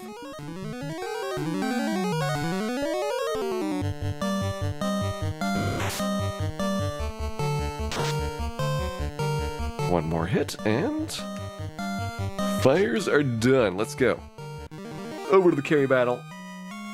See how we do on our carry fight. Again, 1 death on carry so far. Several successes. What will happen this time? Damn it, defense sword. Good start, although carry still hits us for decent damage. 2 defense swords, and fire 3. Alright, we should be in good shape. There's a crit. Okay, we don't want to see crits. Those are bad. There's another crit. Good job, Dan. Good job. So I can't get crit again because Fire 3 does too much damage to survive that. So we're just gonna have to hope that Carrie does not crit us at all for the rest of the fight. 700 hit points to get through. We can do this. Carrie, crit us again! Yeah, it's over. Unless she does physical attacks every round, which I think is pretty unlikely. Or Dan does like 500 damage here. Fire 3 is gonna get us on her next spell. That was devastating, and Dan's doing 6 damage, so I think that Carrie might get her second kill in. Another crit. That is crazy. That's 4 crits. Pretty sure Carrie's in the 1% class of monsters. Very low crit rates there. Also, L-Dog1, welcome in. Hope you're having a wonderful weekend here, and are enjoying watching Dan die repeatedly as we go through the Temple of Fiends.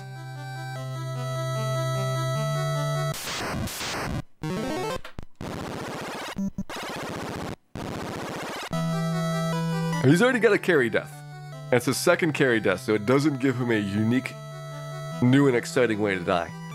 We have died to Phantom, Carry, Gurmedusa, Purple Worm, and Chaos so far. Did we die to Kraken? We probably died to Kraken. Alright, Dondarf Snowbonk. Have a good evening. Hope you enjoyed the show today. And pleasant dreams. If we don't finish tonight, we'll be back at it tomorrow, where I still want to do Black Mage. I really don't want to crumble and go for the Black Wizard at this point. At least not until we hit like the 30-hour mark. It's been a rough night so far. The first couple of trips through here went really well. We got to Chaos twice in the first 3 or 4 tries. And then we've had like 8 tries since then without getting past Kraken.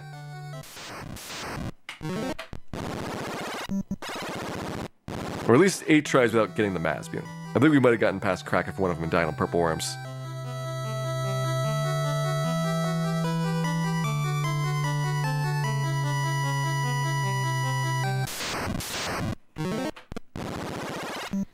Like our very first one in there got to the Purple Worm fight right before the Masbian, which is pretty far in. Second one got to Chaos. Third one I think was Gurmedusa. And the fourth one was another Chaos. So like, I was worried that I would be finishing this in like 2 hours. To be like, no problem at Temple of Fiends, but at least it has been closer to my expectations for what this trip would be like. Actually, it's been slightly better. I was not expecting Chaoses to go as well as they did. So that's at least a positive there. And Laser2, welcome in. Hope you're having a wonderful weekend here. What am I doing right now? So I'm just skipping encounters to get better fights for the rest of the Temple of Fiends. There's a lot of things that you don't want to see here. Biggest of which coming up is the gas dragons on the next floor. And so I won't get them. I'm going to get, after this battle, Badmen. And that'll be the only fight upstairs there. Get another Chimera fight on the way back down, and then we'll have our first Purple Worm battle after that.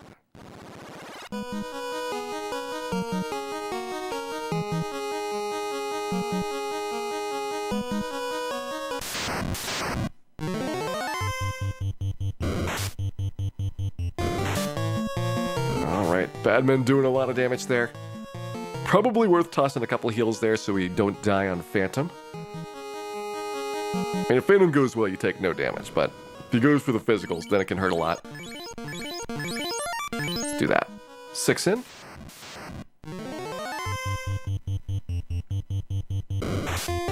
Oh, that's the biggest physical I've ever seen on him.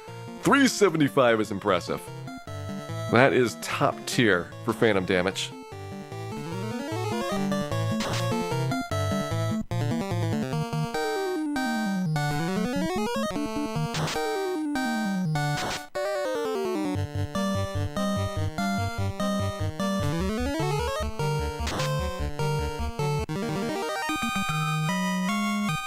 Alright, we are past Phantom. Let's go ahead and pop the loot.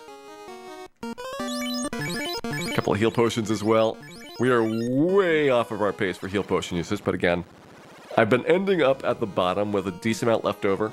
So as long as we are doing our purple worm and our flame grinds appropriately, then I should be able to make it through with this amount. So toss a couple more on there.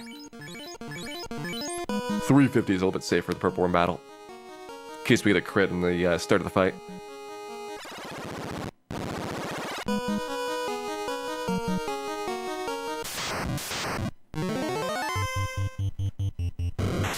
Especially with 2 purple worms, I'm glad I threw the extra health on.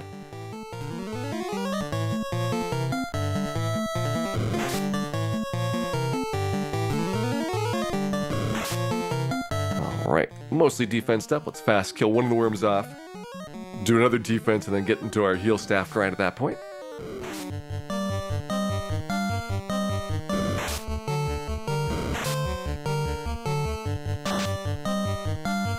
Nice, pretty good damage there. Top purple worm should go down this round.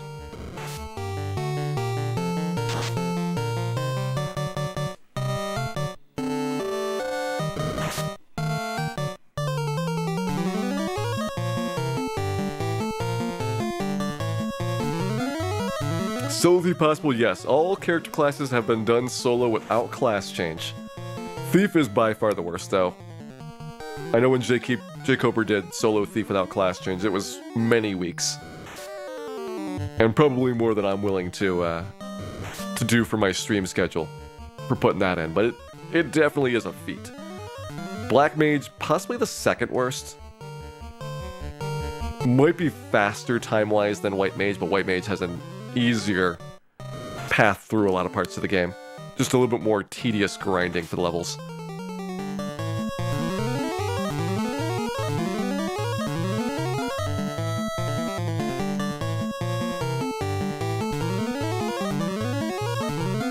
What am I aiming for? 30 hours was my estimate when I started this for solo Black Mage.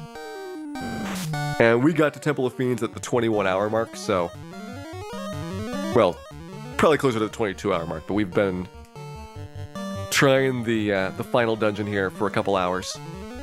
And if ever I feel like I'm going to not have fun with it, I can always class change to a Black Wizard, which would be much, much easier to finish the game with, since you'd have Nuke and you'd be able to get the Mazmune out and save the game with it, which makes the Fiend fights much simpler.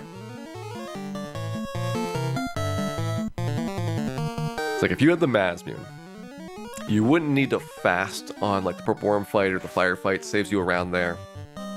You'd be able to pretty much guarantee that Lich goes down prior to the second nuke. Carry would not be really much of a problem unless she gets very, very fast kills. Kraken could still be pretty bad, but it all comes down to like that first round of, do you get the defense sword off first, or does Kraken physically attack? So you have like a 1 in 3 chance of a bad Kraken.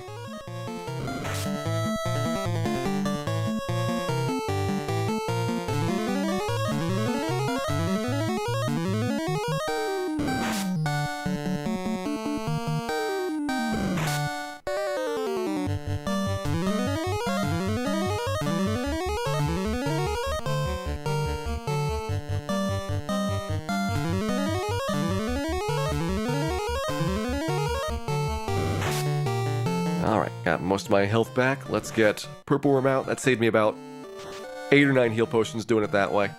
Which again doesn't sound like a lot, but you do it a couple times throughout here. It's enough to make a difference to get down to the bottom.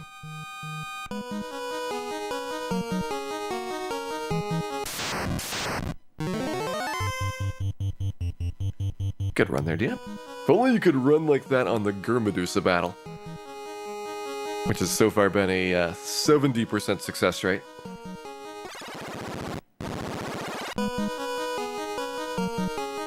Medusa is significantly more frequent killer than I thought it would be.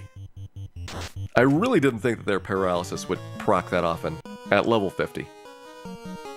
And certainly for like the black belt it was no big deal. For fighter and red mage I guess we got relatively lucky and the rest of the dungeon was much easier.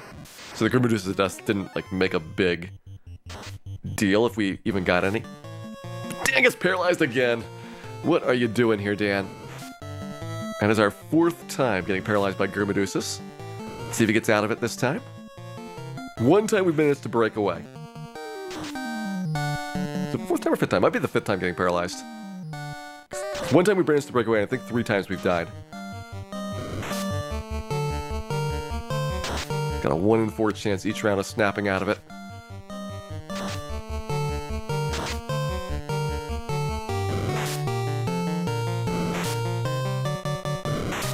This would be a great time to snap out of it, Dan, and cured. Good idea. Of course he goes last. Why would he not go last? But all Medusas went with Glance, which is a mostly safe skill there. We have been glanced through a ribbon once so far. Just like we've been rubbed through a ribbon once. It was enough to get us to the Lich battle. Let's see if we can Quake him. Nuke 350. That's a really big roll on the nuke. We did not want to see that right there, but first try on the Quake. Don't have to worry too much about whether that's going to work or not. It's our first try Quake. Worst case has been 9 tries so far.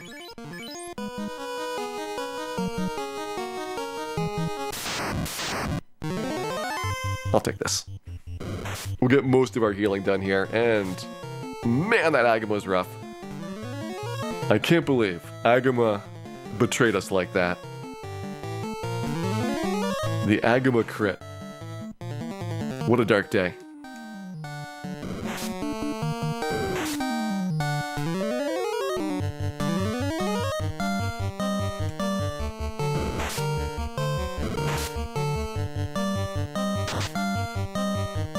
Alright, Agama, you're dying for that. And we'll switch over to, she used to do one more defense sword and then heal staff up. Just to be totally safe.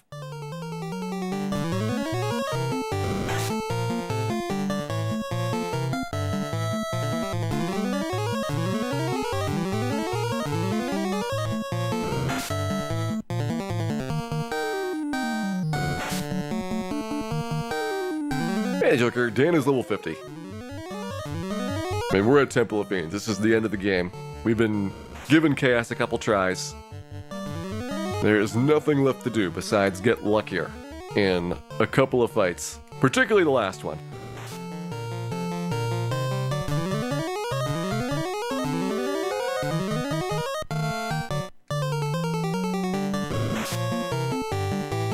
And TV's Brent, have a good night there. Hope you enjoyed the show today, and pleasant dreams. Throw more Dan at him. I only have so much Dan to give. There is only so much Dan to go around, thankfully.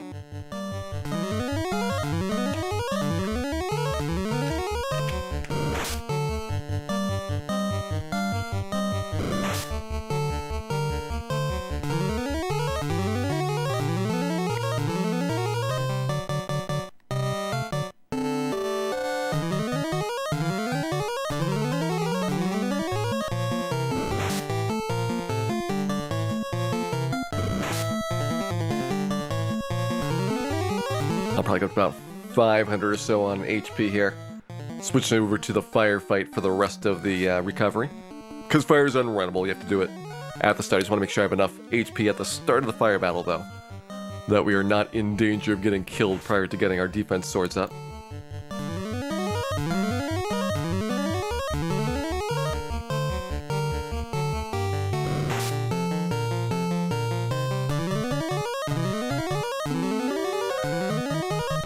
Alright, looks good to me. See you later, R-Giant. You were helpful. Is the Giant missing? Yes, I've got the defense sword on, which other than critical hits gives me perfect evasion. And so we'll see at the start of the fight we get hit pretty often, but once we have one defense sword on, it drops significantly. With 2 defense swords, it drops a lot, and with 3 defense swords, it's perfect. Again, though, crits don't check your evasion score at all, so those you still have to worry about.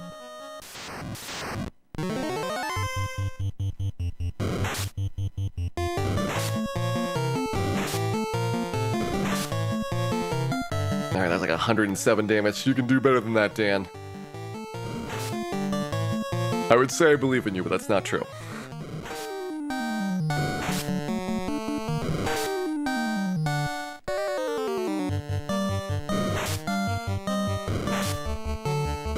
How far in the game is? We've been to the final boss twice.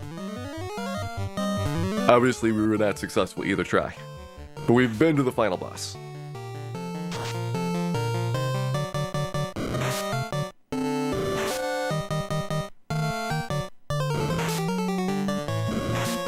Are we beating the fire to death with a stick? With a fire stick, in fact. It is the most thematically appropriate weapon we could come up with. Mage Staff does pretty good damage, with a fast at level 50 Black Mage that has perfect strength growth over all 50 of those levels. By good, I mean it's like at the low end of what any other character class would be doing. But it's at least something.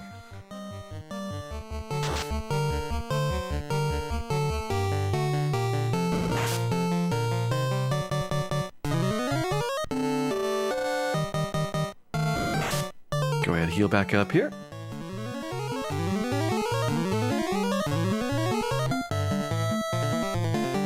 I think this is the better fight to do the bulk of the heal staffing on, because our giant has like 150 damage for its crits. Same percentage chance between our giant and fire, but our giant just does more every time it happens. And so in the rare case that you do get crit, it would set you back more rounds. Yeah, the different one. Yeah, we get Masbian on the way to Tiamat. So far, both times that we've gotten the Masbian, we've been able to get to Chaos. So Tiamat has no kills as of yet. Although not nearly as many tries as some of these earlier choke points in the game. And we've had 2 times that we died like steps in front of the Masbian, because there's a Purple Worm battle right before you get there, which would be really nice if you had the Purple Worms right after you got there, but it does not work out in Dan's favor.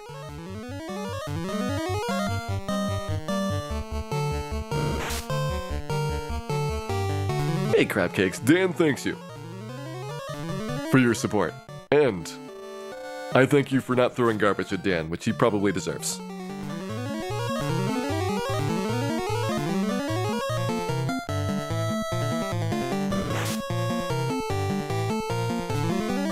No more heal potions. I need to conserve the heal potions for the bottom half of the dungeon. So top half we try to use as few as possible. And then I need to heal after Carrie, Kraken, Tiamat, as well as some of the fights on Kraken and Tiamat's floor. Because once we're past this point, this is the last battle I can realistically do the heal staff on. And anything from here on out, we would have a very hard time kind of isolating a final attacker on. That would be safe to do it.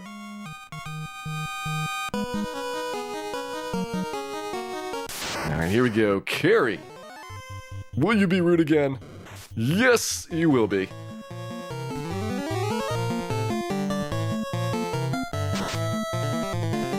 It's 613 Dan's max, yes. Which is 145 or so HP more than an average Black Mage. But I wish it was higher.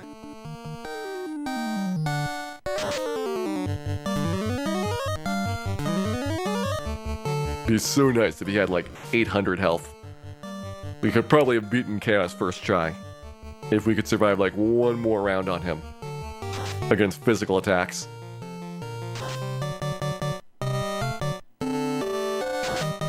No! Dan has been rubbed twice.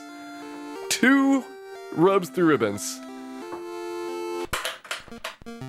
Why are you doing this to me, Dan? Why are you doing this? I'll say, Reg, welcome in. Hope you're having a wonderful weekend here.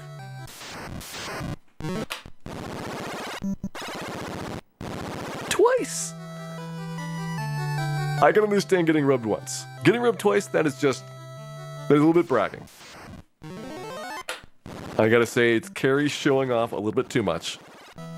And I don't think it's called for.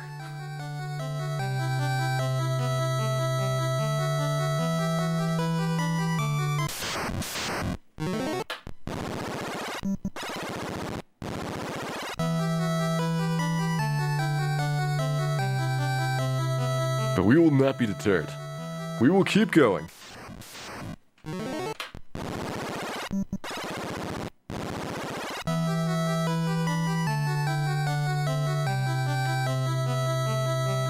nice, Red. Splatterhouse 2 is a super fun game. I have not played the arcade Splatterhouses, but the console home ports are really nice. Maybe a little bit obtuse at times. You have like secret passageways, which are better paths through the game, but I think if you have a little bit of hints about how to do some rooms, it's a pretty good adventure.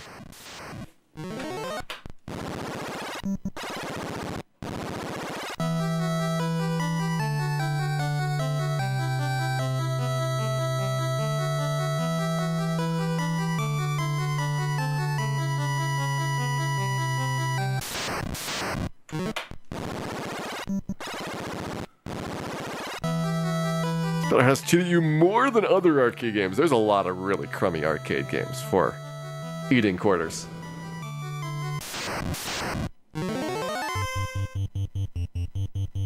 I think in general, arcade games really are a lot of nostalgia involved for people that grew up playing them.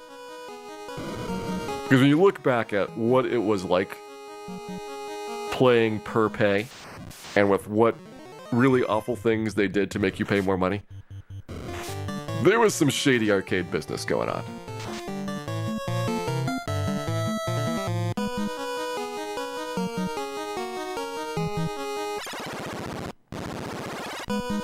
Is getting rogue twice like 1 in 10,000?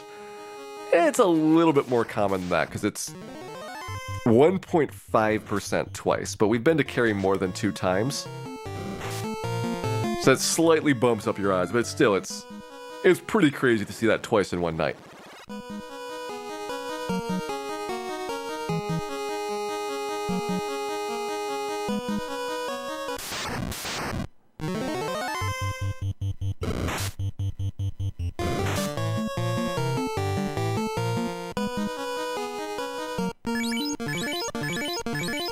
Gonna have to toss a couple of heal potions there. I'm okay with using like 4s and 5s. I just don't want to have to go through like a stack of 20 on the way down.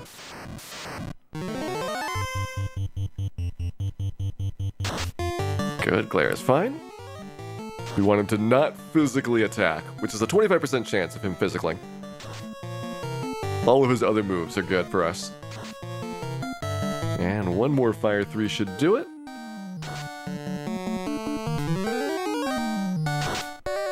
There we go. Alright. Only 1 Phantom Dust so far. That's at least been reasonably successful.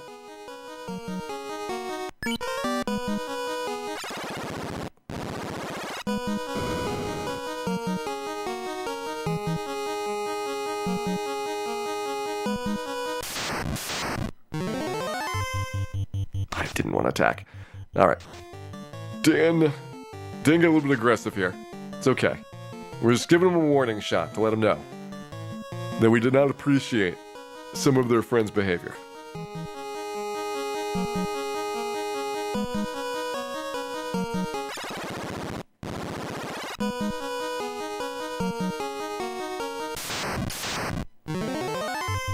Hello, Purple Orbs. See how quickly Dan can get defensed up and start taking these worms down. 1 worm needs to go right away so that we have only 1 chance at criticals per turn. That's what I get 2 defenses up for, then the fast, and then swing away. We're not quite at perfect dodge, though. We're very, very close to it. So I'll do a 3rd defense sword before I start the real heal staffing. Ah, crit for 95. Oh, and 175 back-to-back crits on the Purple Worms. That is impressive.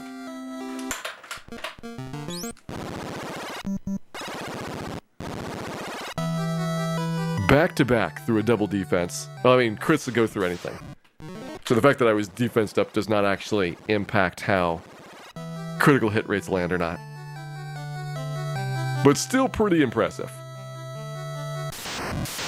I think that's actually our 2nd time tonight with back-to-back Purple Worm crits. Because one of the times that we died to the Tiamat Purple Worms, The last worm left did back-to-backs.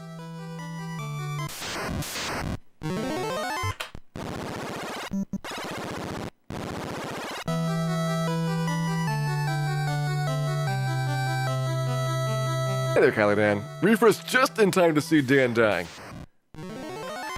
I will say that's a pretty common occurrence on this stream, so... You both got fortunate and unfortunate at the same time. Hey there, Time Maverick. Welcome in. Hope you're having a good weekend here.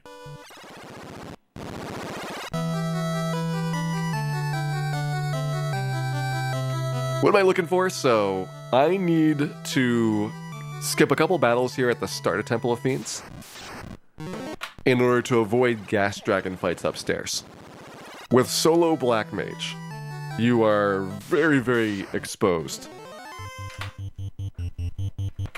anytime that you're going to have an encounter.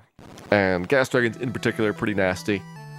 It does mean that I get slightly worse setup downstairs as a result, but still pretty good battles throughout most of the bottom half of the temple.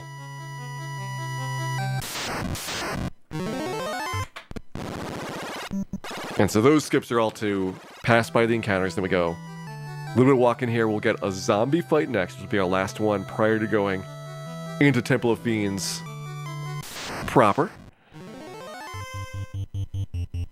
And now we're going to head into the Black Orb there. 2,000 years into the past we go. Where we end up, only Dan's dead body will provide us the clues. Thief even worse? Yes, Thief is probably the only one worse than this. Well, the way I've been thinking about it is, White Mage is better at finishing the game. But White Mage has a much more boring and tedious stretch of grinding, because you've got healing spells, you can stay alive a lot more easily, but you have way less damage output. And so until you get, like, the Zeus Gauntlet and the Mage Staff and stuff like that, the White Mage is going to be super slow for killing things. But the neat thing is you have all kinds of cool stuff you can do for the bosses, so those go much better and more quickly. You can probably get to all the cool items faster as a result, but the actual grinding is very tedious.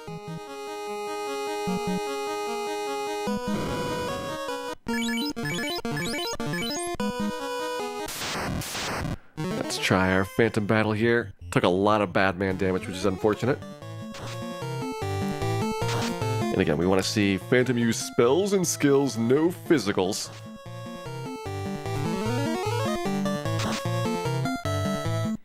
Only 174 damage so far. We're on the light end. We need some big fire 3s here, Dan. Alright, one more should get him. This will be a 4-round Phantom instead of a 3-round like we want to see. But if Dan rolls good, we can get him, and 214 is great. 214 is fine.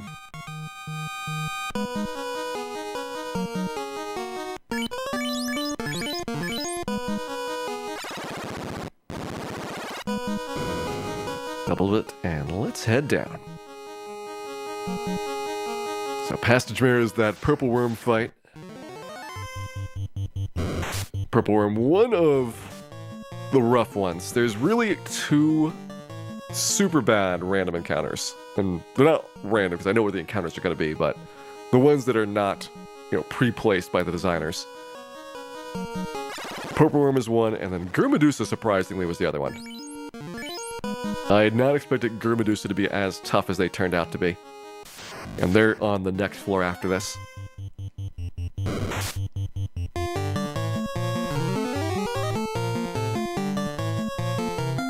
But nice, Reg.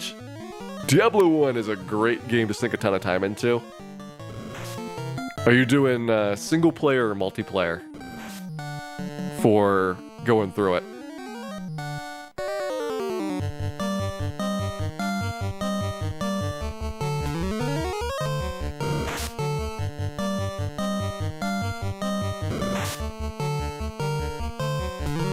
They both kind of have advantages, because single player, you get a whole bunch of unique quest items, guaranteed. Whereas multiplayer, you can repeat levels and dungeons, and you can grind as much as you need to. So depending on your play style, might make things a lot easier in the single player campaign. Okay, single player. Yeah, I don't think you can actually max out in any sense on single player because the monsters are limited, but if you clear out everything that you can reasonably do, then you're pretty good shape by the end of the game.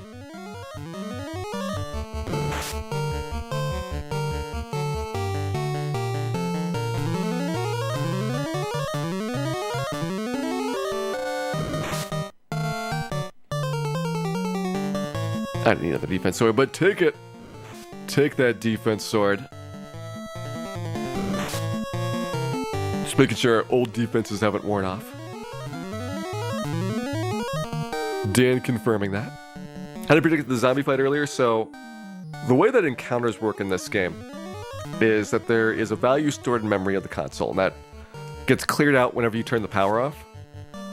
So if you know exactly where you walk, how many steps you take, what zone you're standing in, you can predict what the encounters are going to be. And there's a limited predictive ability. Like, the next battle I'm going to get is Frost Dragons. Could be 3 Frost Dragons, could be 4, I don't know. 50% chance of either of those outcomes happening. But I know the next battle is going to be Frost Dragons when I walk a little bit to the left.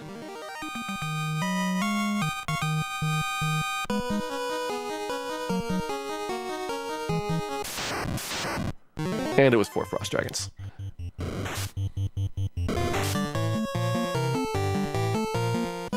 So by doing that, you can actually plan your route all the way through this game when you're doing speedruns. And I'm using that for solo Black Mage here because I want to avoid certain encounters that I know are bad. And again, unfortunately, we can't avoid all the bad encounters because there's just too many things to deal with. But we can at least reduce them down to a more reasonable number. These next one, Gru Medusas. We've had 4 times that we've died against them. This is kind of unpleasant. I was not expecting these to be as hard as they were, but they are pretty tough to get rid of without introducing worse fights instead. Oh, and there's 7. Please, Dan, run away. Run away, Dan.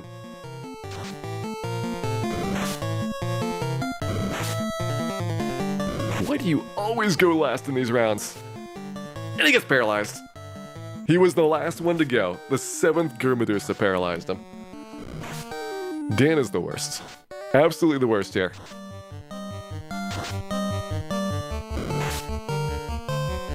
Alright, Dan's up. Again, he went 7th, or 8th in the round, which is impressive. Like, how do you lose in a random turn order draw against 7 other people twice in a row? Like, that takes serious skill to be that bad. But we're past the Gurmedusas. On to the Lich fight here. We will try to get Lich killed with Quake. Oops, I guess we're gonna do Fire 3 strats instead. Let's see how much damage Fire 3 does. 65. This is not great. But I think we'll do this now that we have started up. We need to get to 500 damage. And we're gonna hope that we don't get double nuked here. Quake's got a 1 in 5 to 1 in 6 chance of an insta-kill. So you can do decently on it. But it's not super consistent. 57 there. Alright. Got one more Fire 3. We'll switch to the Lit 3s after this. I think Lit 3 might have been a better choice in terms of damage, because it's a slightly more powerful base damage spell, and he should be neutral to it.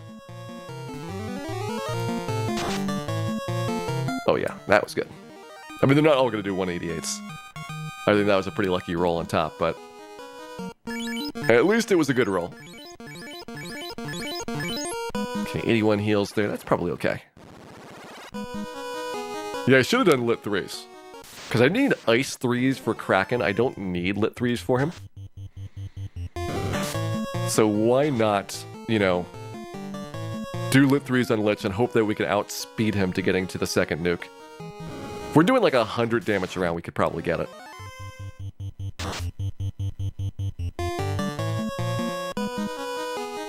Does XXX go through the death resist if you're under the HP threshold? No.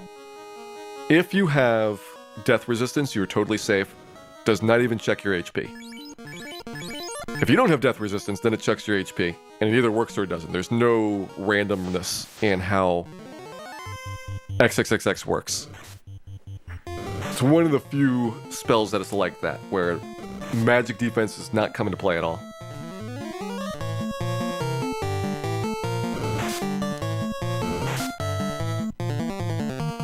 Gonna brack the Kraken now. We will kill him with Ice 3. Takes about 9 casts to do it, so you need to get lucky that at the start of the fight you don't get demolished by him. So it's like, hope that the first 2 rounds he does not physical you for too much damage.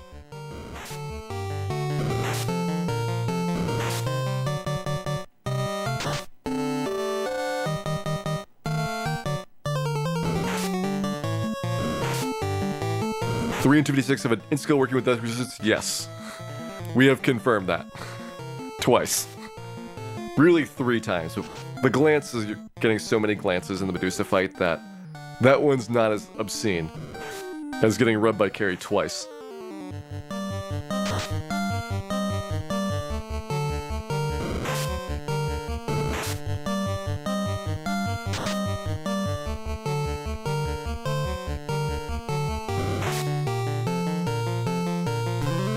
We fought Wormek, we are not fighting Wormek with a Black Mage, Akatronkowski.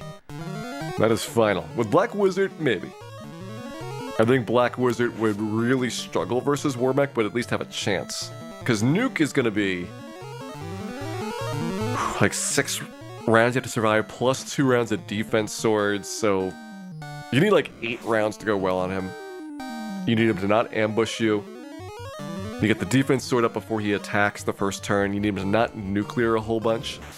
Like 2 nuclears is potentially able to kill you. More like 3 nuclears to kill you, but worst case is 2. And he's got a 1 in 4 chance of nuclearing every round, so it's like, it's basically chaos.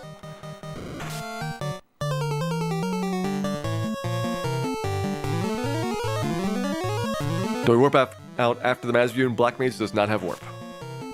We've been to Chaos twice, and we didn't succeed either time, obviously, but there's no way out. It is a one-way trip down, get the Maz View and kill the Fiends, and try and win. I didn't do enough heal staffs, but we'll see how this goes. Means I'm going to be down some heal potions here at the start. Already at 71 pre-carry.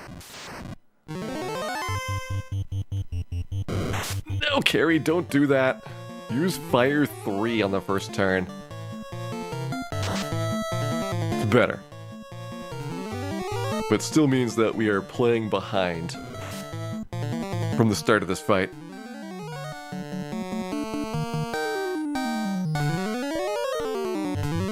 Yeah, if this was any of the remakes, we could have Temper or Saber, and it would totally change these. Like, 1 or 2 Tempers, and this fight gets significantly faster, as does Kraken. Tiamat, you probably don't really need to Temper, because Fast at Mazvian was killing her in 3 rounds, and that seems good enough.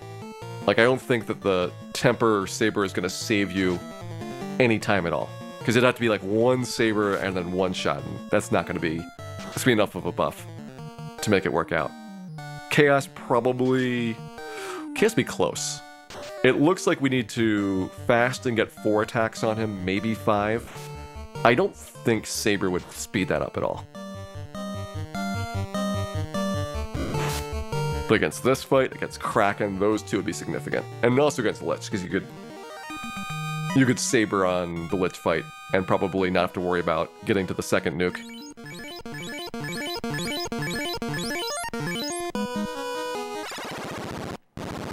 Yeah, we're past carry again. Only 1 death on Kraken so far. Only. I expected more there. 2 on Purple Worms and 2 on Chaos from things that are the rest of the way through this. Thankfully, no deaths on Sorcerers yet. I have to actually do a Sorcerer fight. And there's a very high chance that they run, but it's not guaranteed. 1 did actually attack me.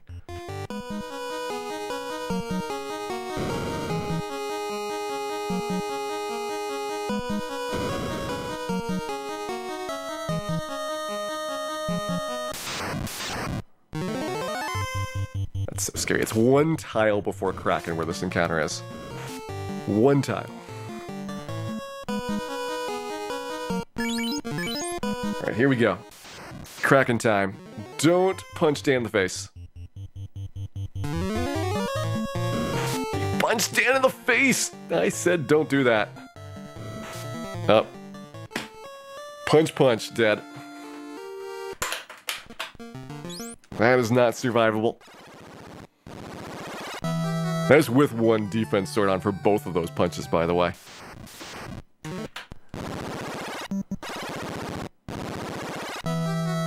So 2 Kraken hits. First one did have a critical in it, but each one of his attacks will independently roll criticals.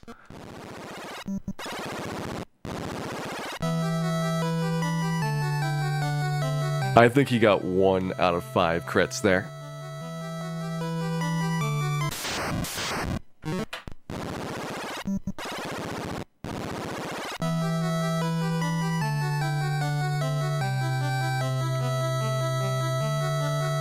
And yes, we will keep at it. I'll probably do like 2 more tries tonight.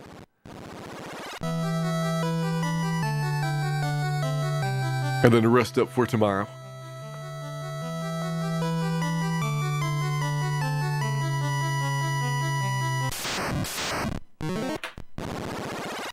But I would love if one of these 2 tries was the one that got us to the end. How many encounters do I burn? 8. Technically 9 because I got the zombies. But I set it up so the zombie fight is right in front of the orb.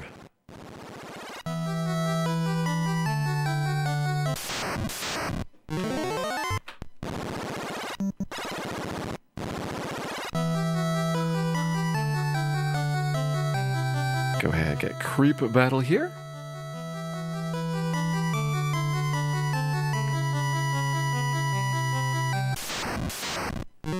Alright, let's go.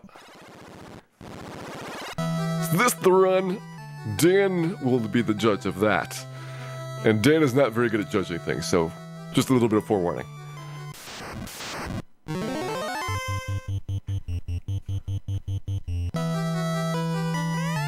I definitely feel like we can get another past Kraken today. I think that is doable. I think we could win today. I think that we started off so well. We had 2 out of 3 to chaos at the beginning. And it turns out we were a little bit over-optimistic about our success rate getting down to the bottom based on those early couple of runs. But now that we have seen that we got a little bit lucky. I knew I was lucky on Kraken. Kraken was previously, like the first couple of times we went past him, like super friendly. And then that stopped. That has stopped since then.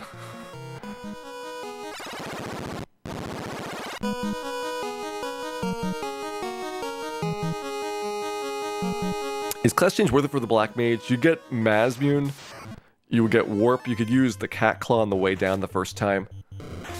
Which would certainly help on all these fights where I have physical attacks to do. That's basically the carry fight for the most part, but you could probably realistically Cat Claw Lich instead of having to use Quake or things on him.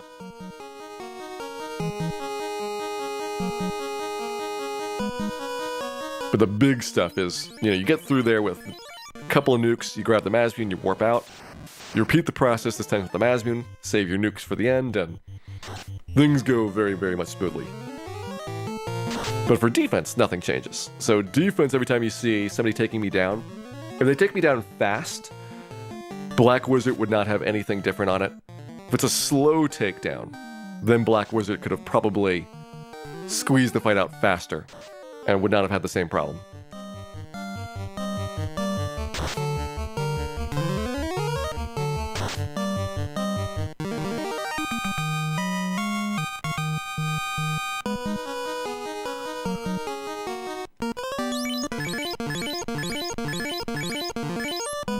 Drop a couple of heals there. So a full heal is basically 21 heal potions, and I definitely can't afford to do that very often. I've been super conservative with heals up to this point. But at some stage of this, I can start thinking about relaxing a little bit on the way down to see if things go better. What level is the Black Mage? Level 50, which is the level cap for the game. If you could go higher than level 50, things would get so much easier. But the level cap really holds you back. You're at well under maximum HP. Your damage is not quite good enough without the Masmune to do any real serious work here. But the run chance is really good because there's a glitch in Final Fantasy for how it computes the run check. Running is totally busted in this game. And so as a result, around level 15, you're almost perfect already. And pretty much it flat from like level 15 to 50, but you got like a 95% plus chance of running. Now what I don't know is how, with dead character versus more levels, it affects the odds. Like 95% would be like in a speed run, where you're level 18, but the character below 2 steps below you is living. The character's dead, it hurts your run chance, but we have more stat bonuses, and so that helps our run chance. I don't know which of the factors cancels out more, but I would say we're still somewhere in the 90s.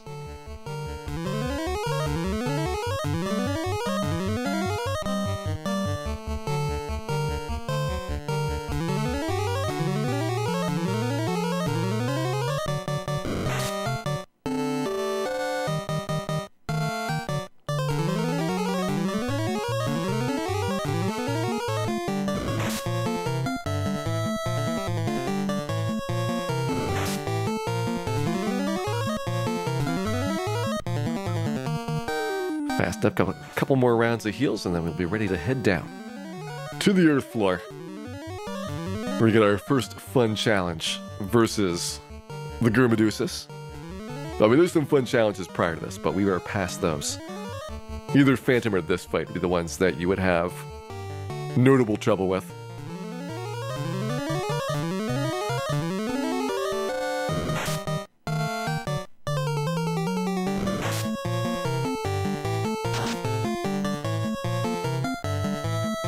I still can't get over the fact that Dan is doing like 350 damage to like late game monsters with that staff. It is ridiculous what the Black Mage can do with perfect strength.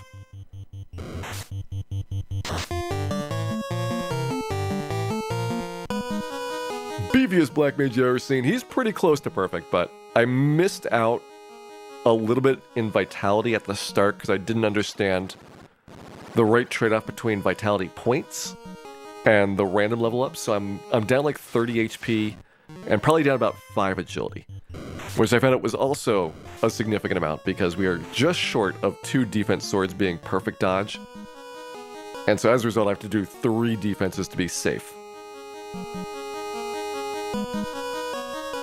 And both of those could have been better. But now I know. And knowing is running away from Medusas, because you never want to fight those things.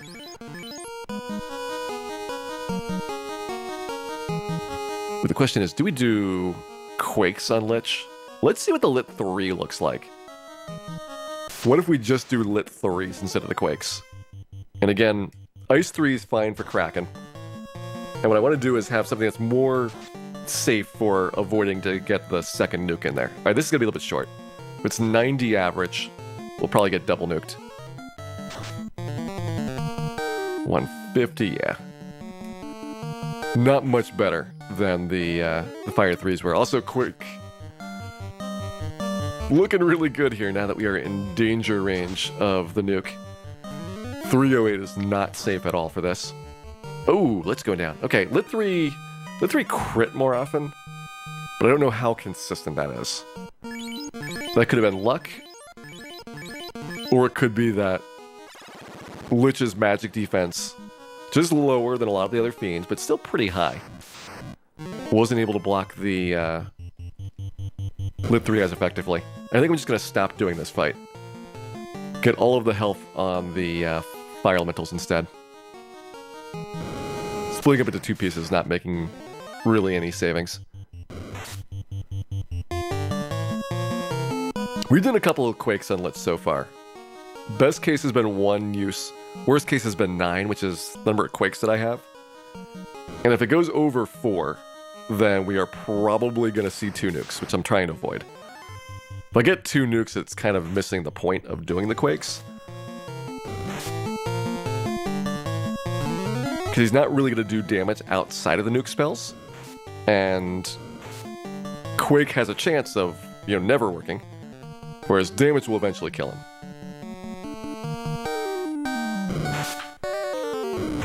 So if we get Quake in the first 4 rounds, I feel like I come out ahead. We're probably not going to damage kill him in 4 rounds. And so we save the nuke, which we have gotten a first try, a second try, 2 third tries. I think those are the ones that are better than 4. But then we've also had a 5th try, and a 9th try, and a 6th try, I think.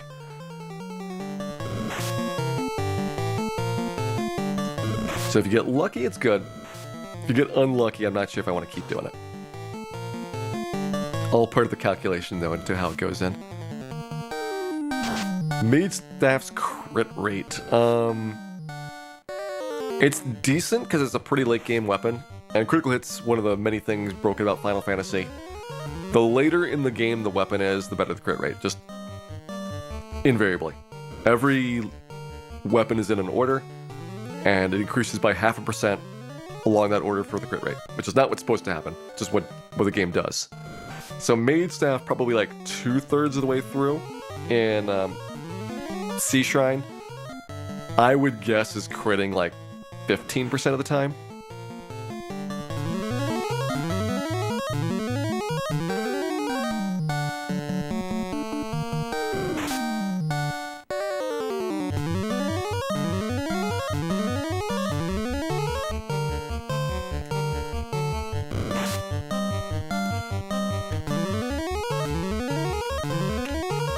I still assert, if KS had done anything like he should have, especially if he used crack, then we probably would have been done like 3 hours ago. But no, he had to get funny.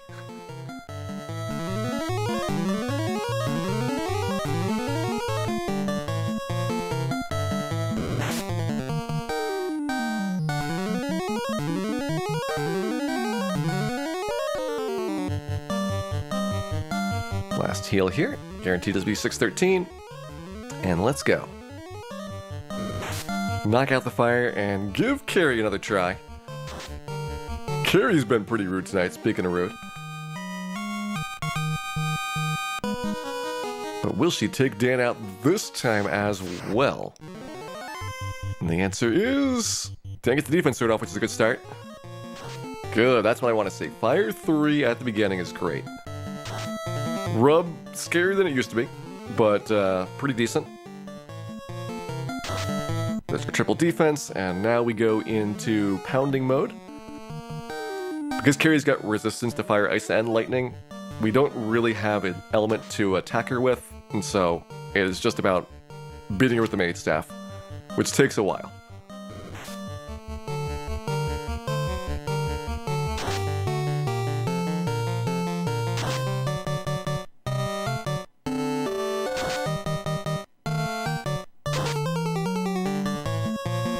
These are really good rolls as well. We're already at 400 damage. 700 total health here, so we're getting close. Let's call it a little bit under 500. Just barely under 700, so this next hit should do it.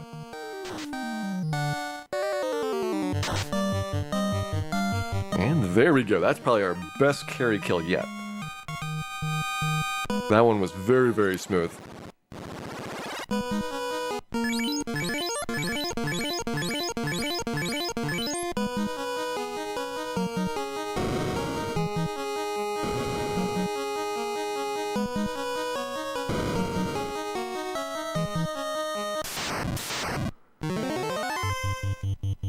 Okay, cracking the floor time. This is where things get extra exciting. They're not continuously butt clenching, unlike Tiamat's floor, but it's still starting to feel a little bit.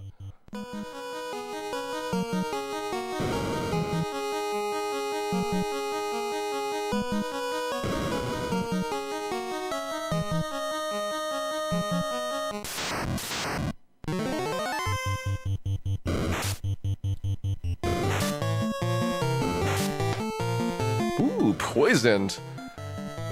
Exotic. First time we've seen that in a long time.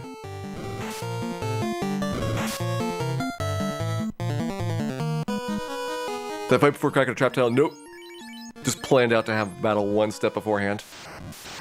And Dan, will you survive the first round? Get the defense sword up, that's great. Let's see a lit too. Oh, that's good, that's good. Come on, Dan, defense sword. Yes. Ink, that is a great one. One more here. Now, criticals still go through, so we can survive 2 criticals. We cannot survive 3, even though it looks like we might be able to, because the lit 2s are going to slowly whittle us down.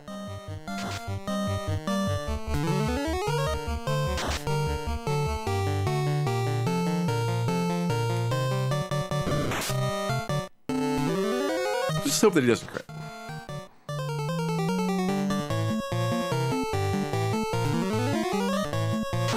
He has lit 2 and ink for his non-attack rounds. Non-physical attack rounds, that is.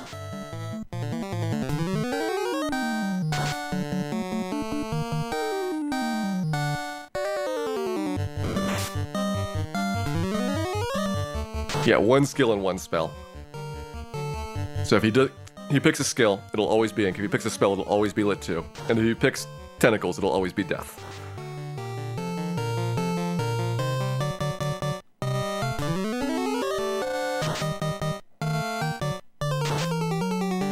This one might do it. 9 iced 3s has been sufficient in the past. It'll certainly be really close. I've been just saying, get all the iced 3s off, and use some lit 3s if we need to.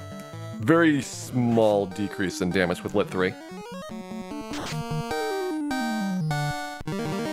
Kraken's down. Not done with the hard stuff yet. Just one of the many hard things. We have purple worms on Tiamat's floor. This has been a pretty dangerous fight in the past. 3 or 4 purple worms. It has always been quads for us, but we were hoping for 3s.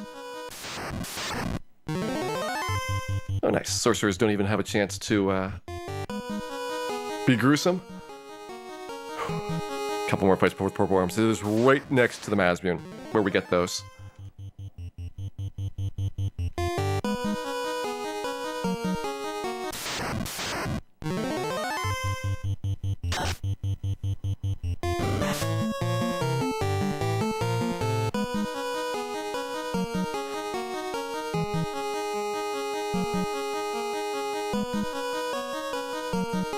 And Dan gets 3 purple worms. That is an improvement. They're still very scary.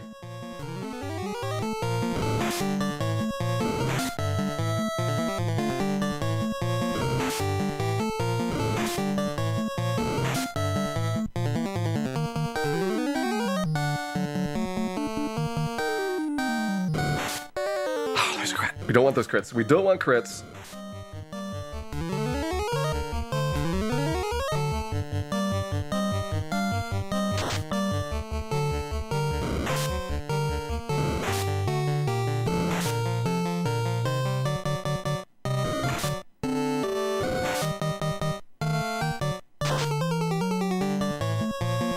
One purple worm's down.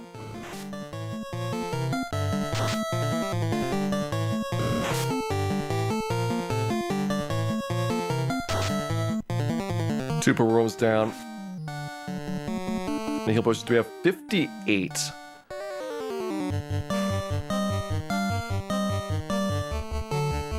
I don't think we want a heal staff here. Oh, I want a heal staff.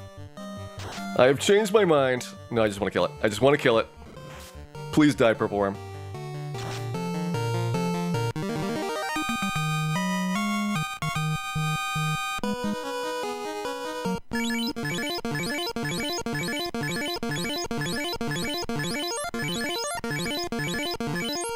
$45 heal potions to go. There's the Masmune. Now, we have some fun fights. Hopefully we don't take too much damage during these.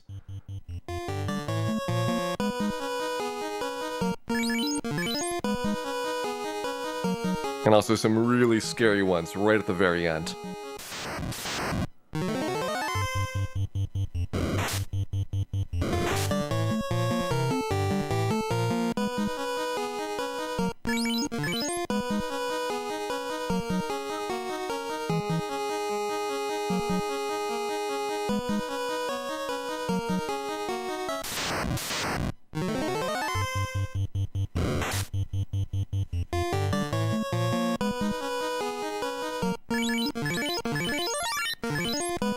Alright, 40 heal potions to go. Should be in good shape. Yeah, it's 2 full heals from this point, which... If we need 2 full heals, something pretty terrible has happened. Don't dazzle, man. Don't dazzle, there we go. Alright, there's the first of the paralyzing fights. That's why those are scary. We have Tiamat next, and then we have 1 paralyzing fight to go. Didn't get banged. Good start.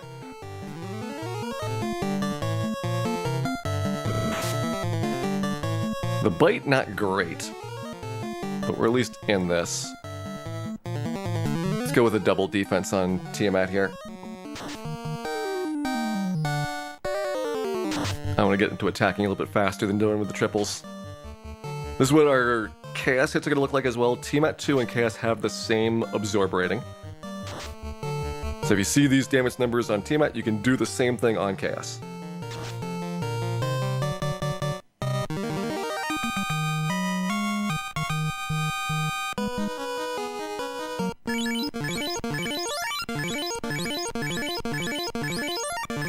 Last encounter prior to Chaos. Whizvamp and Zombie D. Very scary.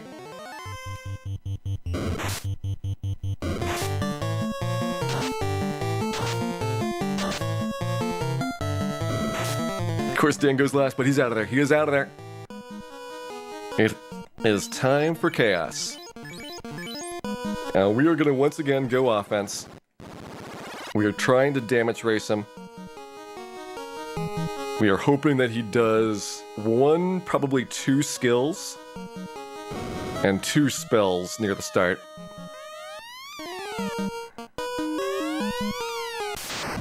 Let's go. There's 1 spell.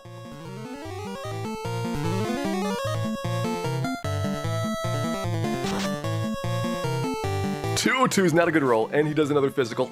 That is not what we want to see. Oh, we're in a damage loop. Ugh. That hurts a lot. We got damage looped another time.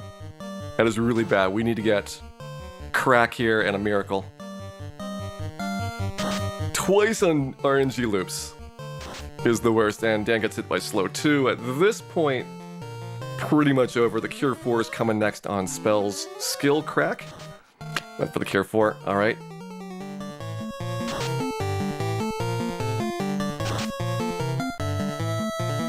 We need the crack to come up. And nope. Chaos says no. Try again. 3 times to Chaos. I guess I'm just gonna have to, like, hope that we don't get RNG looped. It was a different RNG loop as well. Because I don't think we were doing 202 the first time that I saw the loop. We had a 527 on the first RNG loop overall. What are the odds of a loop in a fight? I mean, we've seen 2 loops on Chaos, but it's really hard to predict what the odds are like. Yeah, if we were RNG looped on a good setup, but I'd have to double defense and then loop him. And by doing the 2 defenses, the problem is he's so much closer to Cure 4 at that point. And I don't think that we can survive going down that path. I think we need to get him to see skills. Like, he has not done a single skill so far, which is very unusual. His first skill, Crack, is free. Inferno is a little bit more damage than Fire 3, but not anything outrageous. And it's Swirl and Tornado where things get overall kind of bad, but still probably less damage than a physical attack would do. So if he just went all skills, then I think we would actually be successful. Like, I don't think that 6 skills would kill us. Might be close.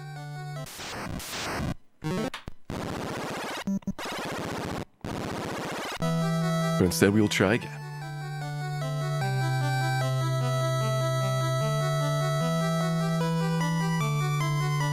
This is definitely giving me more and more optimism for Black Mage, though. Like, just the odds that you have going in there. At some point, you have to get a good chaos fight. And we just need to crank out chaos trips until we get that to happen. Hey there, zombie. 1 experience point for our troubles. Dan fell for the same attack twice. It is also possible that that was the outcome there.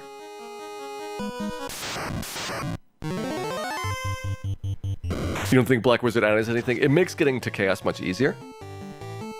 So if we have, like, I don't know, 1 in 6 chance on Chaos, let's say, and we get to Chaos 50% of the time, it's a lot better than this, where we have like a 1 in 4 chance of getting to Chaos, or 1 in 5.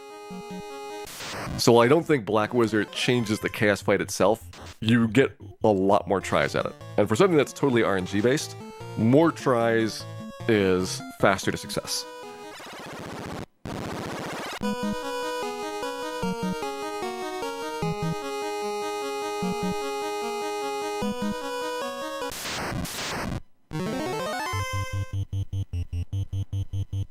See you later, Batman.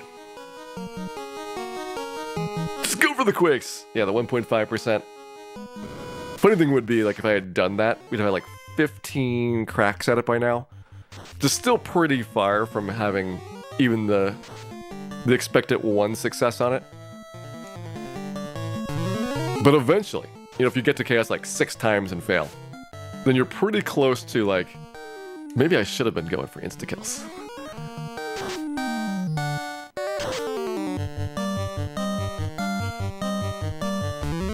"15 cracks and yet not a single crack has been used." That is my biggest complaint from him. If he had been doing crack, oh boy, would our lives been better.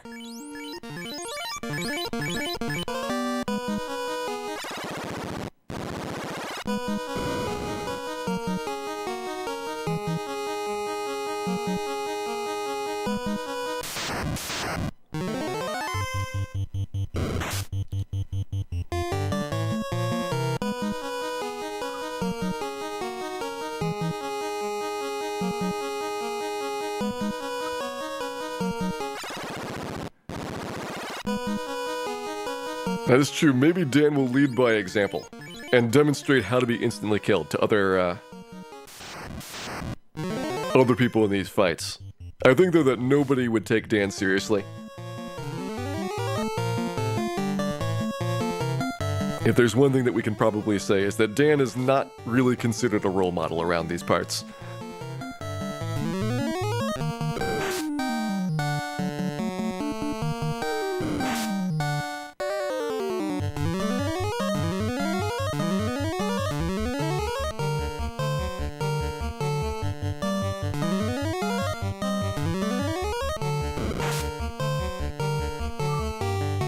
Well, we still have the relatively pleasant news that Tiamat has yet to kill us. Kraken has killed us, Carrie has killed us, Chaos has killed us a bunch.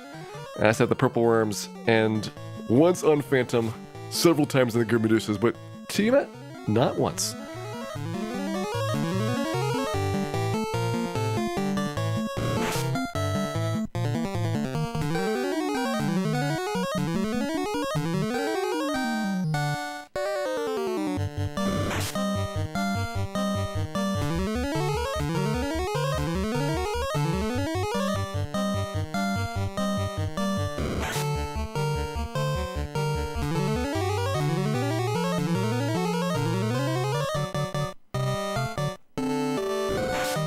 That was also the previous trip down. The closest I've been on heal potions, which was in the 20s left.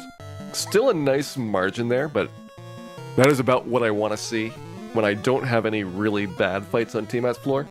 Is about 20 left would be what it would take to heal up a lot of those air whiz vamp zombie hits.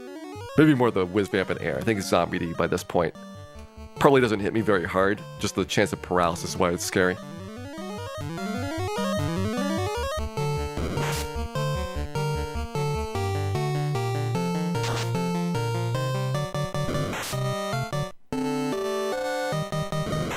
Tiamat doesn't stand a chance. Tiamat, if she did physicals at the start, would be very dangerous. Just like Carrie, where at the start of the fight, you can get like a 300, 400 hit in, which really seriously compromises your ability to finish it off. And so I would worry if like a first round Tiamat bite happened pre-defense sword. Once you kind of get set up in there, and you don't die to the Bane, then you've got a pretty good chance of making it through the fight.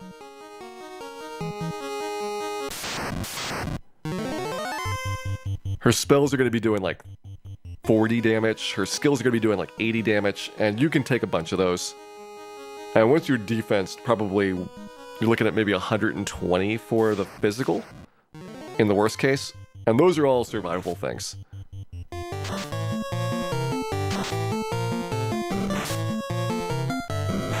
Dan, why do you go last every time with the Garudas? Every single time we do that battle, Dan is the last one in the round.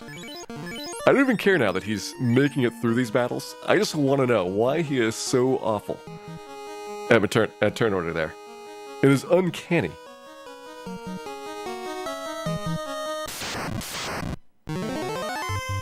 Alright, let's go with Lit 3 versus the Quakes here. I mean, Quake has not failed for us yet. It just has not been as successful as I hoped for. First try. First try. Didn't go before the nuke, but he at least got a first try Quake.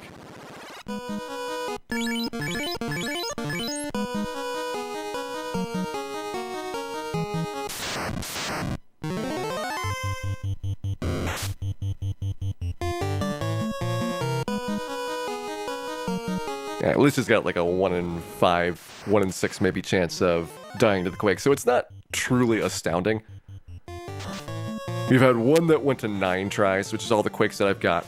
And the Quake strat, basically, because it's not guaranteed, it's a little bit risky, in that sometimes you beat out the second nuke, sometimes you might not kill him with it, and if you run out of Quakes, then you've already blown all your turns, so you're probably not going to survive the third nuke on there. I think it's 25%? I think it's more like 20, but maybe I'm being pessimistic when I say 1 in 6. Also, I didn't want to heal staff there.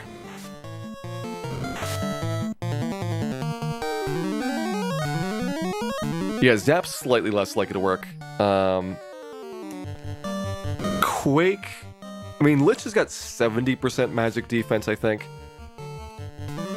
Which is pretty decent. It's not, like, incredible like the super late game monsters. But 70% is a lot, like when you consider what the opposed check is going to be like overall.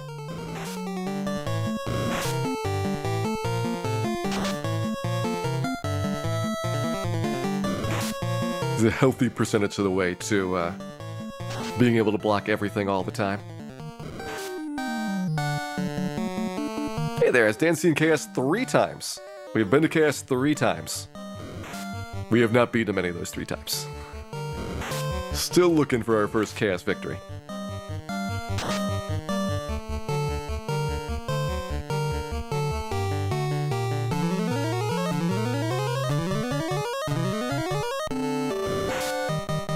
But it's given me a lot of hope in the solo Black Mage.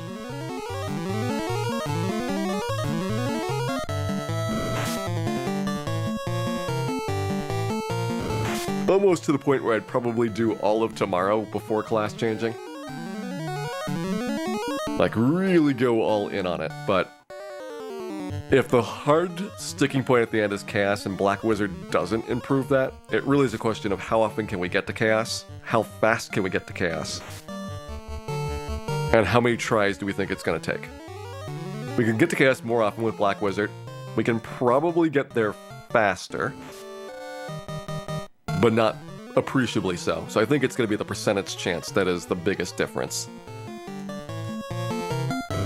We're like a 1 in 4 right now getting to chaos. And if we could improve that to like a 1 in 2, then we have a lot more cracks at him.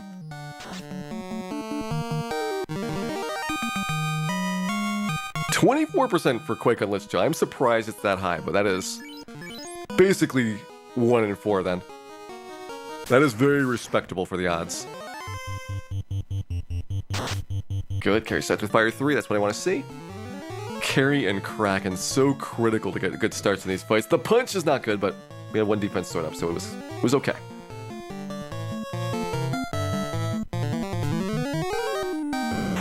Alright, Kylodan, you will probably see us again, because Carrie is not cooperating, but have a good night, pleasant dreams, and hope you enjoyed the show today.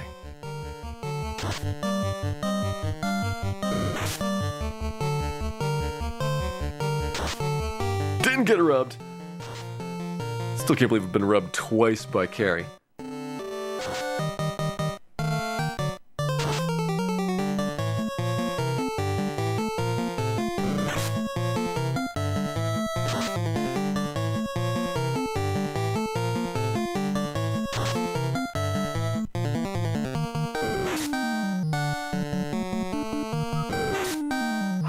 Tense fight. Like, just sitting through these rounds, knowing there's nothing you can do if you see another crit pop up. You can survive 1, you can't survive 2. So it's like, as long as I don't see a crit pop up, you don't have to like hyperventilate constantly. But if one does show up, then you know things are happening.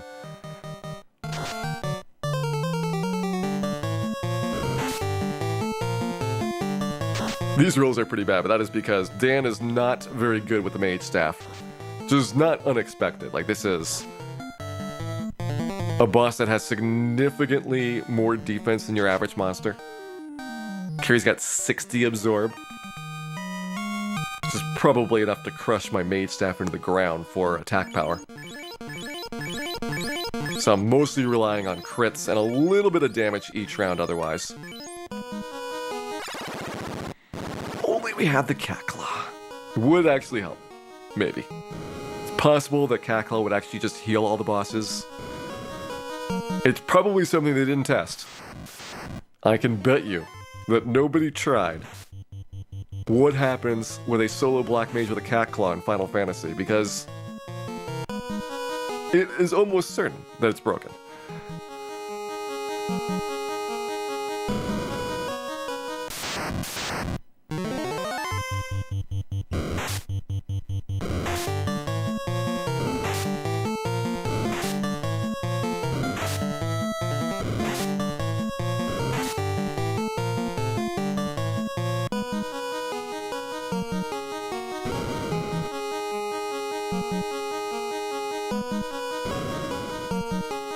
And all throughout this, I'm taking every safe square I can to reduce the number of encounters on Tiamat's floor.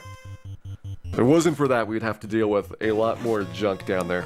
With the battle after the one that you've seen at the very end being Whizvamp Vampire, which I think is possibly the worst for this setup.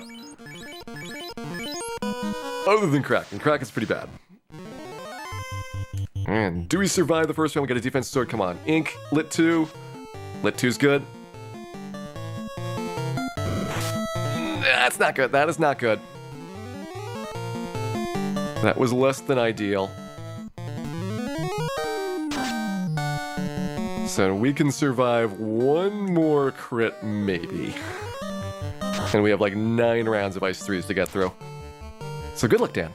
Good luck.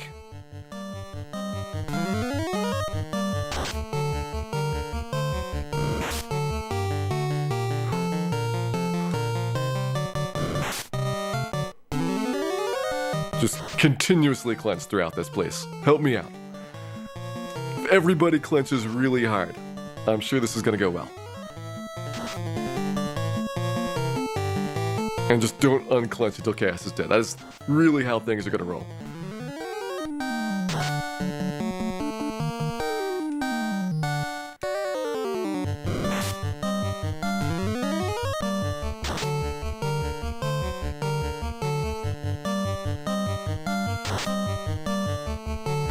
So far, pretty good turns here. We have a couple more Ice 3s to go. Gotten above average rolls, so we might not need all 9 here. Let's start thinking about the kills, and let's get one more. One more Ice 3. Let's try exactly 9. There we go. Alright, Kraken's down. Purple Worms and Chaos. The two that have gotten us several times past this point. But first, enjoy the wizard, or not the wizard battle, the sorcerer battle. This is always terrifying when it pops up. It is mostly safe.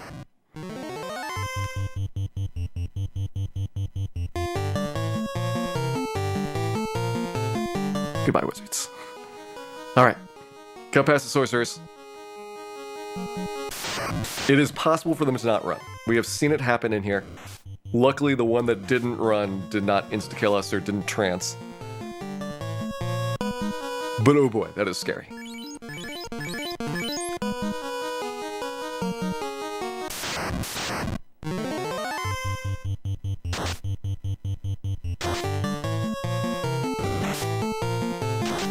Okay, 3 more heal potions used up.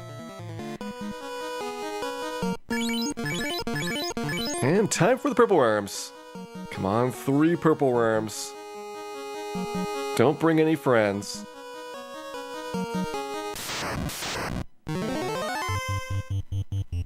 Also, please don't crit me. Just don't hit Dan in general. Just like maybe go somewhere else. That'd be really swell right now.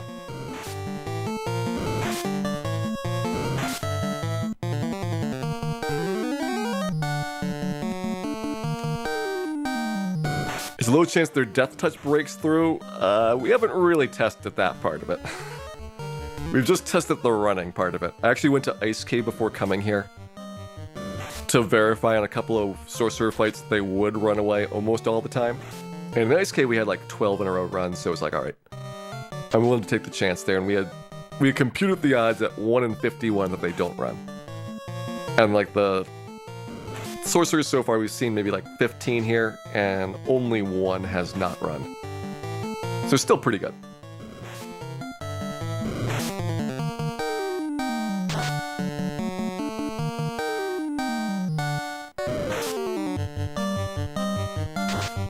Why can't Dan wield a poison needle? Would you want Dan with anything that dangerous?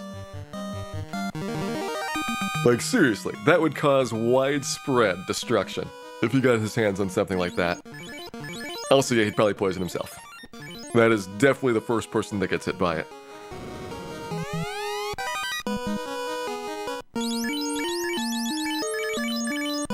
Mass Unit on, let's go. Don't get hit too much. Especially not against the Whiz-Vamps. I mean, preferably not against the Air or the Rock Halls either, but definitely not against the Whiz-Vamps. You know what, Dan? Just like stop getting hit, please. Please just stop getting hit. You want the Mazmune stats? There you go. 82, 104. 104, a little bit over your 3rd bonus attack. Which means he's got 4 attacks per round base, 8 with fast on it. And 82 is decent. It's enough to get through a lot of things, even on a low roll. But it's not like crazy high. You would almost certainly be, with most of the character classes, probably in the 90 to 100 range. Even if you're not nearly as careful about sculpting your level ups. Like, I think a fighter is... I think a fighter is 101. Guaranteed. Like, you'll never have a fighter that's less than 101 with the Mazmune. And a black belt's just crazy. Don't even get me started about black belts. And their awesome punching powers. Didn't get baned. Gotta take the small victories in these. We have made it past the first spell of the Tiamat fight. Yeah, fighters have guaranteed strength, so they get 49 strength ups and they start with 20. Whereas Black Mage starts at 1, and we had to get every single level up along the way to make sure that we even got up to 50. Normally a Black Mage on average would have like 13 strength. And so a 50 strength Black Belt is way up there. Or 50 cents Black Mage, sorry. Black Belt also has pretty good strength growth. Oh boy.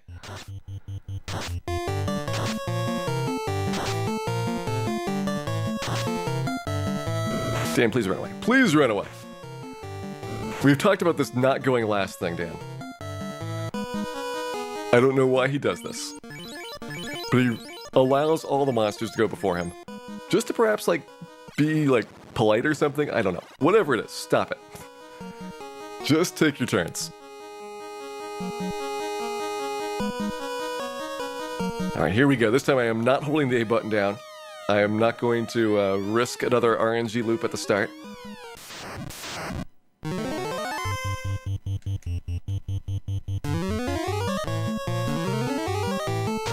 Nice, 3. Alright, so he's 1 spell in.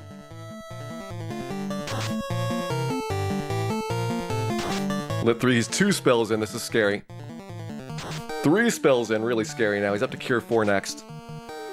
So the problem is, like if he Cures 4s, then we're starting from 0 damage again. When we have 1,000 in, there he goes. So there's why I want Dan going after him.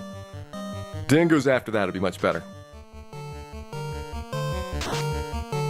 379.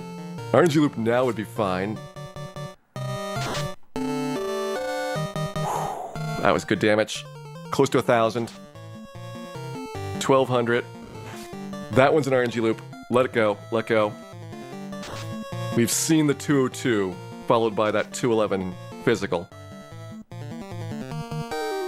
Dan, can you finish it this round? We got him! 26 hours, 38 minutes, and 28 seconds for our solo Black Mage. No class change. That is how